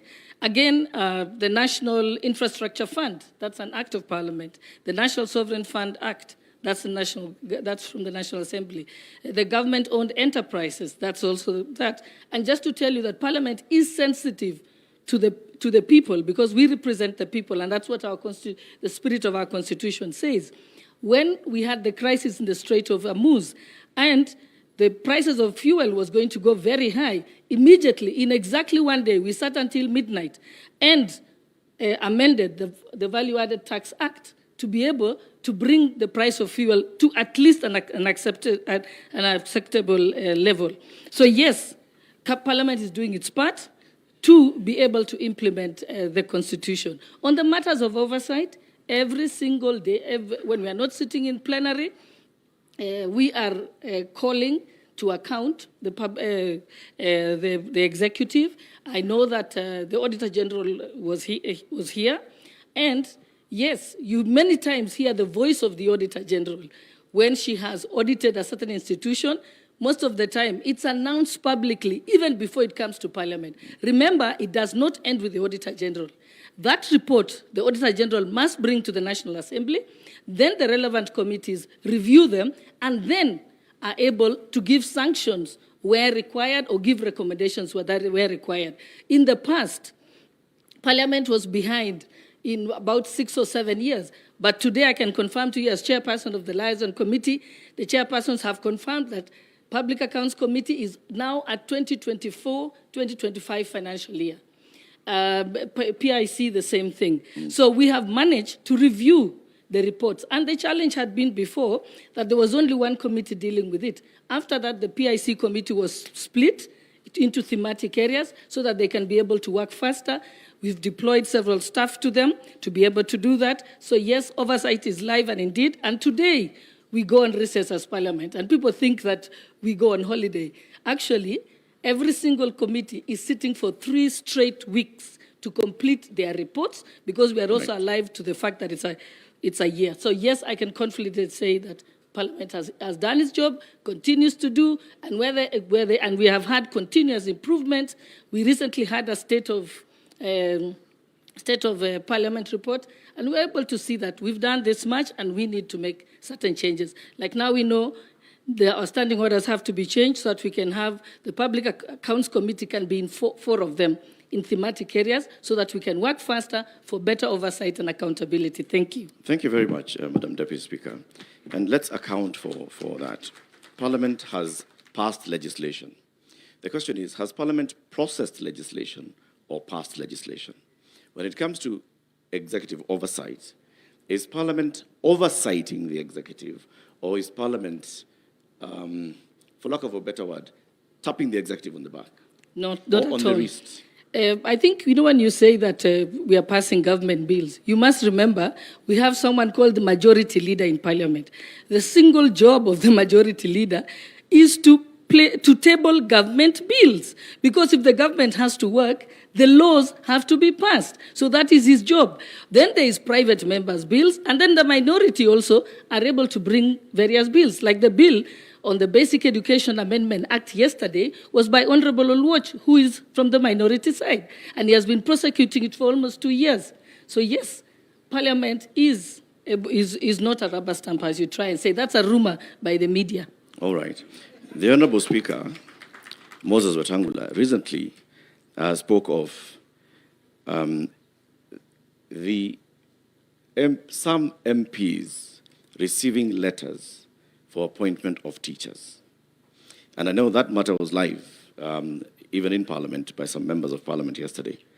As the head of Parliament, how do you respond to this?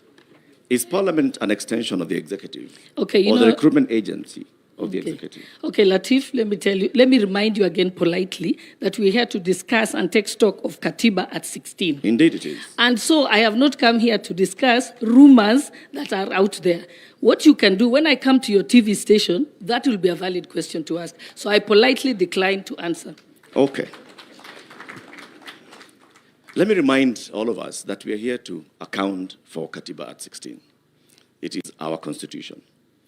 The offices that we created are accountable to the people of Kenya in all things that they do, whether they are passing laws or blocking laws. So, the Honourable Deputy Speaker, respectfully, I tell you that the question I'm asking is about accountability. No, it's a valid question, Parliament. and as you said, and as I've told you, that for today's session, there's no answer to that. But I can confirm to you that yesterday, the Education Committee was waiting to summon the Teacher Service Commission, because that is the independent commission that is charged to do with recruitment of teachers. If they are doing it in a different manner other than provided by the law, then they are the ones to be called to account. And that's why I'm saying that's a conversation for another time, not today. There's no better day than today, but let's move to the next one. Honorable Speaker, Amason Kingi, you're Speaker of the Senate. You served as the county governor for 2 terms. And you know the role of the Senate that we, the people, established is to defend and promote democracy, devolution. And I want to ask today, is the Senate protecting counties? And can you give us examples where the Senate has actually protected counties, and from what?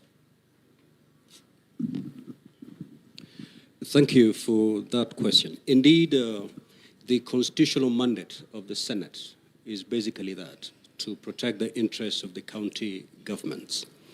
And it does that in different fronts. First is when we are doing the division of revenue between the national government and the county governments. That is where the Senate then pronounces itself as a defender of the county governments. You will note that since inception of devolution, because of the the spirited fight by the Senate, the shareable revenue going to the counties has gradually been increasing. So yes, we have been fighting so hard to make sure that the county governments do not get a raw deal when it comes to sharing the revenue between the national government and the county governments. There are other instances, of course, where the Senate comes in to protect the county governments. You've heard of this issue that is, I believe, still very much alive. that touches on the roads, for example. There has been a push from the national government on how to reclassify roads beyond what is presently provided for under the Constitution. And I think the Senate has taken a very firm stand on how we should handle that matter, again, protecting the interests of the county governments. So yes, the Senate has been there for and on behalf of the county governments. Have there been instances, Honorable Speaker, when the Senate has felt the national government overreaching its mandate to claw into functions of devolution? Well, if you look at Schedule 4, for example, which demarcates the functions that are preserved of the national government and the functions that are preserved of the county governments, for the period that we have experienced devolution, there has been, of course, a delay in unbundling these functions. And, but by and large, as we speak today, at Katiba at 16, a lot has been done. And unbundling has been done. What I think is remaining is costing of those particular functions. But again, under our law, a county government can enter into an agreement with the national government.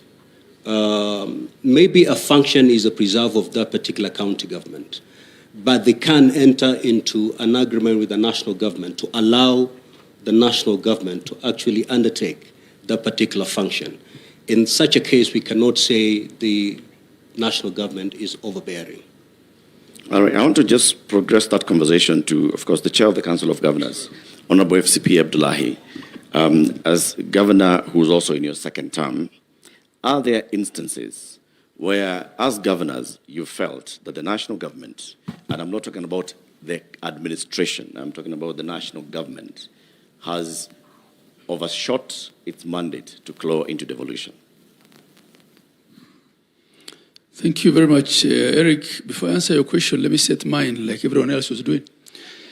Devolution has done extremely, extremely well, and it's the that everyone here that has been on this podium has said it's that one single takeout that has been very, very beneficial to Kenyans out of our 2010 Constitution. And without giving numbers necessarily, if you just look at the expansion in healthcare, in agriculture, in early childhood education, the distances that have reduced for fetching water and all the number of hospital beds, and I have the data here in a very refined manner, devolution has done extremely, extremely well. Now, on the issue of national government and the whole matter of clawback, you'll have to understand that in a robust democracy such as ours, and where we came from, you know, we were not 47 countries coming together. We were one country, and we were not coming out of war, right? We had a very strong centralized government. And the clamor for the new constitution was partly to spread that power at the center and devolve resources and decision-making over those resources. So there'll always be areas of conflict between national and county government. And this is why we have a very elaborate architecture of intergovernmental relations. And we try as much as possible to solve disputes intergovernmentally, right? And at times then, when we don't quite agree, that's why we have courts. And this is the same everywhere. I was just checking the number of cases that US states filed against the Trump government in the last 2 years. There are over 100. So this is normal. And two, clawback globally of decentralization, because devolution is a form of decentralization, doesn't really have to happen through change of law. It mostly happens through, administrative procedures, right?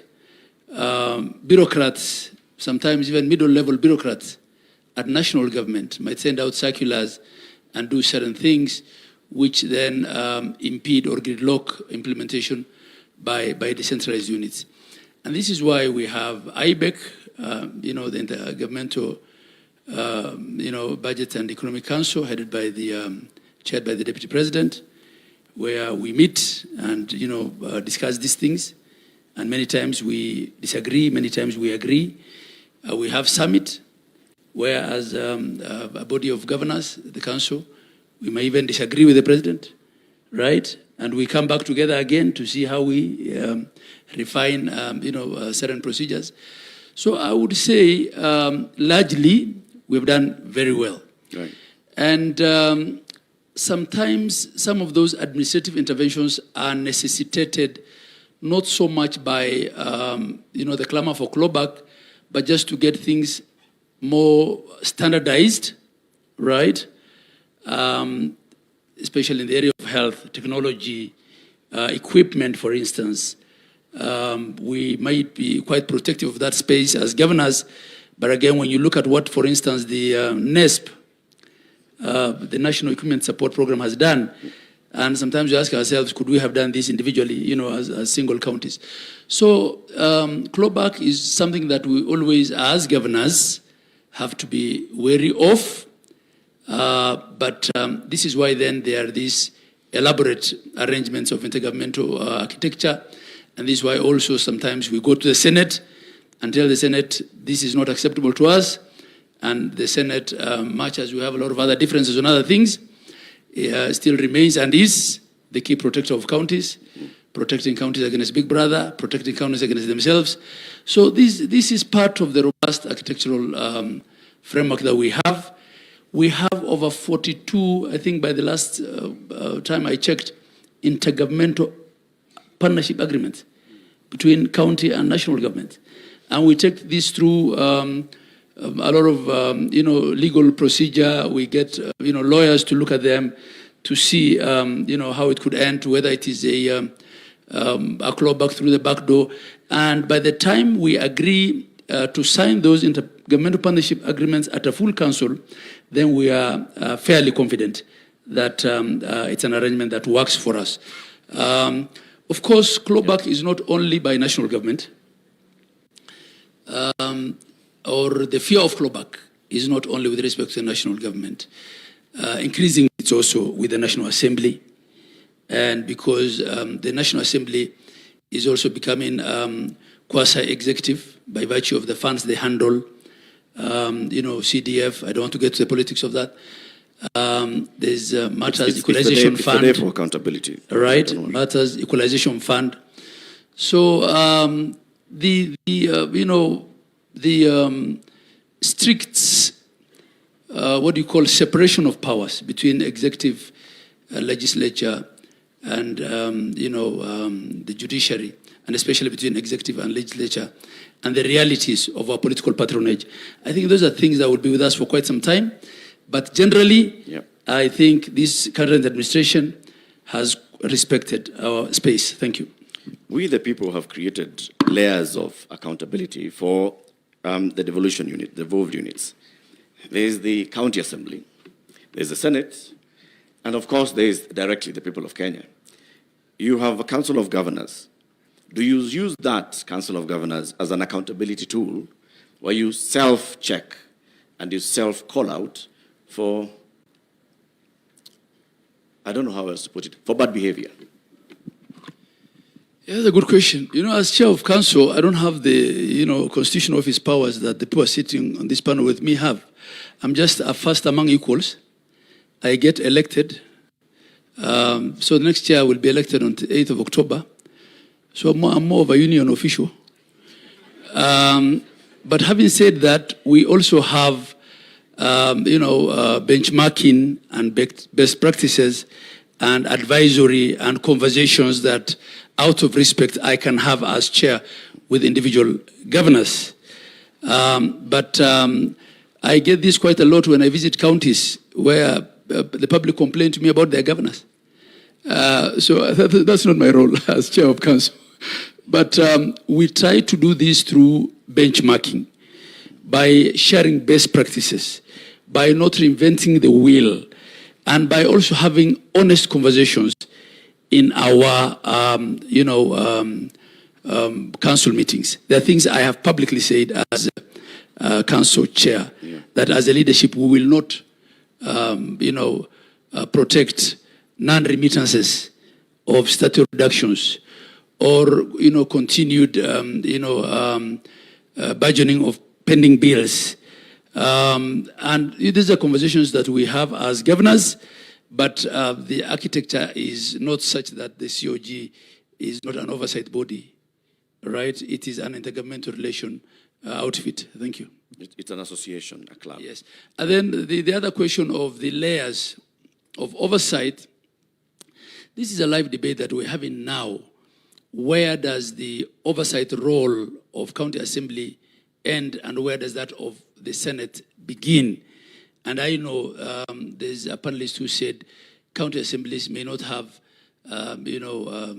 what it takes to oversight. I mean, it probably is then what are the requirements of being a county assembly member?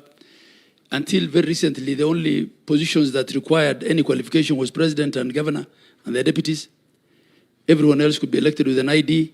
Now the courts have also said governors, like everybody else, need not have a degree. So those are debates that we have. We try to resist as a council appearing before the Senate for day-to-day operational accountability and argue that that is best left to our CECs and the Assembly, and that the Senate comes in on big matters, on policy, when there's a crisis, when there's impeachment, but the court disagreed with us, so we have to appear before Senate as governors, and at times get asked why a bean card in a facility 300 kilometers from where you are has not been signed. So, the interpretation of law is done by the courts. We stand guided by the decisions of court until such a time when that changes. Thank you. Thank you very much, Governor.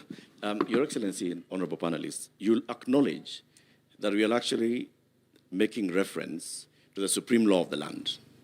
And the fact that we actually have a supreme law of the land that is so well known by many people is a big gain, like we've all said. And the fact that we can have such a day to hold ourselves accountable for what we are doing with the office, the high office that we've been given, is also a big plus. I'd like to come final round as we conclude this panel to look at institution level and the Constitution. And I'll start with you, Honorable Deputy Speaker. You understand this Constitution very well. You participated in making of this Constitution well, as did the President and the Honorable Speaker and the Honorable Chief Justice, everybody. But looking at the Constitution as it is now and the institution of Parliament as we have created it, are there aspects of the Constitution that we have not gotten to the full realization of, whose benefits we are not yet reaping from Parliament? And are there ways in which the Constitution ties your hands as representatives of the people? Thank you, Latif. When we take the oath of office, we swear to uphold and protect the Constitution. It's an obligation under Article 3 for every Kenyan, including yourself. You're bound to protect, uphold, and defend the Constitution. So that is something we must do. But as legislators, yes, there's ongoing discussions constantly. We have a committee on a Constitution Implementation Committee in Parliament. Its job is to constantly review various departments of the executive to find out if they have implemented the Constitution. So they're constantly bringing reports, and a lot of their recommendations have helped because they're able to look at the list on the schedules, what should have been implemented by what date, and they are ensuring that that is actually happening. So that is the role of Parliament. So Parliament can't just amend the Constitution, but our job is to have the Constitutional Implementation Oversight Committee. But yes, there is also conversations in the Justice and Legal Affairs Committee. I know which I sit on, when we have met the Electoral Commission and so on, and other arms of government, they say this probably needs to be changed. And what we have done is we normally give that report of requests to the implementation committee, and they are keeping a bank of that, so that when the time comes, when the Kenyans think that we should change the constitution, there will be a reference book and a reference document. So that is available in Parliament.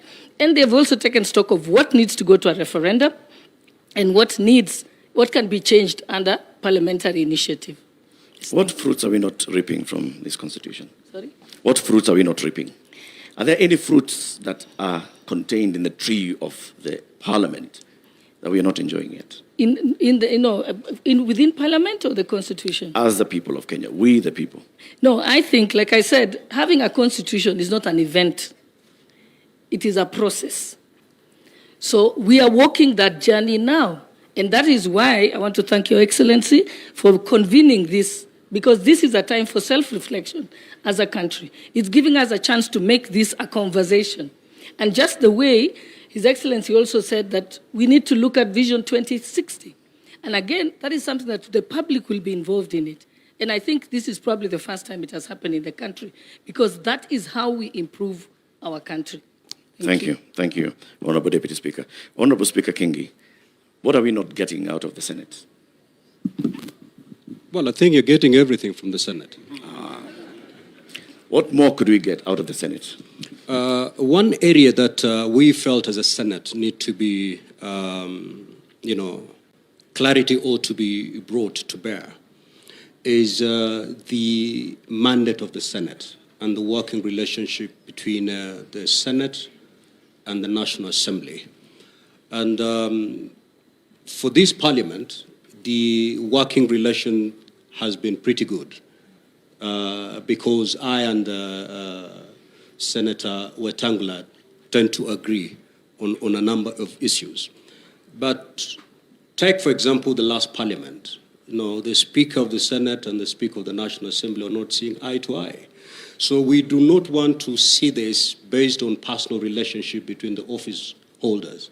We need a clear law that will define how these two houses work. And that's why the Senate has come up with a constitutional amendment. One, to expand the mandate of the Senate, and two, to bring clarity on how we can work together with our sister house, the National Assembly. Thank you very much. I want to skip to Honorable Governor Abdullahi, and then we shall conclude with the Honorable Chief Justice and His Excellency the President.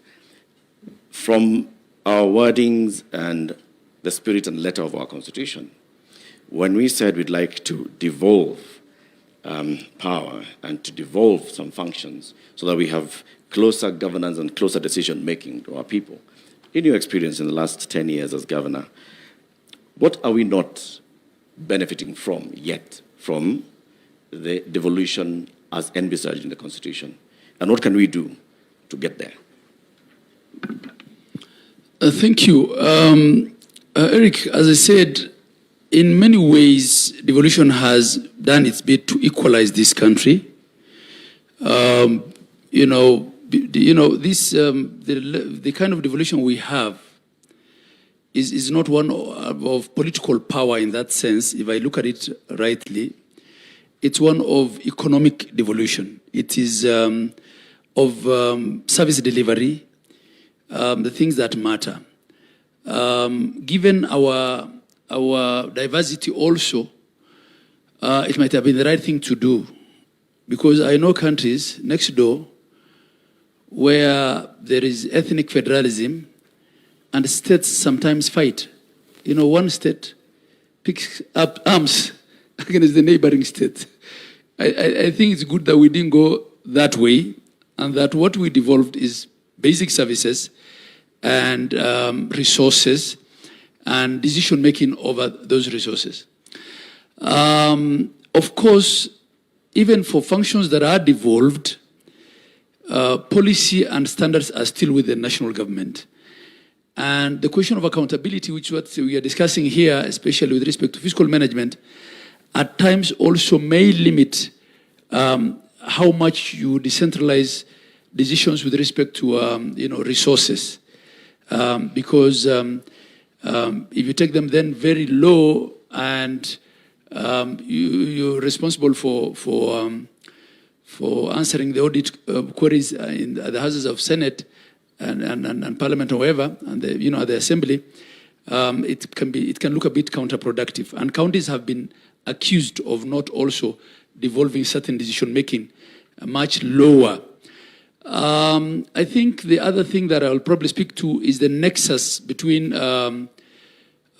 county service delivery, county government enforcement, and enforcement generally, because the level of enforcement that our people know generally is uniformed enforcement. County askaris can only carry rungus. So at times, we may increasingly are seeing that bylaws made by counties may not get as much support in enforcement as national laws would. I think this is probably an area that we need to look at, and that probably also speaks to why the county policing authorities are not enforced up to now, because of resistance from police operations teams. So those are areas. How can we strengthen counties to have better enforcement? How can we require them to devolve their services further? Those are conversations that we can have. But generally, I think a lot has improved. As I said, our intergovernmental relations is much better today than when we started 13 years back, right? But overall, of course, expectations also shift. The expectations that there were in 2013 are not the same expectations. And a lot of times, a county's performance may be judged by what the loudest MP from that county said on the floor of the House, as opposed to actual reports by oversight authorities.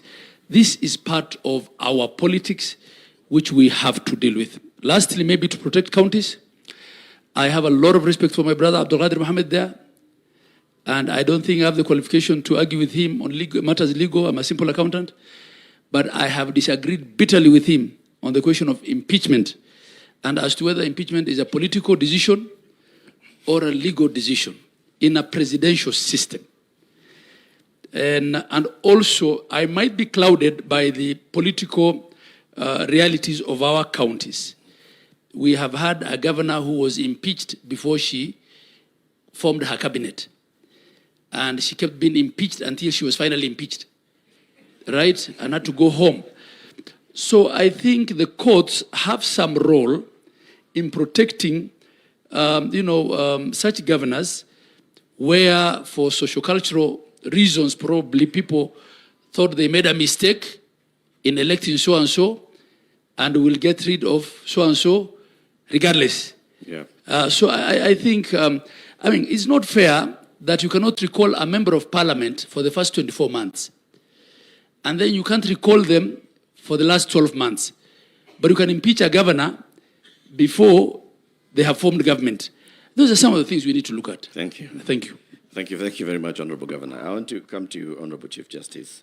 Again, as we take stock of 16 years of our Constitution, as the third Chief Justice under this Constitution, and having served in the judiciary even before rising to the highest office in the judiciary, what do you think we could gain more from greater cooperation and interdependence with the other two arms of government?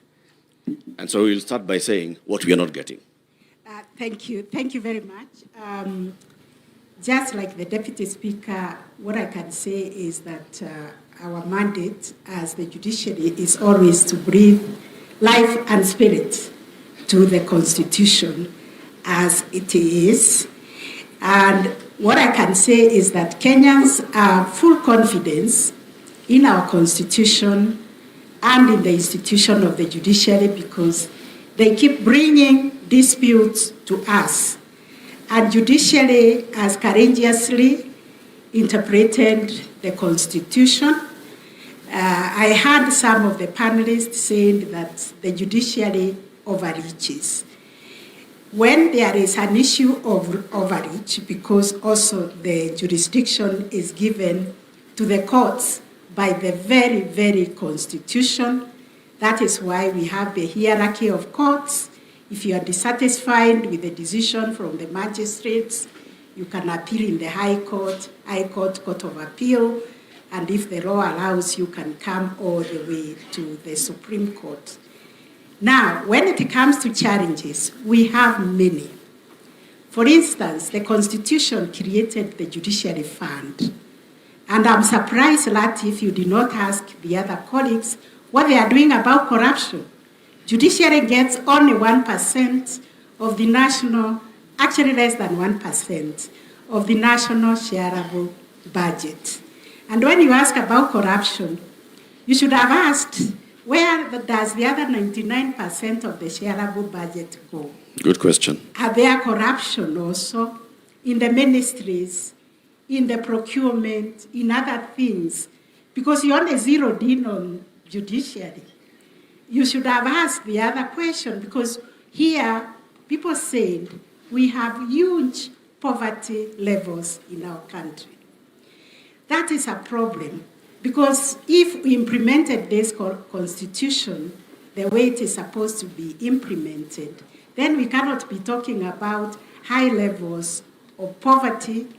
And even these people come to us in the judiciary, they need legal services, they need legal aid, and they, we see it. So because we live in this country, but we say this is our country.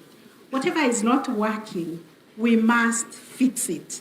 And that is the spirit within which we are meeting here today, to introspect and see what it is that we can do better as a country.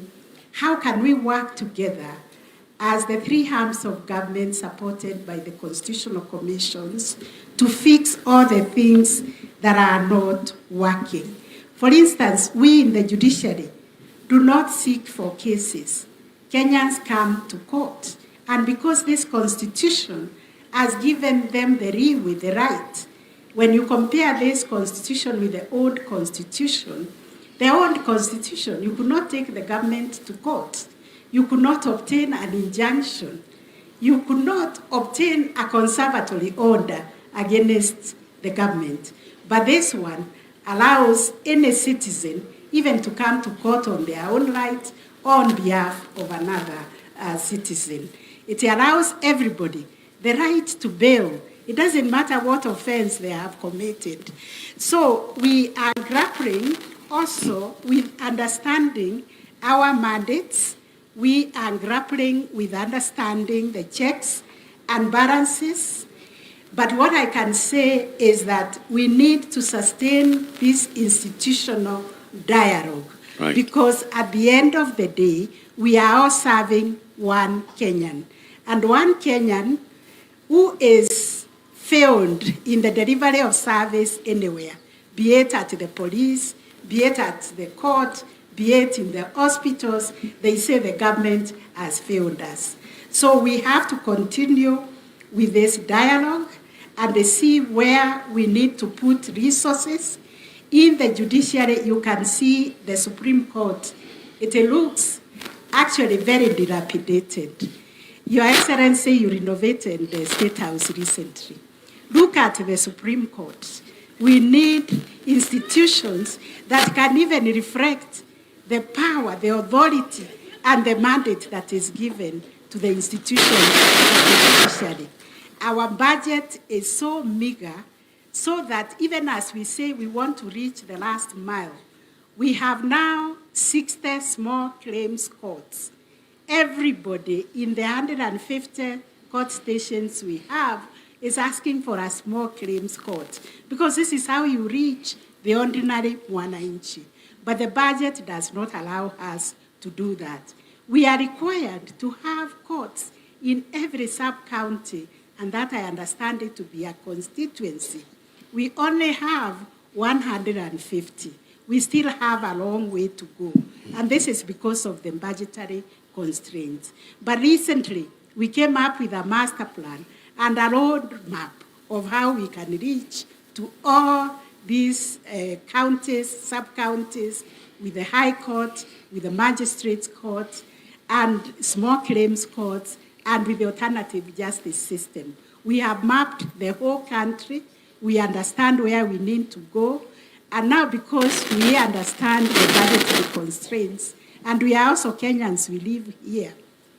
Our country is like your mother. You know what your mother can give you and what your mother cannot be able to give you. But there are certain priorities, especially when it comes to justice needs, that we need to address through more budgetary allocation. Thank you very much. That is the problem I have found with the implementation of the mandate of the judiciary to access justice to everybody.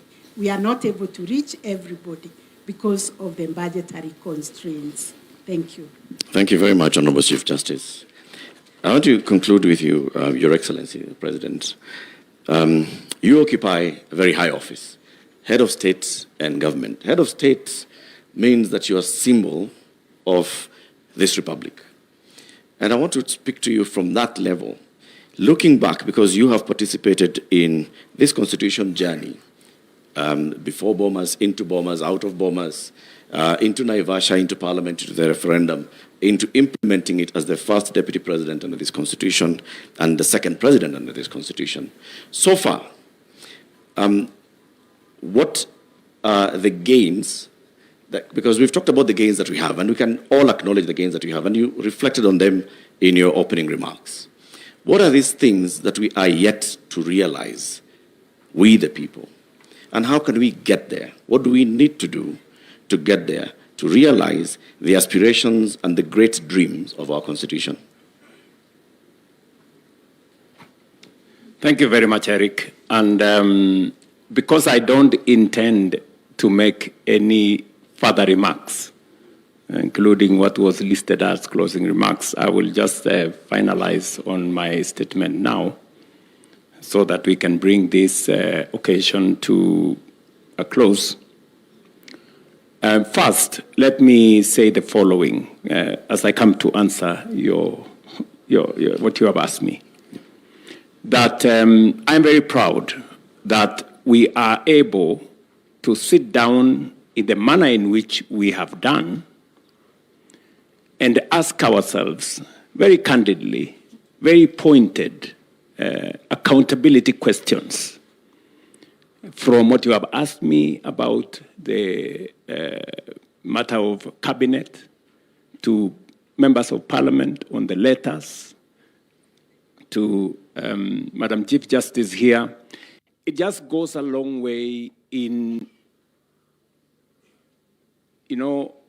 putting in context the great country that we have, that we can stomach any inquiry into what we are doing as citizens and as leaders.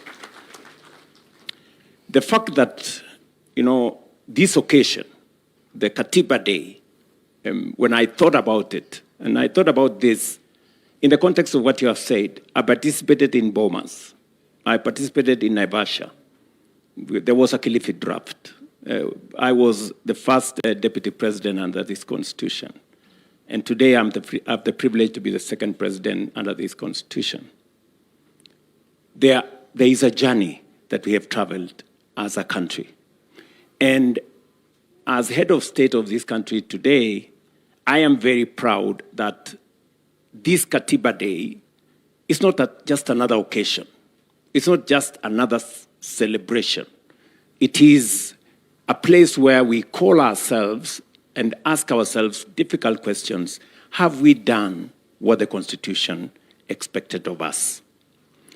And why I am very proud about this moment is because I have managed to bring the country to a place where we can candidly ask ourselves questions. Last week, I was here in KICC on one of our primary subjects, that is universal health coverage. And I spent 5 hours the first day, 5 hours the second day, answering citizens, having an engagement with citizens. As president, that does not happen in ordinary circumstances. No other president has done what I have done. I have put myself at a place where I can be questioned and taken questions and answered. So I think this is a good place for us as a country, number one. Number two, we have made very good progress. As somebody who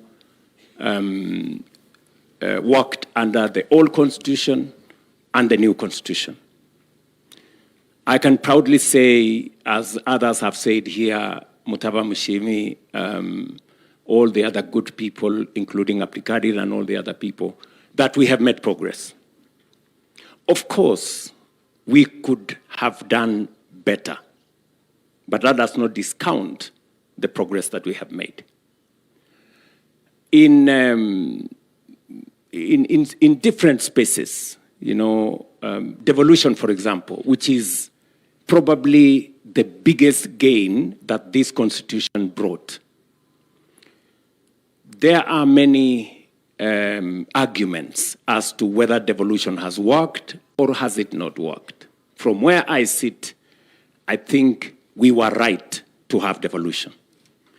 Devolution has served this nation. Could it have been better? Yes. Are there challenges? Yes. But that does not discount what devolution has done to our country. Specifically, for example, the biggest subject, health. I see many people trying to argue that maybe health should be reverted to national government. I am completely opposed. I think health is in the right place in county governments. Why do I say that? If you look at delivery of health, there are counties where we had only one doctor. Example, Wajir here. Today, there are 70. There are many more health workers. Supervision has been devolved from the national government to the county.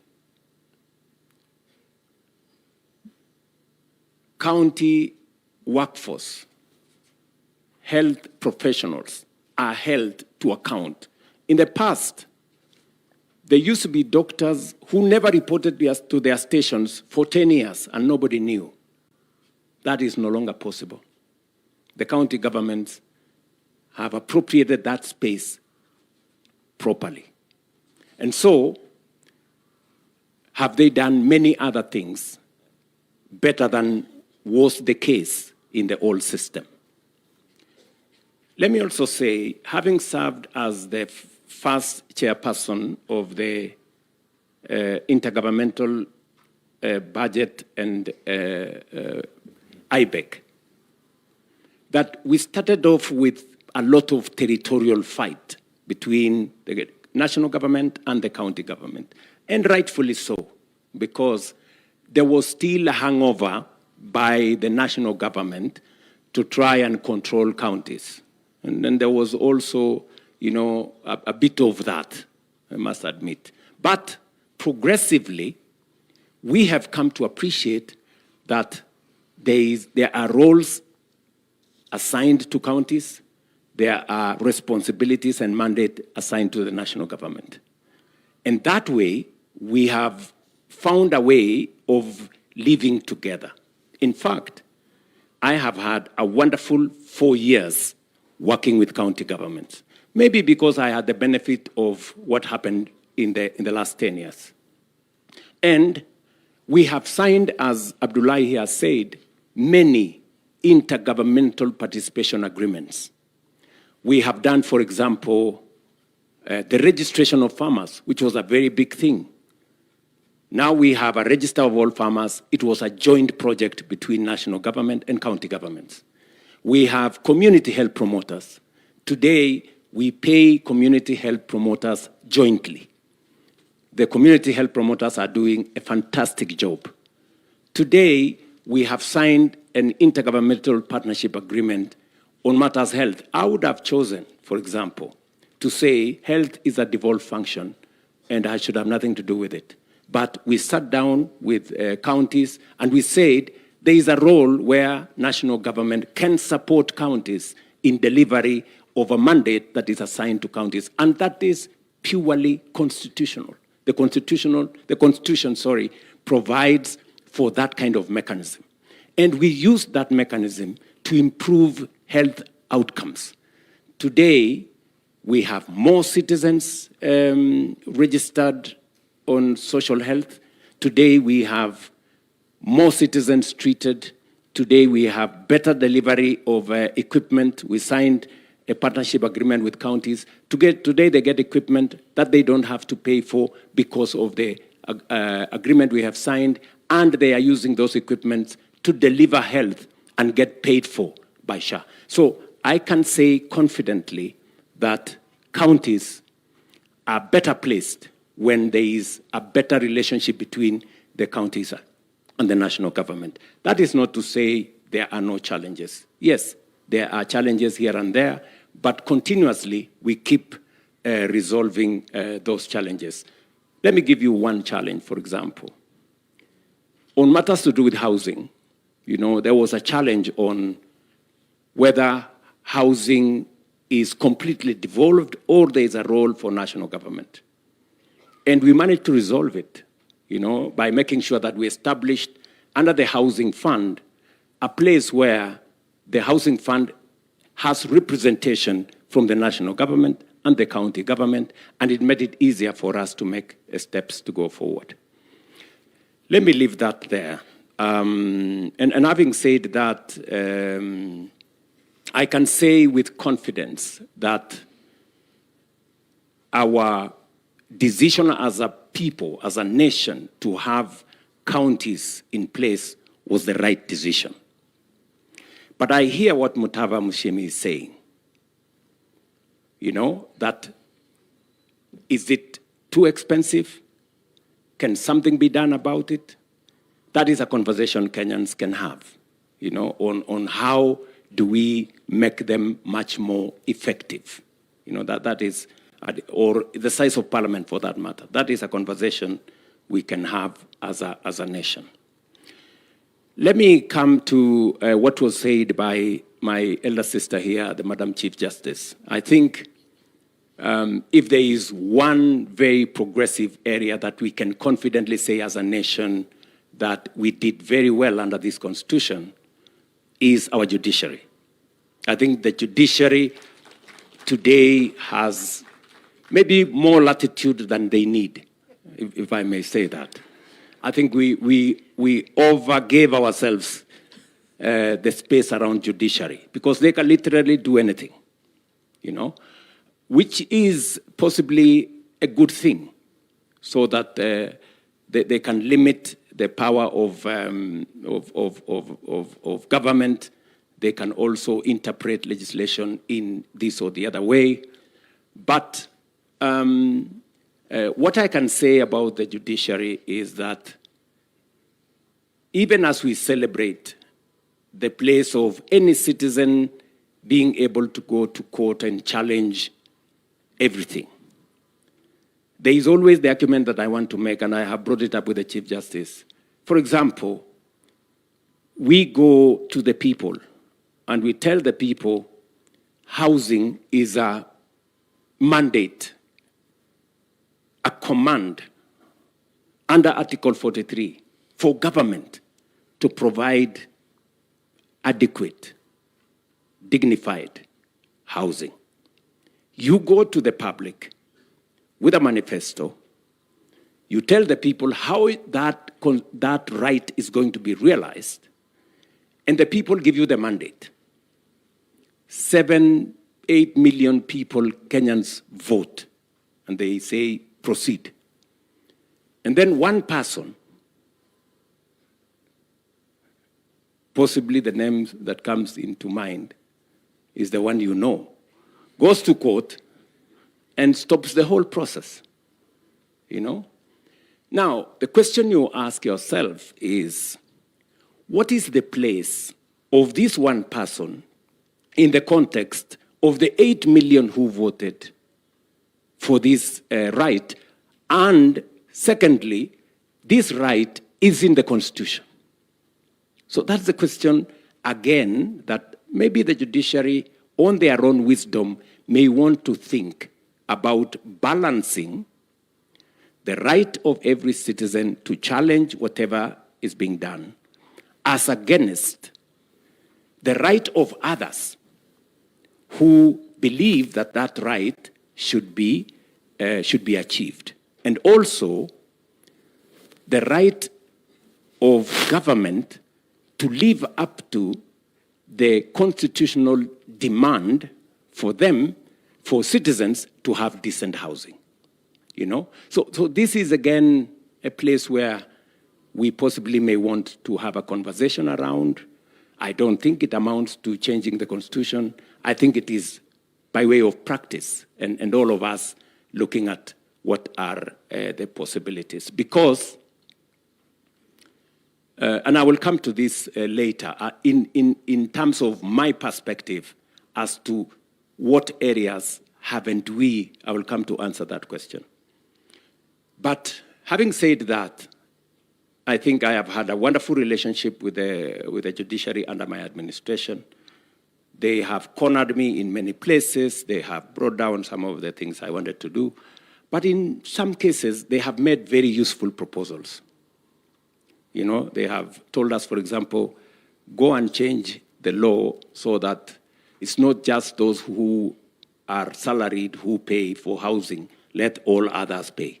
Very, very progressive, you know.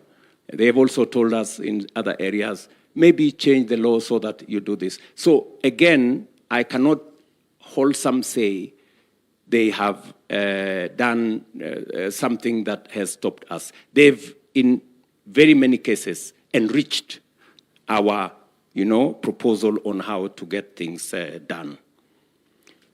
But to the words of the Chief Justice here, and she has said, and rightfully so, that there is a budget issue, which is an issue, again, we must have a conversation as citizens. Should we pay taxes? Should we not? Should we borrow more money to do what we have to do? Or how do we borrow responsibly? So this is, again, another conversation, because the bottom line of all this thing about budget is taxes. Yes. I mean, we must have a candid conversation. Today, there is a big argument that Kenyans are overtaxed. We need to have a conversation. Is it based on empirical evidence? To my reflection, we are at 14, maybe 15%. Our taxes are 15% of GDP. The highest country, France, is 45% of GDP. They pay 45% of GDP. We pay 15%. South Africa pays 25% of GDP. So is the argument that we are overtaxing ourselves right, or is it not? And is it possible for us to provide for every service that we need without thinking of where we are going to raise the revenue for us to do that? This is, again, another conversation that speaks to what Mutaba Mushimi was saying as to affordability of government.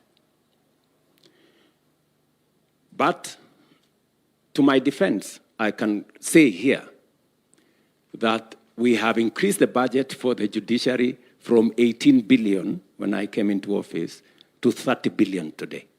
We have almost doubled the budget. That's the correct position. Under my administration, I think, together with the Judicial Service Commission, we have hired the highest number of judges any administration has hired. In my 4 short years, I think, Madam Chief Justice, I think you, myself, and your JSC has hired close to 100 judges. So we have made a contribution. Maybe we have not reached where we should. I sympathize that the building of the judiciary is not in very good shape. But I don't know whether you really want to renovate, because you have to be ready for the consequences of renovation. The audit out there is very vicious. You know, you don't know how much shit I've gone through on lectures on whether it was the right thing to renovate the State House. I've tried to make argument that this place was leaking. This is the address of the people of Kenya, any citizen, any but I don't know whether I've succeeded. So as you think about renovating and rebuilding judiciary, I will warn you that there will be consequences for that. But I guess you have the mettle for it. And I think with the new facility that we have negotiated with yourselves and the World Bank, we now have a facility of about 20 billion shillings to be able to rethink about how we can empower the judiciary to do more. I think we have done a couple of other things, including looking at the retirement benefits of judicial officers, their transport, and many other things, which I don't want to say. But I think we have tried to make a contribution in that direction. Let me say finally that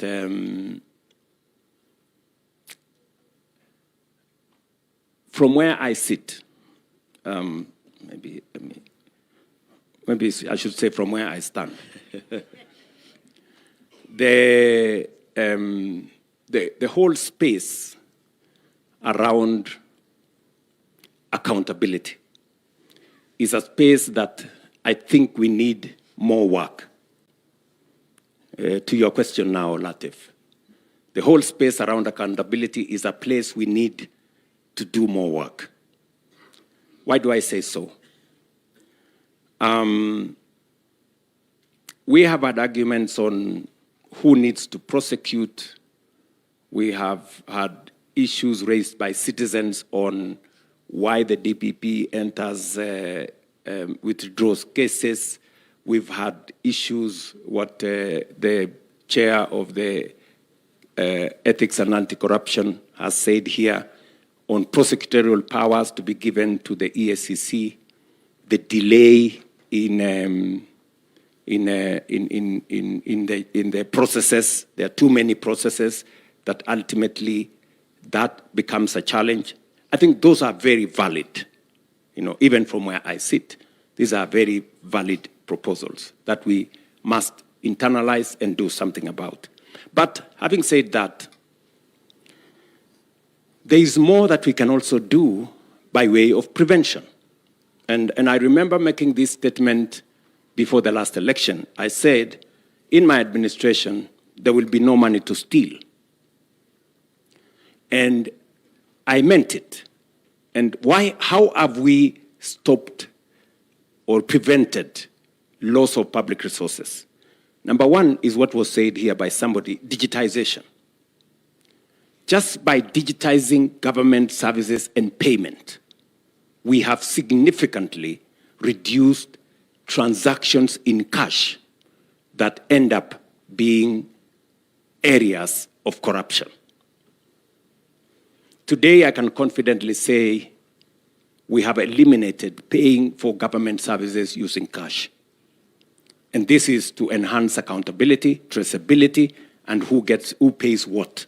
We had 1,000 plus government pay bills, all in shady places. Today we have one.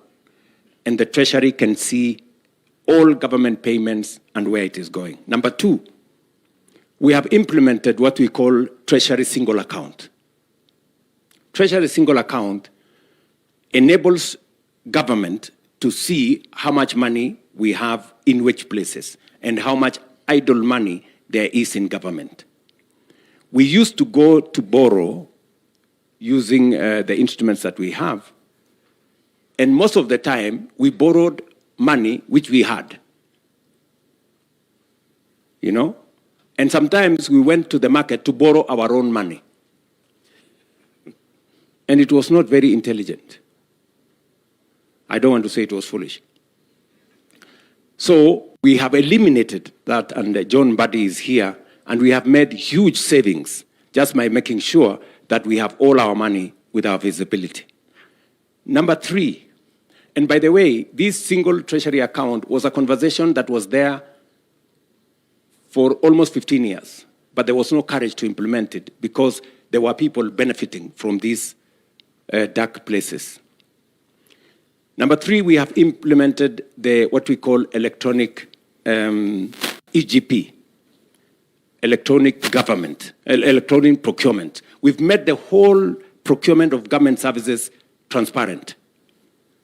John Buddy was telling me an item, say for example a pen, procured by government on 17th floor was different price procured by another ministry on 10th floor. That is no longer possible because we have standardized procurement. We know how much it costs, and every government entity pays the same for the same service or for the same commodities or other procurement products. Again, we are possibly saving up to 10% of all our procurement just by making e-procurement possible. I can tell you, we've gone through hell trying to implement this. The amount of requests we've been asked to excuse, or our issues are very urgent, or these issues are very sensitive, or these issues. But I want to thank John Buddy, he has said no. And we are forcing everybody to go through the mill. We've also done one thing, which Abdikadir will tell you how difficult it is to do. The issue of the government-owned enterprises law. This man, Abdikadir, came with it, I think 15 years ago, 13 years ago. But it was not possible to implement it. Because what did it say? It set the bar for the people who are appointed into boards of government agencies. It actually said that we need to advertise for those positions.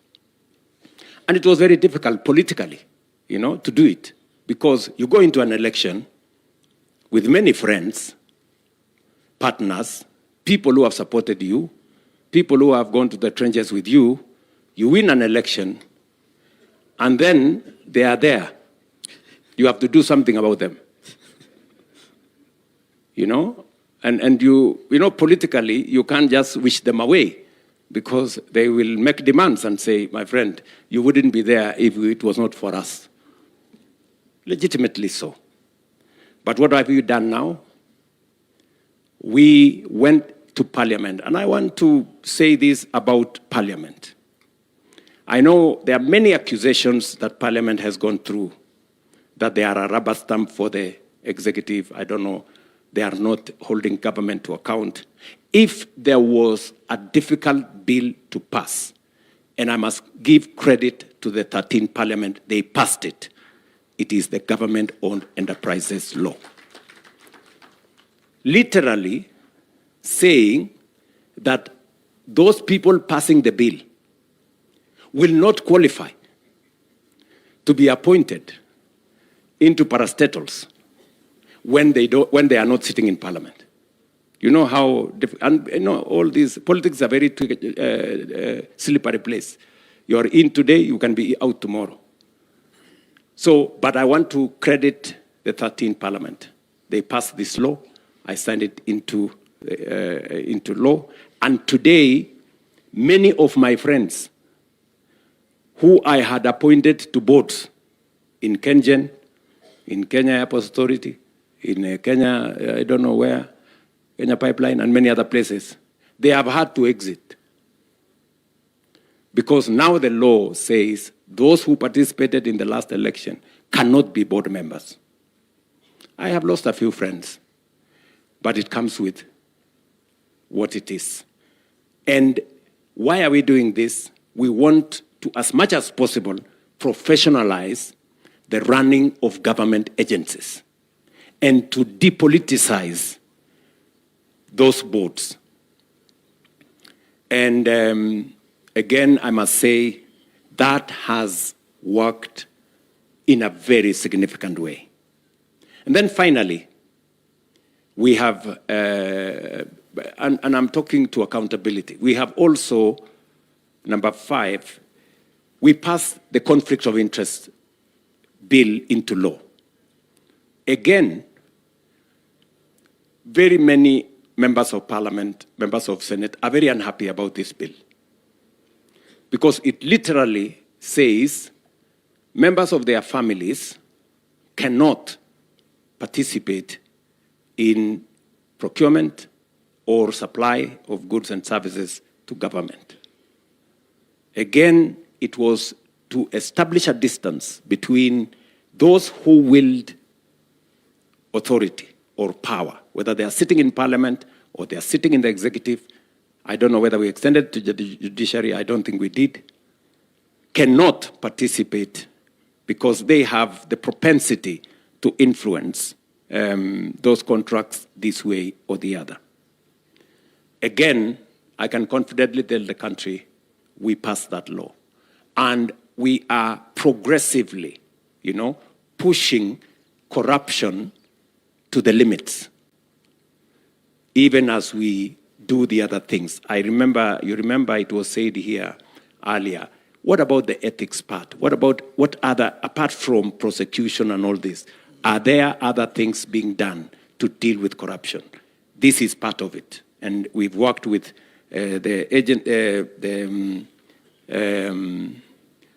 criminal justice system to work on this. And then allow me to say 2 final things, which, speaking to what the other panelists have said, I agree entirely with the assessment of Mutava Mushimi on the subject of us having and what we are doing about poor people in our country. There is a message that Mutava Mushimi is saying, that those of us in positions of responsibility, myself and these great people and all of you seated here, which we cannot lose focus on. What are we doing about equity? How are we working to make sure that every citizen has meaning in Kenya? It's okay, for us to defend our salaries, for us to demonstrate, ask for more salaries, but what about the people who have no salary? What about the people who have no jobs? What about the poor people? This is something that we must pay attention to. There are some people, and I'm afraid to say this, that believe that there are citizens who are born to be poor. I think that is tragic. Because I hear arguments when I was pushing for the housing levy. And many people were telling me, how is it our business to make sure the people living in slums who have no decent dwelling places, how is it our business to assist them to get decent housing? It's a very, reasonable question. But looking at it from the other side, it's very callous. I mean, it shows how insensitive we are. That we have people who live in slums, that it doesn't concern you that there is a citizen who uses a flying toilet. It doesn't concern, you're not bothered. I mean, you really have to have a heart of stone, not to think about fellow citizens who have to pay to use a toilet. I mean, it is something that must concern us. And that is, I think, what my good brother there was saying. Or a citizen who decides to stay at home, they are sick, but they prefer to stay at home and die because they have no means of getting medical treatment. I think that is something that should concern us. And as a result, it takes me to the place where we've not done very well. We've done very well with what Abdikadir said, political rights. We are a robustly democratic country. We vote whoever we want. We can picket, we can demonstrate, we can do whatever, literally, whatever we want. That we have done very well, and we must credit ourselves for it. But there is the other side of it. What have we done to make sure that every child will go to school? Everybody has medical attention. We have decent housing. We have eliminated hunger. And we have done all the other constitutional commands. That is the place that we haven't done very well. And that is where we must focus going into the future. And that is why I am inviting all of us to have a national conversation, on the future of Kenya, a development charter for ourselves, so that we can enjoy our democratic rights, but also make sure that every citizen lives a dignified life. I think these are the two, sides of what we must achieve. And I say this with a lot of humility, that it's upon us, to do whatever it is that we can to make sure that we deliver on these two commitments. Let me say this. Our right to choose, our democratic right to choose, must be exercised in choosing what is best for everybody, or what is best for us. And again, let me paraphrase what Abdikadir said. If you choose a thief and expect that they will not steal from you, you are not being intelligent. If you choose somebody who is incompetent and expect them to deliver on anything, then you are not being serious. If you choose a person who has no vision, who has no plan, who has no agenda, and expect them to take your country anywhere, then you are not being serious. I think these are the choices that are on the table for us. And finally, I have spoken for too long.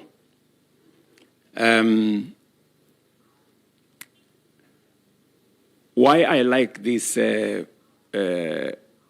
meeting, and it is good that we are talking about our constitution in a forum like this, that intellectuals are present, is that Mutava Mushimi can say some of the things politicians cannot say. And Abdikadir can say some of the things politicians cannot say. And my good bishop can also say some of the things that are difficult for politicians to say. But they must be said. So this is a good forum for us to engage without defending ourselves that much. And finally, I think we need to do more. We have gaps in matters to do with our gender equity. I think we can do something about the 2/3 gender rule. And I think I can do something about making the, not just the 2/3 gender rule, but also the constitutionality of our cabinet. I think that is a space that even me, I have some homework to do on matters to do with gender and all that. If I was given an opportunity, I would try to mitigate my situation by saying at least I have the first ever Attorney General who is a woman, whom I have appointed. And I can also try and mitigate my case by saying, by appointment, maybe the cabinet does not meet the 2/3 gender rule, but by operation, it does, because I not only have the AG, but also the Secretary to Cabinet sitting in my cabinet. But anyway, that's a conversation for another day. So I want to say to all of us, this is a very good conversation, Madam Chief Justice, I think. And Abdullahi, my good friend from the Council of Governors and the Houses of Parliament, I want to say to all of us, thank you very much. I think this is time we have spent very well. And thank you, Eric, for provoking us. Asante sana. Ladies and gentlemen, let's give a standing ovation to our panel, please. And a round of applause as I welcome Michael Gachagua to come and take over to the next space. I'd like us to do something. Every 27th of August going forward, always remember it's a day of victory for we, the people. And I'd like us to say this together. 16 years ago, we, the people, gave ourselves this constitution. And our head of state went ahead to say, our responsibility today is to fulfill its promise and build a democratic, prosperous, and transformed republic. So repeat after me. Our responsibility today is to fulfill its promise and build a democratic, prosperous, and transformed republic. Thank you very much, Your Excellency. Thank you. Thank you very much. I'll request that we remain standing, and as His Excellency takes back his seat and the panelists, kindly let's take back our seats. And I'll request just one thing as we do that, because we'd like to clear the stage. We have one more thing we'd like to do, the conferment of Katiba Awards, which is going to be a very short part of it. I want us to just keep standing, and let's play a song to Shangilie Kenya as we empty the stage for the next session. Please, let's give us a song. We've been sitting for 6 good hours.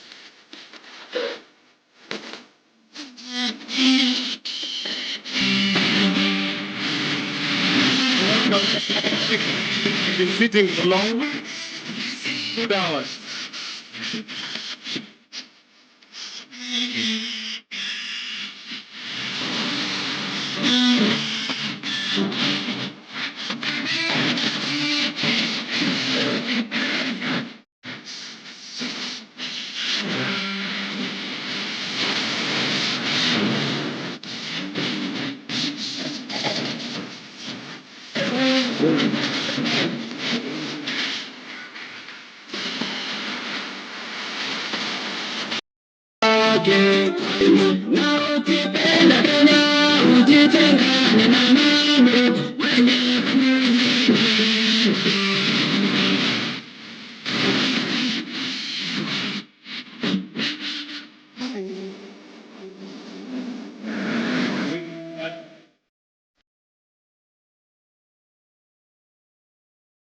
Let's take our seats. And Your Excellency, we only have one more item on our program, and that is the conferment of the Katiba Awards. So with your permission, allow me to invite the Head of Public Service to lead us through a brief state of investiture ceremony for conferment of Katiba Awards. Welcome, sir. Tumkaribishe kwa makofi tafadhali.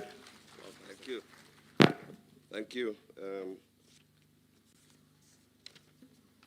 Your Excellency, distinguished ladies and gentlemen, this part of the Katiba Day commemoration is convened pursuant to Article 132(4)(c) of the Constitution and the Kenya Heroes Act 2014 to recognize 3 eminent Kenyans whose service has left an enduring mark upon our nation's constitutional journey. On this 16th anniversary of the promulgation of the Constitution, the Republic pays tribute to those who devoted their intellect, courage, and conviction to its making and have remained steadfast custodians of its promise. In recognition of that distinguished service, their names shall be entered into the roll of of national heroes under the category of statesmanship, and each accorded the title Shujaa wa Katiba. This recognition carries forward a tradition inaugurated at the promulgation of the Constitution in 2010, when a special Constitution promulgation commemorative award was conferred for distinguished leadership in steering the Constitution through Parliament and towards promulgation. Your Excellency, today's honorees join the Honorable Abdikadir Mohammed, the first and until today only recipient of that special constitutional recognition. Together, their service is firmly inscribed in the constitutional history of our republic, and a grateful nation now accords them their rightful place among its heroes. May it please Your Excellency to take your position in the arena for 1 minute, Your Excellency. And in the name and on behalf of the people of Kenya, formally recognize the following Mashujaa wa Katiba. The first is Professor Yash Pal Gai. With uncommon wisdom and unwavering dedication, Professor Yash Pal Gai led Kenya's constitutional dawn. As chair of the Constitution of Kenya Review Commission, he forged a people-driven charter that enshrined in the powerful Bill of Rights, devolution, and rule of law. Through the Katiba Institute, which he founded with Dr. Jill Cottrell Gai, he has tirelessly defended these democratic pillars, often without fee. A scholar of global renown, his counsel has shaped constitution across more than 20 nations. The award will be received on his behalf by the President of the Law Society of Kenya. So let's put our hands together as they come to receive it on behalf of the statesman, mentor, and guardian of the Kenya Katiba, Professor Yash Pal Gai, who embodied the highest ideals of public service, deserving of being entered into the role of our national honors as a Shujaa wa Katiba.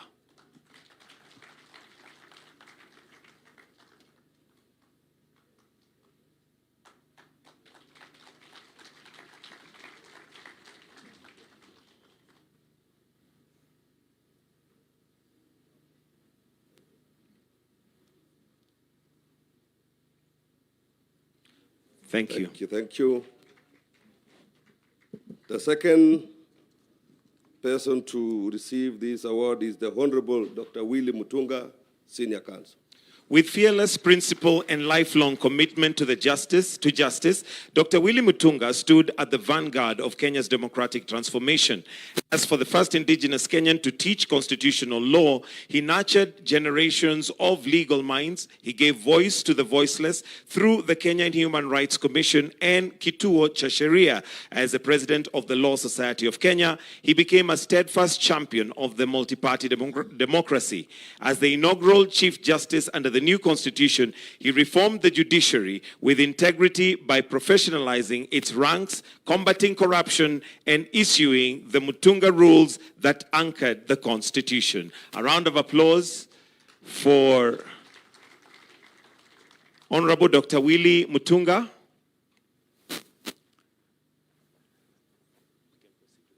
Perhaps we'll proceed to the next one, maybe a member of the judiciary, perhaps to receive it on his behalf. Honorable Chief Justice Martha Koome to receive it on his behalf. A round of applause, please.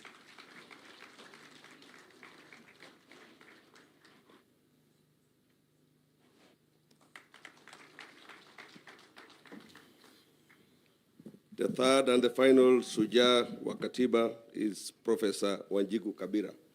With intellectual rigor and unshakable commitment to women's empowerment, Professor Wanjiku Kibira helped give Kenya its transformative constitution. As vice chair of the Constitution of Kenya Review Commission, she led nationwide civic education that brought the Katiba to the people. She championed women's economic rights, enshrining in Article 43 of the Promise Opportunity of Dignity. As a professor and founder of the University of Nairobi's African Women Studies Center, she cultivated generations of women's leaders and now shapes the nation. Scholar, advocate, and architect of equality, Professor Wanjiku Kibera stands as a beacon of justice and progress. For her immense contribution, she is entered into the role of National Heroes of Shujaa wa Katiba.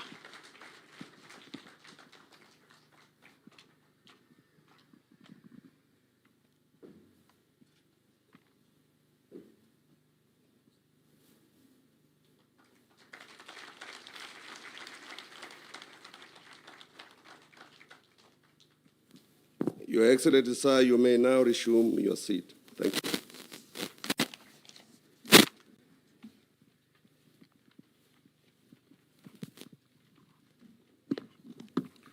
We are now getting closer to the end of our session this afternoon, well, which started literally 6 hours ago. So 6 hours of sitting through this. You need to give yourselves a hand. Also as Mashujaa wa Katiba for that protection of the Katiba. Your Excellency, sir, it is now time for us to retreat of the instruments of state. So I'll request that we be upstanding as we retreat the instruments of state. I invite the band to give us the song as we now withdraw the instruments of power that are here before us.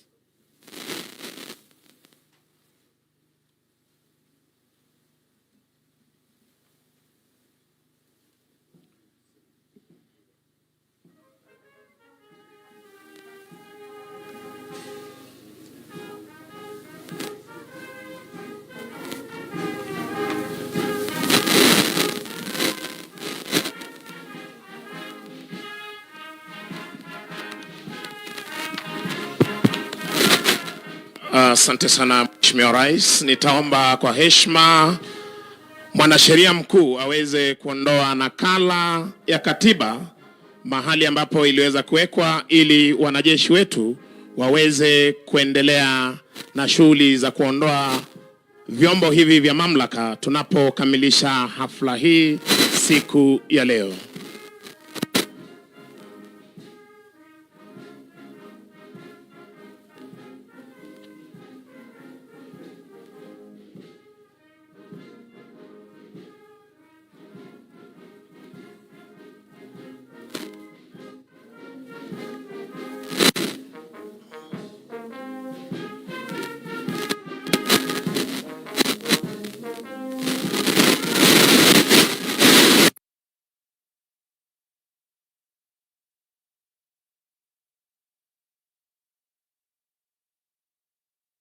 Weza kujiuliza ni kwa nini katiba ya Kenya inaondolewa na mwanasheria mkuu. Kenya ni nchi ambayo inatawala ama utawala wake ni wa kiraia.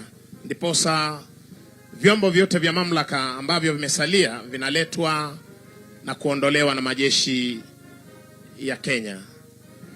Chini yake Regimental Sergeant Major Warrant Officer 1 Kiprono, wanajeshi hawa wakiweza kuchukua nafasi zao kuondoa vyombo hivi vya mamlaka.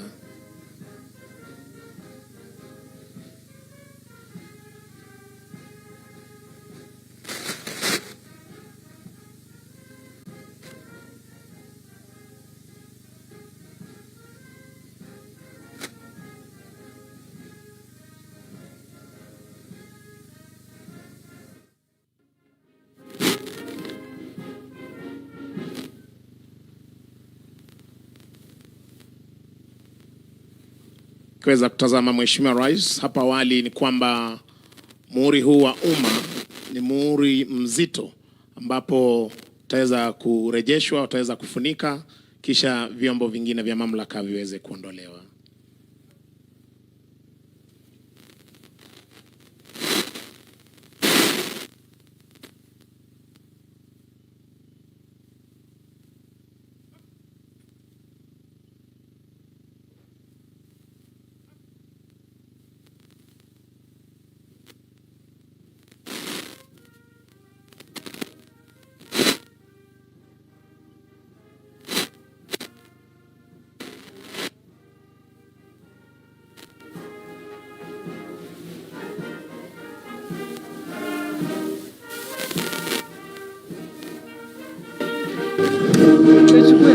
Asante bendi yetu, asante bendi. Mheshimiwa Rais, nitaomba kwa heshima tubaki tukiwa tumesimama kwa wimbo wa taifa, wimbo wa Jumuiya ya Afrika Mashariki, kisha baada ya hapo atatupa itifaki ya kufumukana fuli.